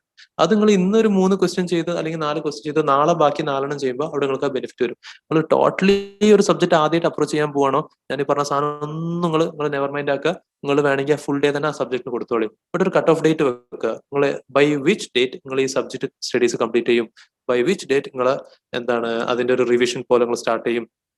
ആ റിവിഷന്റെ ടൈമിൽ ഇങ്ങനെയുള്ള സംഭവങ്ങളൊന്ന് ട്രൈ ചെയ്ത് നോക്കി. ഞാൻ സ്റ്റഡീസിന്റെ ടൈമിൽ അത് ചെയ്തത്. ബട്ട് അന്ന് ഓൾറെഡി ക്ലാസ് ഒക്കെ ഏറെക്കുറെ ഒരു 8 സബ്ജക്റ്റിൽ 5 ക്ലാസ് അറ്റൻഡ് ചെയ്തിട്ടിരുന്നു, ബാക്കി 3 ഫ്രഷ് ആയിട്ട് പഠിക്കുന്ന. റിവിഷന്റെ ടൈം പിന്നെ റിവേഴ്സ് ഓർഡറിലാണ് റിവിഷൻ ചെയ്തത്. എനിക്ക് തോന്നുന്നു എനിക്ക് ഒരു 3 ദിവസമാണ് പെർ സബ്ജക്ട് റിവിഷൻ എനിക്ക് കിട്ടിയിരുന്നത്. അപ്പോൾ നമ്മൾ ഫസ്റ്റ് സബ്ജക്ട് FR ആണെങ്കിൽ അത് റിവേഴ്സ് ഓർഡറിൽ 8ാമത്തെ പേപ്പർ ഫസ്റ്റ് റിവൈസ് ചെയ്യും, second last 7th paper second revise ചെയ്യും. അങ്ങനെ ചെയ്ത് വരുമ്പോൾ ലാസ്റ്റത്തെ റിവിഷൻ നമ്മൾ തൊട്ട് എക്സാം വരാൻ പോണ സബ്ജക്റ്റ് നമ്മൾ റിവൈസ് ചെയ്യുക. അങ്ങനെയായിരുന്നു ചെയ്തിരുന്നത്. അന്ന് ഈ ഡെയിലി എല്ലാ സബ്ജക്റ്റും എന്നുള്ള സംഭവം ചെയ്തിട്ടില്ലായിരുന്നു. സ്റ്റഡീസിന്റെ ടൈമിലായിരുന്നു ഈ സംഭവം ചെയ്തിരുന്നത്. ആർട്ടിക്കിൾഷിപ്പ് രജിസ്റ്റർ ചെയ്തതിന് ശേഷം എത്ര മന്ത്സ് കഴിഞ്ഞാലാണ് ഫൈനൽ രജിസ്റ്റർ ചെയ്യാൻ കഴിയുക? ആർട്ടിക്കിൾഷിപ്പ് സ്റ്റാർട്ട് ചെയ്ത് 2.5 കൊല്ലം കഴിഞ്ഞാൽ നിങ്ങൾ ഫൈനലിന് എലിജിബിൾ ആവുകയാണ്, നിങ്ങൾ ഫസ്റ്റ് അറ്റംപ്റ്റ് എലിജിബിൾ ആവുകയാണ്. അവിടെ 2.5 വർഷം എന്നുള്ളത് പ്രോപ്പർലി ഡേയ്സ് അടക്കം നോക്കിയിട്ട് അവിടെ ശ്രദ്ധിക്കുക. കാൽക്കുലേഷൻ ഒക്കെ ചെയ്യുമ്പോൾ നിങ്ങളെ ലീവ് എല്ലാം കുറച്ചിട്ട് ഡേയ്സ് എല്ലാം നോക്കിയിട്ട് നിങ്ങളെ പ്രിൻസിപ്പൾ നിങ്ങൾക്ക് സർട്ടിഫൈ ചെയ്ത് തരും. നിങ്ങൾ ഇത്ര ഡേയ്സ് ആർട്ടിക്കിൾഷിപ്പ് കംപ്ലീറ്റ് ചെയ്തു, അത് അപ്ലൈ ചെയ്തിട്ട് നമുക്ക് എക്സാമിന് അപ്പിയർ ചെയ്യാം. 2.5 years. ഓഡിറ്റിംഗ് എങ്ങനെ പഠിക്കണ്ടേ? പ്രസന്റേഷൻ പ്രോബ്ലം ആണ്, ക്വസ്റ്റ്യൻസ് മനസ്സിലാവാൻ പ്രോബ്ലം ആണ്. അവിടെയാണ് നമുക്ക് ക്വസ്റ്റ്യൻസ് മാക്സിമം പ്രാക്ടീസ് ചെയ്യാൻ ഞാൻ പറഞ്ഞത്. സെയിം ആൻസർ എനിക്ക് പറയാനുള്ളത്. കോൺസെപ്ച്വൽ ക്ലാരിറ്റി ഇല്ലാത്തതാണോ ആ സബ്ജക്റ്റിലുള്ള ലീഡിംഗ് ഫാക്കൽറ്റിന്റെ ക്ലാസ് അറ്റൻഡ് ചെയ്ത് കഴിഞ്ഞാൽ നിങ്ങൾക്ക് ആ സബ്ജക്ട് ഇഷ്ടപ്പെടാൻ തുടങ്ങും. കോൺസെപ്റ്റ് കിട്ടിക്കഴിഞ്ഞാൽ പിന്നെ നമുക്ക് പാസ്റ്റ് എക്സാം ക്വസ്റ്റ്യൻ ആൻസേഴ്സ് ഒക്കെ ഏറെക്കുറെ ക്വസ്റ്റ്യൻസ് ഒക്കെ ക്ലാസ്സിൽ തന്നെ ആ ഫാക്കൽറ്റിങ്ങൾക്ക് പ്രാക്ടീസ് ചെയ്ത് തന്നിട്ടുണ്ടാവും. പിന്നെ നമ്മൾ ബാക്കിയുള്ള ഈ RTP MTP കഴിഞ്ഞ 3 attempt RTP suggested answers MTP ഒക്കെ ചെയ്യുമ്പോൾ വി ആർ സീയിങ് പ്രസന്റേഷൻ എന്താന്നുള്ളത് നമുക്ക് അങ്ങനെ ക്വസ്റ്റ്യൻസ് പ്രാക്ടീസ് ചെയ്യുമ്പോഴാണ് നമുക്ക് കിട്ടുന്നത്. ടാക്സ് എങ്ങനെ എഫക്റ്റീവ് ആയിട്ട് പഠിക്കാം? ടാക്സ് റിപ്പീറ്റേറ്റീവ് ക്വസ്റ്റ്യൻസ് ഉണ്ടാവും, റിപ്പീറ്റേറ്റീവ് അഡ്ജസ്റ്റ്മെന്റ്സ് ഉണ്ടാവും. ഇപ്പോൾ പല ക്വസ്റ്റ്യൻസിൽ 70-80% സെയിം ആയിരിക്കും, ബാക്കി ഒരു 20% ആയിരിക്കും ഫ്രഷ് എന്താണ് പുതിയ അഡ്ജസ്റ്റ്മെന്റ്സ് ഉണ്ടാവുക. അതൊക്കെ ഹൈലൈറ്റ് ചെയ്തിട്ടൊക്കെ ഈ അഡ്ജസ്റ്റ്മെന്റ് വന്നാൽ എന്താണ് നമ്മൾ ചെയ്യേണ്ടത്, അത് അക്കൗണ്ട്സിനും ബാധകം കേട്ടോ. അക്കൗണ്ട്സിലൊക്കെ 5 അഡ്ജസ്റ്റ്മെന്റ് ഉണ്ടെങ്കിൽ it means it has 5 working notes. അപ്പോൾ അതിൽ റിപ്പീറ്റേഷൻ ഉള്ള സാധനം 80% സെയിം, അത് നിങ്ങൾ വീണ്ടും വീണ്ടും ടൈം വേസ്റ്റ് ചെയ്യേണ്ട ആവശ്യമില്ല. ആ 20% സ്പെഷ്യൽ അഡ്ജസ്റ്റ്മെന്റ് എന്താണെന്നുള്ളത് ആ ക്വസ്റ്റ്യന്റെ സൈഡിൽ തന്നെ നിങ്ങളെ ബുക്സിൽ ആ ക്വസ്റ്റ്യന്റെ സൈഡിൽ തന്നെ എഴുതിയിട്ട് കഴിഞ്ഞാൽ ലാസ്റ്റ് റിവിഷന്റെ ടൈമിൽ നമുക്ക് ഈ അക്കൗണ്ട്സും ടാക്സും ഒക്കെ നമുക്ക് വായിച്ച് റിവൈസ് ചെയ്യേണ്ടി വരും, എഴുതാനുള്ള ടൈം ഉണ്ടാവില്ല. അപ്പൊ ഈ സ്പെഷ്യൽ അഡ്ജസ്റ്റ്മെന്റ്സ് എന്താണെന്നുള്ളത് മാത്രം അങ്ങനെ നോക്കി പോവുക. PA മാത്രം പഠിച്ചാൽ മതിയോ ഓഡിറ്റിംഗ്? ഞാൻ അങ്ങനെ ചെയ്തിരുന്നു കേട്ടോ. നമുക്ക് ഫസ്റ്റ് അറ്റംപ്റ്റ് ബോത്ത് ഗ്രൂപ്പ് നോക്കുമ്പോൾ നമുക്ക് എല്ലാത്തിനും ടൈം കിട്ടൂല. അപ്പോ ITSM ഓഡിറ്റിംഗ് ഇതൊക്കെ കാരണം പലതും കണ്ടിന്യൂറ്റി ഇല്ലാത്ത ടോപ്പിക്സ് ആണ്. ഇപ്പൊ എനിക്ക് തോന്നുന്നു അന്നൊക്കെ ഓഡിറ്റിംഗിൽ ഈ സിനിമാ തിയേറ്ററിന്റെ ഓഡിറ്റ് എങ്ങനെ ചെയ്യുക, ഹോട്ടലിന്റെ ഓഡിറ്റ് എങ്ങനെ ചെയ്യുക, അങ്ങനത്തെ ക്വസ്റ്റ്യൻസ് ഒക്കെ ഉണ്ട്. ലോയിലൊക്കെ കണ്ടിന്യൂറ്റി ആണ്, ഒരു സാധനത്തിന്റെ ഒരു സെക്ഷന്റെ കണ്ടിന്യൂറ്റി അടുത്ത സെക്ഷനിലൊക്കെ ഉണ്ടാവും. അപ്പൊ നമുക്ക് കോൺസെപ്റ്റ് എന്താ മനസ്സിലാവാത്ത സീക്വൻസ് കിട്ടൂല. ഓഡിറ്റിംഗിൽ ഓരോ ടോപ്പിക് ഇൻഡിപെൻഡന്റ് ആയിട്ട് എനിക്ക് പല സ്ഥലങ്ങൾ അങ്ങനെ തോന്നിയിട്ടില്ല. അല്ലെങ്കിൽ ITSM ഒക്കെ പ്യൂർലി അങ്ങനെയായിരുന്നു, ഓരോ ടോപ്പിക് ഇൻഡിപെൻഡന്റ്. അപ്പൊ എല്ലാത്തിനും പഠിക്കാൻ ടൈം കിട്ടാതെ വന്നപ്പോ ക്വസ്റ്റ്യൻ ആൻസേഴ്സ് മാത്രം ചെയ്തിട്ട് എക്സാം ഹാളിൽ പോയി. ഒരു നിവൃത്തിയില്ലെങ്കിൽ ലാസ്റ്റ് റിസോർട്ട് നടക്കും. ഞാൻ ഡയറക്റ്റ് എൻട്രി അല്ല, ഞാൻ ഡിഗ്രിയും കഴിഞ്ഞ് അമീഷ ഞാൻ ഡയറക്റ്റ് എൻട്രി ഡിഗ്രിയും കഴിഞ്ഞിട്ട് ഫൗണ്ടേഷൻ റൂട്ടാണ്. കാരണം അന്ന് നമുക്ക് ഈ ഓപ്ഷൻ ഇല്ലായിരുന്നു, ഡയറക്റ്റ് എൻട്രി എന്നുള്ള കോൺസെപ്റ്റ് ഇല്ല, എല്ലാവർക്കും CPT കമ്പൽസറി ആയിരുന്നു. അപ്പൊ ഡിഗ്രിയും കഴിഞ്ഞു, എന്നിട്ട് CPT IPC ഫൈനൽ 3 ചെയ്ത്. May exam CA foundation date വന്നോ? ഇല്ലല്ലോ, ഇല്ലാന്നാ തോന്നുന്നത്. ചാപ്റ്റർ വൈസ് റെക്കോർഡഡ് ക്ലാസ്സസ് കിട്ടുമോ? ചില ചാപ്റ്റേഴ്സ് മാത്രം കോൺസെപ്റ്റ് പ്രശ്നമുണ്ട്. ചാപ്റ്റർ വൈസ് റെക്കോർഡഡ് ക്ലാസ്സസ് ഉണ്ട്, triple encrypted app through provide ചെയ്യുന്നത്. റെഗുലർ ബാച്ച് 70 hours ആണ് അതിലുള്ളത്. 70 hours. സാധാരണ ഓഫ്ലൈൻ ബാച്ച് 100 hours എടുക്കുന്ന സാധനം 70 hours കംപ്ലീറ്റ് ചെയ്യാൻ പറ്റും. എന്നാൽ ഓഫ്ലൈൻ ബാച്ചിൽ എടുക്കുന്നേക്കാളും ഇൻഡെപ്ത് ആയിട്ട് അതിൽ കവർ ചെയ്തിട്ടുണ്ട്. കാരണം നമ്മൾ സ്റ്റുഡൻസ് എഴുതിയെടുക്കാനുള്ള ടൈം നമ്മളവിടെ വെയിറ്റ് ചെയ്യേണ്ട ആവശ്യമില്ല, അൺവാണ്ടഡ് ഇന്ററാക്ഷൻസ് ഒന്നുമില്ല. എനിക്ക് സ്റ്റാർട്ടിങ്ങിൽ ചടപ്പുണ്ടായിരുന്നു കേട്ടോ ക്ലാസ് എടുക്കുന്ന സമയത്ത്. കാരണം ഒരു ക്യാമറയോട് നോക്കി ഇങ്ങനെ സംസാരിച്ചു, ഞാൻ സാധാരണ ഓഫ്ലൈനൊക്കെ ക്ലാസ് റൂം ഫുൾ ഓടിച്ചാടി അത്രയും ഒച്ചയും ബഹളമായിട്ട് എടുക്കുന്ന ക്ലാസ് ഇങ്ങനെ എടുക്കുമ്പോൾ എനിക്ക് ചടപ്പുണ്ടായിരുന്നു. ബട്ട് സ്റ്റുഡൻസിന്റെ ഫീഡ്ബാക്കിന്റെ ബേസിസിൽ അവരെല്ലാവരും സാറ്റിസ്ഫൈഡ് ആയിരുന്നു. അപ്പോൾ നമുക്ക് സാറ്റിസ്ഫൈഡ് ആയി, സാധനം എഫക്റ്റീവ് ആയി എന്നുള്ളത്. എൻക്രിപ്റ്റഡ് ആപ്പ് എന്ന് പറയുമ്പോൾ, റെക്കോർഡഡ് ക്ലാസ് എന്ന് പറയുമ്പോൾ നിങ്ങൾക്ക് എന്താണ്, ഇപ്പോൾ ഒരു ക്ലാസ് നിങ്ങൾക്ക് എടുക്കുമ്പോൾ തന്നെ എല്ലാ ചാപ്റ്റേഴ്സും എല്ലാ ഫയൽസും അതിലുണ്ടാവും. നിങ്ങൾക്കൊരു ക്ലാസ് ഇടയിൽ വെച്ചിട്ട് വേണമെങ്കിൽ ആപ്പ് ക്വിറ്റ് ചെയ്ത് പോവാം, പിന്നീട് വരുമ്പോൾ അവിടെ തന്നെ കണ്ടിന്യൂ ചെയ്യുക, റിവൈൻഡ് ചെയ്യുക, ഫോർവേഡ് ചെയ്യുക, പോസ് ചെയ്യുക. യൂട്യൂബിലൊക്കെ ഉള്ള പോലെ സ്പീഡ് കൂട്ടി കാണാൻ ഓപ്ഷൻസ് ഒക്കെ ഉണ്ടാവും. ക്ലാസ് അവൈലബിൾ ആണ്. തേർഡ് ടൈം ഫെയിലായി എന്തെങ്കിലും മോട്ടിവേഷൻ ഉണ്ടോ? C that it self shows that നിങ്ങൾക്ക് നിങ്ങൾക്ക് എഴുതാനുള്ള ഒരു മൈൻഡ് സെറ്റ് ഉണ്ട് എന്നുള്ളതാണ്. അതാണ് ഈ മെസ്സേജിന്റെ പിന്നിലുള്ള ഇന്റൻഷൻ. ഇപ്പൊ എന്റെ കേസ് ഞാൻ പറഞ്ഞ ഞാൻ ആദ്യം സെറ്റ് ആക്കിയത് ഒരു അറ്റംപ്റ്റ് എഴുതിയിട്ട് കിട്ടിയില്ലെങ്കിൽ ഞാൻ ഡ്രോപ്പ് ചെയ്യും. കാരണം എനിക്ക് ആ പേഷ്യൻസ് ഇല്ലായിരുന്നു. ഫുൾ എഫേർട്ട് ഇട്ട് പഠിച്ചിട്ട് അത് അറ്റംപ്റ്റ് കിട്ടിയില്ലെങ്കിൽ പോയി പണിയൊക്കാൻ പറയാം, വേറെ എന്തെങ്കിലും നോക്കാന്നുള്ളത്. കാരണം അത്രയും അതിനേക്കാൾ കൂടുതൽ what I felt was that it doesn't deserve. എനിക്ക് ചെയ്യാൻ പറ്റുന്ന മാക്സിമം ഞാൻ ട്രൈ ചെയ്ത് നോക്കി എന്നുള്ളത്. അപ്പൊ അതുകൊണ്ട് തന്നെ പലരും ഫെയിൽ ആയിട്ടും വീണ്ടും എഴുതുമ്പോൾ ഐ റിയലി അപ്രീഷിയേറ്റ് ദം. അത്രയും എഫേർട്ട് ഇട്ടിട്ട് ചെയ്തിട്ടും എന്താ പറയാ കിട്ടാതെ വരുമ്പോ വീണ്ടും ഇനിഷ്യേറ്റീവ് എടുത്ത് പഠിക്കാന്ന് പറയുമ്പോൾ ഐ റിയലി അപ്രീഷിയേറ്റ് ദാറ്റ്. കാരണം ഫുൾ ടൈം നമ്മളെ ഒരു എഫേർട്ട് കൊണ്ട് മാത്രം നമ്മൾ പാസ് ആവണമെന്നില്ല കേട്ടോ. ഒരുപാട് ഫാക്ടേഴ്സ്, ഒരുപാട് ബ്ലെസ്സിങ്സ് എന്ന് തന്നെ പറയേണ്ടി വരും. നമ്മളെ ഹെൽത്ത് ഒരു ഫാക്ടറാണ്, വേറെ ഒരുപാട് ഫാക്ടേഴ്സ് അതിൽ വരുന്നുണ്ട്. അസസ് ചെയ്യുക എന്തുകൊണ്ടാണ് ഓരോ പ്രാവശ്യം ഫെയിൽ ആയത് എന്നുള്ളത്, അതിൽ നിന്ന് നമ്മൾ പഠിക്കുക, സൊല്യൂഷൻ ഉണ്ടാക്കാൻ നോക്കുക. അത് അതിന്റെ എല്ലാ കോമൺ സ്റ്റെപ്സ് ആണ് ഞാനിപ്പോൾ പറഞ്ഞു വരുന്നത്. സംഭവം പോസിബിൾ ആണ്. Attempt doesn't matter. ക്ലിയർ ചെയ്ത ഒരുപാട് ആൾക്കാരുണ്ട്. ഇപ്പൊ കഴിഞ്ഞ അറ്റംപ്റ്റ് ഉണ്ടായിരുന്നു എന്റെ ഒരു സ്റ്റുഡന്റ്, അവന് കുറെ അറ്റംപ്റ്റ് എടുത്ത് ലാസ്റ്റത്തെ ഈ അറ്റംപ്റ്റ് എഴുതുന്നതിന് മുമ്പ് അവന് സ്കിപ്പ് ചെയ്താലോ എന്ന് പറഞ്ഞു. ഞാൻ പറഞ്ഞു ഒരു അറ്റംപ്റ്റ് എനിക്ക് വേണ്ടിയിട്ട് ഒരു അറ്റംപ്റ്റ് കൂടി കൊടുക്ക്. എന്നിട്ട് അതിൽ ഞാൻ അങ്ങനെ ഗൈഡ് ചെയ്തു. അവന് എന്തൊക്കെ സംഭവങ്ങൾ അവൻ ചെയ്ത് എന്തൊക്കെ ചെയ്യണം കാര്യങ്ങളൊക്കെ പറഞ്ഞ് ഈ ക്ലിയർ ദിസ് അറ്റംപ്റ്റ്. അപ്പൊ അവന് മെസ്സേജ് അയച്ചപ്പോൾ എനിക്കും ഭയങ്കര സന്തോഷം ഉണ്ടായി. സോ ദിസ് ഇറ്റ്സെൽഫ് ഷോസ് നിങ്ങൾക്ക് ഒന്നിനും ട്രൈ ചെയ്യണം എന്നുണ്ട്. അതുകൊണ്ട് നിങ്ങൾ മോട്ടിവേഷൻ ചോദിക്കുന്നത്. It is possible. ഇനി നിങ്ങളെ പേഴ്സണൽ നിങ്ങളെ കൺസേൺസ് എന്താണെന്നുള്ളത് നിങ്ങൾ എനിക്ക് സെപ്പറേറ്റ് ആയിട്ട് മെസ്സേജ് അയച്ചു തന്നാൽ വി ക്യാൻ അഡ്രസ് ഇറ്റ്. എങ്ങനെ സൊല്യൂഷൻ ഉണ്ടാക്കാൻ പറ്റും നോക്കാം. സി എ ഫൈനൽ സ്റ്റുഡന്റ് ആർട്ടിക്കൽഷിപ്പിന്റെ ടൈമിൽ ഫിസിക്കൽ ക്ലാസ് അറ്റൻഡ് ചെയ്യാം. സി എ ഫൈനൽ സ്റ്റുഡന്റ് ആർട്ടിക്കൽഷിപ്പിന്റെ ടൈമിൽ ഓർ ഓൺലൈൻ റെക്കോർഡഡ് ക്ലാസ്സിന് ഡിപ്പെൻഡ് ചെയ്യേണ്ടി വരുമോ? ഫൈനൽ സ്റ്റുഡൻസിന് ആർട്ടിക്കൽഷിപ്പിന്റെ ടൈമിൽ ഫിസിക്കൽ ക്ലാസ് അറ്റൻഡ് ചെയ്യൽ പലപ്പോഴും ബുദ്ധിമുട്ടായിട്ടുള്ള കേസാണ്. പോസിബിൾ ആണ്. പല ഇൻസ്റ്റിറ്റ്യൂട്ട്സും മോർണിംഗ് സെഷൻ ഈവനിങ് സെഷൻ ആ രീതിയിൽ കൊടുക്കാറുണ്ട്. ബട്ട് നമ്മൾ അങ്ങനെ സെഷന് അല്ലെങ്കിൽ ഇൻസ്റ്റിറ്റ്യൂട്ടിനെ ഫോക്കസ് ചെയ്യാതെ നമ്മൾ നല്ല ഫാക്കൽറ്റി ഫോക്കസ് ചെയ്ത് പോകും. ഫൈനലൊക്കെ നമുക്ക് നല്ല ക്ലാസ് ഇമ്പോർട്ടന്റ് ആണ്. അപ്പൊ പലപ്പോഴും ഇൻഫാക്ട് ഞാൻ പറഞ്ഞല്ലോ 2.5 കൊല്ലം കഴിഞ്ഞാൽ എക്സാമിന് എലിജിബിൾ ആവുന്നത്. പലർക്കും ഫസ്റ്റ് അറ്റംപ്റ്റ് ക്ലിയർ ചെയ്യാൻ പറ്റാത്ത റീസൺ അതാ, സഫീഷ്യന്റ് ടൈം കിട്ടൂല നമുക്ക് പഠിക്കാൻ. അപ്പോ പല ഫാക്കൽറ്റിയുടെയും ക്ലാസ്സുകൾ എക്സാമിന് തൊട്ട് മുമ്പായിട്ട് ഇന്റൻസീവ് ക്രാഷ് എന്നുള്ള രീതിയിലൊക്കെ കൊടുക്കാറുണ്ട്. മാക്സിമം അറ്റൻഡ് ചെയ്യാൻ പറ്റുമോ നോക്കുക. അവിടെയൊക്കെയാണ് നമ്മൾ ആർട്ടിക്കൽഷിപ്പ് ജോയിൻ ചെയ്യുമ്പോൾ നമ്മൾ എടുക്കുന്ന ഡിസിഷൻസ്. നമുക്ക് ഒരു പണിയില്ലാത്ത തല്ലിപ്പൊളി ഫേമിൽ പോയാൽ നമുക്ക് കുറെ പഠിക്കാൻ ടൈം കിട്ടും. പക്ഷെ അതുകൊണ്ടും കാര്യമില്ല. കാരണം നമ്മൾ പാസ് ഔട്ട് ആയി വരുമ്പോൾ നമുക്ക് പ്രാക്ടിക്കൽ നോളജ് ഇല്ല. നല്ല പ്രാക്ടിക്കൽ നോളജ് ഉള്ള നല്ല വർക്ക് എക്സ്പോഷർ ഉള്ള ഫേമിൽ പോയി കഴിഞ്ഞാൽ നമുക്ക് നല്ല വർക്ക് എക്സ്പീരിയൻസ് കിട്ടും, പഠിക്കാനുള്ള ടൈം കിട്ടില്ല. ഒരു പക്ഷേ നിങ്ങൾ ഒരു അറ്റംപ്റ്റ് അവിടെ കോംപ്രമൈസ് ചെയ്തിട്ടേക്കാൾ അതിന് പോവുക. അപ്പൊ അതൊക്കെ ഈ ഫാക്ടേഴ്സ് ഒക്കെ നമ്മൾ കൺസിഡർ ചെയ്യണം നല്ലൊരു ഫേമിൽ ജോയിൻ ചെയ്യുമ്പോൾ. പഠിക്കാൻ ക്ലാസ് അറ്റൻഡ് ചെയ്യാൻ ടൈം കിട്ടുമോ കിട്ടൂല, that purely depends upon the principal. അവർ നിങ്ങൾക്ക് എത്രമാത്രം സപ്പോർട്ടീവ് ആണ് എന്നുള്ളത് അതൊക്കെ നോക്കിയിട്ട് ജോയിൻ ചെയ്യുക. ആർട്ടിക്കിൾസിന് ജോയിൻ ചെയ്യുമ്പോൾ അതിന്റെ അവിടെയുള്ള ആർട്ടിക്കിൾസിനോടും ചോദിച്ചു നോക്കുക എങ്ങനെ ഉണ്ട് ഫേം എന്നുള്ളതൊക്കെ രജിസ്റ്റർ ചെയ്യുന്നതിന് മുമ്പ്. I have converted all to new syllabus. I am writing exam after a gap. How to handle it sir? See maximum class attend ചെയ്യാൻ നോക്കുക. അതേ ഞാൻ സജസ്റ്റ് ചെയ്യുള്ളൂ. ഈവൻ ദോ നമുക്ക് സെൽഫ് സ്റ്റഡിയിലൂടെ പോസിബിൾ ആയിട്ടുള്ള കോഴ്സ് തന്നെയാണിത്. ഒരു ഫാക്കൽറ്റി നിങ്ങളെ ഒരുപാട് വർക്ക് ലോഡ് നിങ്ങൾക്ക് കുറച്ച് തരുന്നുണ്ട്. നിങ്ങൾ സെൽഫായിട്ട് എക്സ്പ്ലോർ ചെയ്ത് ക്വസ്റ്റ്യൻസ് കണ്ടുപിടിക്കുക, ഇതെങ്ങനെ പഠിക്കേണ്ട സംഭവങ്ങൾ ഫുള്ള് ഒരു ഫാക്കൽറ്റി നിങ്ങൾക്ക് എളുപ്പമാക്കി ചെയ്തുതരാൻ പോവാണ്. ടെക്സ്റ്റിലുള്ള സീക്വൻസിൽ എല്ലാവർക്കും പലപ്പോൾ ഞാനടക്കം എന്താ പറയാ ടെക്സ്റ്റിലെ ഫസ്റ്റ് ചാപ്റ്റർ സെക്കൻഡ് ആ ഓർഡറിലൊന്നല്ല എടുക്കുക. ചിലപ്പോൾ ലാസ്റ്റ് ചാപ്റ്റർ വെച്ചിട്ട് സ്റ്റാർട്ട് ചെയ്യും, ലാസ്റ്റ് ചാപ്റ്ററിലെ ലാസ്റ്റ് കോൺസെപ്റ്റ് വെച്ചിട്ട് സ്റ്റാർട്ട് ചെയ്യും, എന്നിട്ട് സെക്കൻഡ് ലാസ്റ്റ് കോൺസെപ്റ്റ്. അപ്പോൾ ബിക്കോസ് വി നോ നമ്മളിത് കുറേ എടുത്ത് നമുക്ക് അറിയാം സ്റ്റുഡന്റിന് ഏത് മെത്തേഡാണ് എഫക്റ്റീവ് ആയിട്ടുള്ളത്, അല്ലെങ്കിൽ ഏതാണ് അവർക്ക് റീകോൾ ചെയ്യാൻ എളുപ്പമുള്ള ടോപ്പിക്സ്. അങ്ങനെ ചെയ്യുമ്പോൾ ആ ഫാക്കൽറ്റി നിങ്ങളെ പണി കുറെ എളുപ്പമാക്കി തരുന്നുണ്ട്. സോ അതൊന്ന് ട്രൈ ചെയ്ത് നോക്കുക. നിങ്ങൾക്ക് ഒരുപാട് ഗ്യാപ്പ് വന്നിട്ടുണ്ടോ? സെൽഫ് സ്റ്റഡി പോസിബിൾ ആണ്, ഞാൻ അല്ലാന്ന് ഞാൻ പറയുന്നില്ല. ബട്ട് ആ ഒരു ക്ലാസ്സിന് പോണ ടൈം ആ ഫാക്കൽറ്റി നിങ്ങളെ കുറെ എഫേർട്ട് നിങ്ങൾക്ക് കുറച്ച് തരുന്നുണ്ട്. പിന്നെ നിങ്ങൾക്ക് റിവിഷൻ പോലെ ചെയ്യേണ്ട ഒരു ആവശ്യം മാത്രമേ അതിൽ വരുന്നുള്ളൂ. 2.5 years കൊണ്ട് ആർട്ടിക്കൽഷിപ്പ് കംപ്ലീറ്റ് ചെയ്യാൻ പറ്റുമോ? സ്ട്രിക്ട്ലി 3 years വേണ്ടി വരുമോ? 3 years തന്നെ വേണം. 2.5 കൊണ്ട് കംപ്ലീറ്റ് ചെയ്യൽ പോസിബിൾ അല്ല.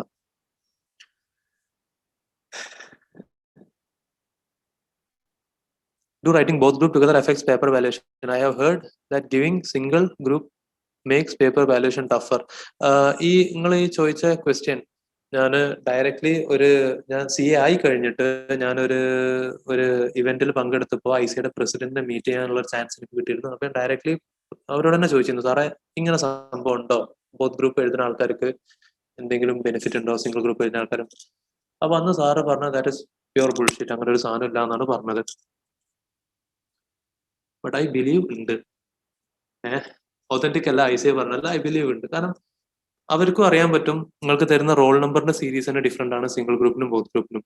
പിന്നെ ഡയറക്റ്റ് ബെനിഫിറ്റ്സ് തന്നെ നമുക്ക് ഒരുപാട് ഇപ്പൊ ക്യാരി ഫോർവേഡ്. ഇപ്പൊ എന്റെ കേസിൽ ഞാൻ പറഞ്ഞല്ലോ, എനിക്ക് ഫസ്റ്റ് ഗ്രൂപ്പിൽ അഗ്രിഗേറ്റ് ഇല്ലായിരുന്നു, സെക്കൻഡ് ഗ്രൂപ്പിൽ അഗ്രിഗേറ്റ് ഉണ്ട്, ക്യാരി ഫോർവേഡ് കിട്ടിയിട്ട് ഞാൻ പാസ് ആവണം. അങ്ങനെ കുറെ ബെനിഫിറ്റ്സ് ഉണ്ട്. സെക്കൻഡ് ബെനിഫിറ്റ്, പല ഫസ്റ്റ് ഗ്രൂപ്പിലുള്ള സബ്ജക്റ്റിൽ നമുക്ക് ക്ലാരിറ്റി കിട്ടാത്ത സംഭവങ്ങൾ സെക്കൻഡ് ഗ്രൂപ്പിൽ സബ്ജക്റ്റിന് കിട്ടും. ലോയിൽ നമുക്ക് ആൻസർ കിട്ടാത്ത കുറെ സാധനം ഓഡിറ്റിംഗ് പഠിക്കുമ്പോൾ നമുക്ക് കിട്ടും. കുറെ ഇന്റർലിങ്ക്ഡ് ആണ് ടോപ്പിക്സ്. മാക്സിമം പോസിബിൾ ആണോ ബോത്ത് ഗ്രൂപ്പ് തന്നെ ചെയ്യാൻ നോക്കുക. But there is nothing wrong in giving single group also. കുഴപ്പമില്ല, you feel you are overburden, single group കൊടുക്കുക. പക്ഷെ ശ്രദ്ധിക്കേണ്ടത്, ഒരു ഗ്രൂപ്പിലേക്ക് മാത്രം ഒതുക്കുന്ന ഒരാള് പഠിക്കാൻ സ്പെൻഡ് ചെയ്യുന്ന ടൈമും കുറക്കാൻ പാടില്ല. നിങ്ങൾ 2 ഗ്രൂപ്പ് പഠിക്കുമ്പോൾ നിങ്ങൾ ഫുള്ളി പാക്ഡ് ആണ്, 12 മണിക്കൂർ ടൈം സ്പെൻഡ് ചെയ്യാൻ ഉദ്ദേശിക്കുന്നുണ്ടെങ്കിൽ സിംഗിൾ ഗ്രൂപ്പ് ആക്കുമ്പോഴും ആ 12 മണിക്കൂർ തന്നെ ആ 4 സബ്ജക്ട് സ്പെൻഡ് ചെയ്യാൻ നോക്കുക. അപ്പോഴേ അതുകൊണ്ട് കാര്യമുള്ളൂ. ക്വസ്റ്റ്യൻസ് അങ്ങനെ കൂടിക്കൊണ്ട് കേട്ടോ. ലോ പഠിക്കുമ്പോൾ ക്വസ്റ്റ്യൻ പ്രാക്ടീസ് ചെയ്തുകൊണ്ട് പഠിക്കേണ്ടത് അതോ ഫസ്റ്റ് കോൺസെപ്റ്റ് ക്ലിയർ ആക്കണം? രണ്ടും ഒന്നിച്ച് കൊണ്ടുപോകുക. ഓരോ ചാപ്റ്റർ കഴിയുമ്പോൾ അതിന്റെ കൂടെ തന്നെ ആ ടെക്സ്റ്റിൽ തന്നിട്ടുള്ള എക്സാമ്പിൾസും ക്വസ്റ്റ്യൻസ് പ്രാക്ടീസ് ചെയ്യുക. അപ്പൊ നിങ്ങൾക്ക് ആ കോൺസെപ്റ്റിലുള്ള ഗ്രിപ്പ് ഒന്നുകൂടി ബെറ്റർ ആവും. സെൽഫ് സ്റ്റഡി ചെയ്യാൻ പറ്റുമോ? യെസ് പറ്റും. ഒരുപാട് ആൾക്കാർ ചെയ്യുന്നുണ്ട്, പോസിബിൾ ആണ്. CA career have the same value just as old years. ഇങ്ങനെയൊക്കെ കഷ്ടപ്പെട്ട് പഠിച്ച് ഒരു 25, 26, 27 പാസ്സായാലും അതിനുള്ള വില ഉണ്ടോ? ഒരു സാധനത്തിന്റെ CA കോഴ്സിന് ഇന്നും വാല്യൂ ഉണ്ട്, പണ്ടുള്ള പോലെ തന്നെ വാല്യൂ ഉണ്ട്. പിന്നെ ഞാനൊരു സംഭവം പറഞ്ഞല്ലോ, ഈ ഏത് കോഴ്സ് ആണെങ്കിലും ഇപ്പൊ പണ്ടത്തെ കാലത്ത് ഒരു ബികോമിനൊക്കെ ഭയങ്കര വാല്യൂ ഉണ്ടായിരുന്നു, ഒരുപാട് കാലം മുമ്പ്. അന്ന് ബികോം ഒക്കെ ചെയ്ത ആൾക്കാർ ബാങ്ക് മാനേജറും പല പോസ്റ്റിൽ ഇരിക്കുമ്പോൾ പലരും അന്ന് ട്രെയിൻ കയറി ചെന്നൈ പോകും CA ഒക്കെ പഠിക്കാനൊക്കെ. അപ്പൊ ഇവരൊക്കെ പറയും എനിക്ക് എന്താ വട്ടാണ്, ഇങ്ങനെയൊക്കെ ചെയ്യേണ്ട ആവശ്യമുണ്ടോ എന്നുള്ളത്. അവിടുന്ന് ഈ ഒരു ടൈം എത്തിയപ്പോഴേക്കും ഡിഗ്രീന്റെ വാല്യൂ എത്രമാത്രം ഉണ്ടെന്ന് നമുക്ക് മനസ്സിലായി, CAന്റെ വാല്യൂ എത്ര കൂടി എന്നുള്ളതും. ഇതേപോലെ ഇൻഡസ്ട്രീസ് മാറിക്കൊണ്ടിരിക്കുകയാണ്, സൊസൈറ്റിയിലെ പ്രോബ്ലംസ് കൂടിക്കൊണ്ടിരിക്കുകയാണ്, കോഴ്സിന്റെ വാല്യൂലും മാറ്റങ്ങൾ വന്നുകൊണ്ടിരിക്കും. നമ്മളെ അപ്രോച്ചിൽ മാറ്റില്ലെങ്കിൽ നമ്മള് എന്താ പറയാ, യു ഡൂയിങ് CA നൗ, നിങ്ങൾക്ക് അതിന് നിങ്ങൾ ഫുൾ എഫേർട്ട് ഇട്ട് പഠിക്കാൻ റെഡിയാണ്. ഇനി നാളെ എന്ത് ചേഞ്ചസ് വന്നാലും നമ്മൾ ആ ചേഞ്ചസിലേക്കൊക്കെ നമ്മൾ അഡാപ്റ്റ് ആവണം. അപ്പൊ ഞാൻ 2014 മെയ്യിൽ പാസ്സായി കഴിഞ്ഞിട്ട് ഈ ഒരു 6 കൊല്ലം അല്ലെങ്കിൽ 7 കൊല്ലത്തിന്റെ ഇടയിൽ ഇഫ് ഞാൻ അന്ന് CA പാസ്സായത് മാത്രമേ ഇന്നും എനിക്കൊരു അച്ചീവ്മെന്റ് ആയിട്ട് പറയാൻ പറ്റുന്നുള്ളെങ്കിൽ വാട്ട് ഇറ്റ് മീൻസ് ഇസ് ഈ ഒരു 6 കൊല്ലം ഞാൻ പുതിയതായിട്ട് ഒന്നും ട്രൈ ചെയ്തിട്ടില്ല എന്നാണ്.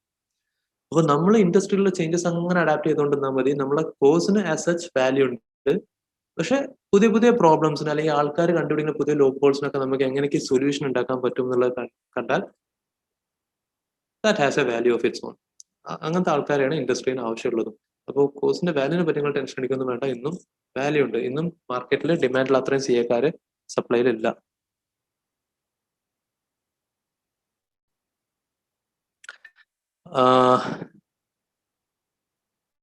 What should I do? Questions കൂടിക്കൊണ്ട് കേട്ടോ, 10 മണിയായി. ഐ ടോൾഡ് യു എനിക്കൊരു കുഴപ്പമില്ല, ബട്ട് വേറെ എന്തെങ്കിലും കൺസേൺസ് ഉണ്ടോ എന്നുള്ളത് എനിക്ക് അറിയില്ല. ലത്തീഫ് ഭായി നിങ്ങളെ എന്താണ്? ചെറിയ പ്രശ്നങ്ങളുണ്ട്, അതായത് ടൈം ലിമിറ്റ് വെച്ചിട്ടുണ്ട് എന്നുള്ളത്. ഞാൻ ഒരു ക്വസ്റ്റ്യൻ കൂടി ഞാനിവിടെ ആൻസർ ചെയ്യാം. ലാസ്റ്റ് വായിച്ച ക്വസ്റ്റ്യൻ, ആർട്ടിക്കിൾഷിപ്പിന്റെ ഫേം സെലക്ട് ചെയ്യുമ്പോൾ എന്തൊക്കെയാണ് നോക്കണം? ആദ്യം ഞാൻ പറഞ്ഞല്ലോ, നല്ല ഫേമും സ്റ്റഡീസിനെ സപ്പോർട്ട് ചെയ്തിട്ടുള്ള ഇതും നോക്കണം, രണ്ടും നോക്കണം. വർക്കും കിട്ടണം, ഇതും കിട്ടണം, സ്റ്റഡീസും കിട്ടണം. അവിടുത്തെ ആർട്ടിക്കിൾസിനോട് സംസാരിക്കാം. അവരൊരു പക്ഷേ ആ ഫേം എൻജോയ് ചെയ്യുന്ന ആൾക്കാരാവാം, അല്ലെങ്കിൽ അവിടുത്തെ വിക്ടിംസ് ആവാം. ഇനി അവരോട് സംസാരിച്ചായിട്ട് നിങ്ങൾ ഡയറക്റ്റ്ലി ഫസ്റ്റ് ഡേ ജോയിൻ ചെയ്യുന്ന ഫസ്റ്റ് ഡേ തന്നെ രജിസ്റ്റർ ചെയ്യാൻ നിൽക്കണ്ട. നിങ്ങളെ സ്റ്റാമ്പ് പേപ്പർ ഒക്കെ വാങ്ങിയേക്കുക. ഐ തിങ്ക് നമുക്ക് 30 days ടൈം ഉണ്ട്. ICA നിങ്ങൾക്ക് 30 days ടൈം തരുന്നുണ്ട്, എക്സ്ട്രാ ഫീസൊന്നും നടക്കാതെ രജിസ്റ്റർ ചെയ്യാൻ. വിച്ച് മീൻസ് മാർച്ച് 1 നിങ്ങൾ ജോയിൻ ചെയ്തു, മാർച്ച് 30 വേണമെങ്കിൽ നിങ്ങൾക്ക് 1 ഡേറ്റ് ഇട്ടാണ്ട് നിങ്ങൾക്ക് രജിസ്റ്റർ ചെയ്യാം. അപ്പൊ അവിടെ കിട്ടുന്ന ബെനിഫിറ്റ് എന്താ വെച്ചാൽ നിങ്ങൾ തന്നെ പ്രാക്ടിക്കലി എക്സ്പീരിയൻസ് ചെയ്യണം. പ്രിൻസിപ്പൽ എങ്ങനെയുണ്ട്, ഫേം എങ്ങനെയുണ്ട്, വർക്ക് എങ്ങനെയുണ്ട് എന്നുള്ളത്. പലരും ജോയിൻ ചെയ്ത് അപ്പം തന്നെ രജിസ്റ്റർ ചെയ്യും, എന്നിട്ട് പിന്നെ പറയും ഞാൻ വിചാരിച്ച അങ്ങനത്തെ ഫേം ആയില്ല, ഇപ്പൊ ട്രാൻസ്ഫർ അടിക്കാൻ പ്രിൻസിപ്പൽ സമ്മതിക്കുന്നില്ല, അങ്ങനെയുണ്ട് പ്രശ്നം, എങ്ങനെയുണ്ട്. അപ്പൊ അതിനൊന്നും തലവേദന എടുക്കാൻ നിൽക്കണ്ട. ട്രൈ ചെയ്ത് നോക്കുക, എന്നിട്ട് രജിസ്റ്റർ ചെയ്യുക. അവിടുത്തെ ആർട്ടിക്കിൾസിനോടൊക്കെ ചോദിച്ചു നോക്കുക. സ്റ്റഡീസും ബാലൻസ് ചെയ്യാൻ പറ്റണം, നല്ല വർക്ക് ഉണ്ടാവണം. അത് നോക്കിയിട്ട് നല്ല ഫേം സെലക്ട് ചെയ്യാം. വേറെ ഒരുപാട് ക്വസ്റ്റ്യൻസ് ഉണ്ട് കേട്ടോ. I think I am sorry, എനിക്കത് ഇപ്പോൾ ചെയ്യാൻ പറ്റുമെന്ന് തോന്നുന്നില്ല. ഞാൻ ലൈക്ക് ഐ ടോൾഡ് യു, ഞാൻ സോഷ്യൽ മീഡിയയിലൊക്കെ റെഡിലി അവൈലബിൾ ആണ്. എൻ്റെ വാട്സാപ്പ് നമ്പറും ഞാൻ പ്രൊവൈഡ് ചെയ്തുതരാം.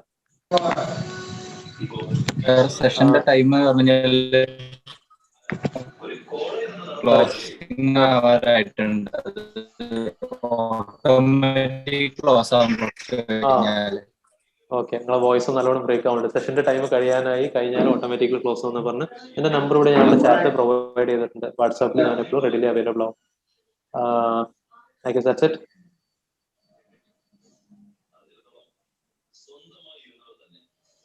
ഓക്കെ, ലത്തീഫായി. ഓക്കെ സാർ, വളരെയധികം സന്തോഷമുണ്ട്. ഈ സമയത്ത് ഈ സന്തോഷം പറഞ്ഞില്ലാന്നിരിക്കാൻ പറ്റില്ല. കാരണം എന്താ വെച്ചാൽ കേൾക്കുന്നുണ്ട് സാർ, ഞാൻ ബ്രേക്ക് ആവുന്നുണ്ട് വോയിസ്. പക്ഷെ കേൾക്കുന്നുണ്ട്. വോയിസ് ബ്രേക്ക് ആവുന്നുണ്ടെങ്കിലും കേൾക്കുന്നുണ്ട്. കേൾക്കാൻ പറ്റുന്നുണ്ടോ? Yes yes yes yes. റേഞ്ചിന്റെ ചെറിയ പ്രശ്നമുണ്ട് തോന്നുന്നു. ഓൾമോസ്റ്റ് നെറ്റ് കംപ്ലീറ്റ് ആയിട്ടുണ്ട്. കേൾക്കുന്നുണ്ട്. ഓക്കെ. അപ്പൊ സാറിനോട് പ്രത്യേക ഒരു സന്തോഷം പറയണമെന്ന് വെച്ച് കഴിഞ്ഞാൽ നമുക്കൊരു ഫീൽ ഫ്രീ ആണ്. കാരണം എന്താ വെച്ച് കഴിഞ്ഞാൽ ഒരു സെഷൻ സംഘടിപ്പിക്കണം എന്ന് തോന്നുകയാണെന്നുണ്ടെങ്കിൽ ആദ്യം വിളിക്കുക ഷാനിൽ സാറിനെ. കാരണം പിന്നെ അതേപോലെ തന്നെ സാർ എത്രത്തോളം ബിസിയാണ്, സാർ എത്രത്തോളം കാര്യങ്ങൾ എൻഗേജ്ഡ് ആണെന്നോ സാറിനെ കോൺടാക്ട് ചെയ്യുമ്പോൾ പേടിയാണ്. സാർ ഇനി ഫ്രീ ആണ്. എന്നാലും വളരെയധികം സന്തോഷം. മെസ്സേജ് അയച്ചുകൊണ്ടിരിക്കുകയാണ്. ഈ ഒരു സമയത്ത് ഈ ഒരു സെഷൻ കണ്ടക്ട് ചെയ്ത് ഒരുപാട് നന്ദി. കാരണം ഡിപ്രസ്ഡ് ആയിരിക്കുന്ന സമയത്താണ് കറക്റ്റ് നമുക്ക് മോട്ടിവേഷൻ പറ്റും. മാത്രമല്ല അവർ മോട്ടിവേറ്റഡ് ആയി എന്ന് പറയുന്നുണ്ട്. സാറ് അവർക്ക് വേണ്ടി സ്പെൻഡ് ചെയ്ത ടൈമിന് പ്രത്യേകം താങ്ക്സ് പറയുന്നുണ്ട് എല്ലാവരും. അപ്പോ നമ്മുടെ KCMCന്റെ മെയിൻ പരിപാടിയുടെ മെയിൻ കൺട്രോളറും അല്ലെങ്കിൽ മെയിൻ ആളുമാണ് നമ്മുടെ ഷാനിൽ സാർ എന്ന് പറയുന്നത്. ആ കാര്യത്തിൽ ഇന്നും എന്നും എപ്പോഴും ഹാപ്പിനെസ് ഉണ്ട്. കാരണം ഇത് മുന്നോട്ടുള്ള കാര്യങ്ങളിലൊക്കെ നമുക്ക് എന്ത് കാര്യം ഉണ്ടെങ്കിലും ഉടനെ ഷാനിൽ സാറിനെ അറിയിക്കുക എന്നുള്ളതാണ് ഒരു സന്തോഷമായിട്ടുള്ള കാര്യം. അപ്പൊ ഇനിയുള്ള പരിപാടികളിൽ ഷാനിൽ സാറിന്റെ ഏറ്റവും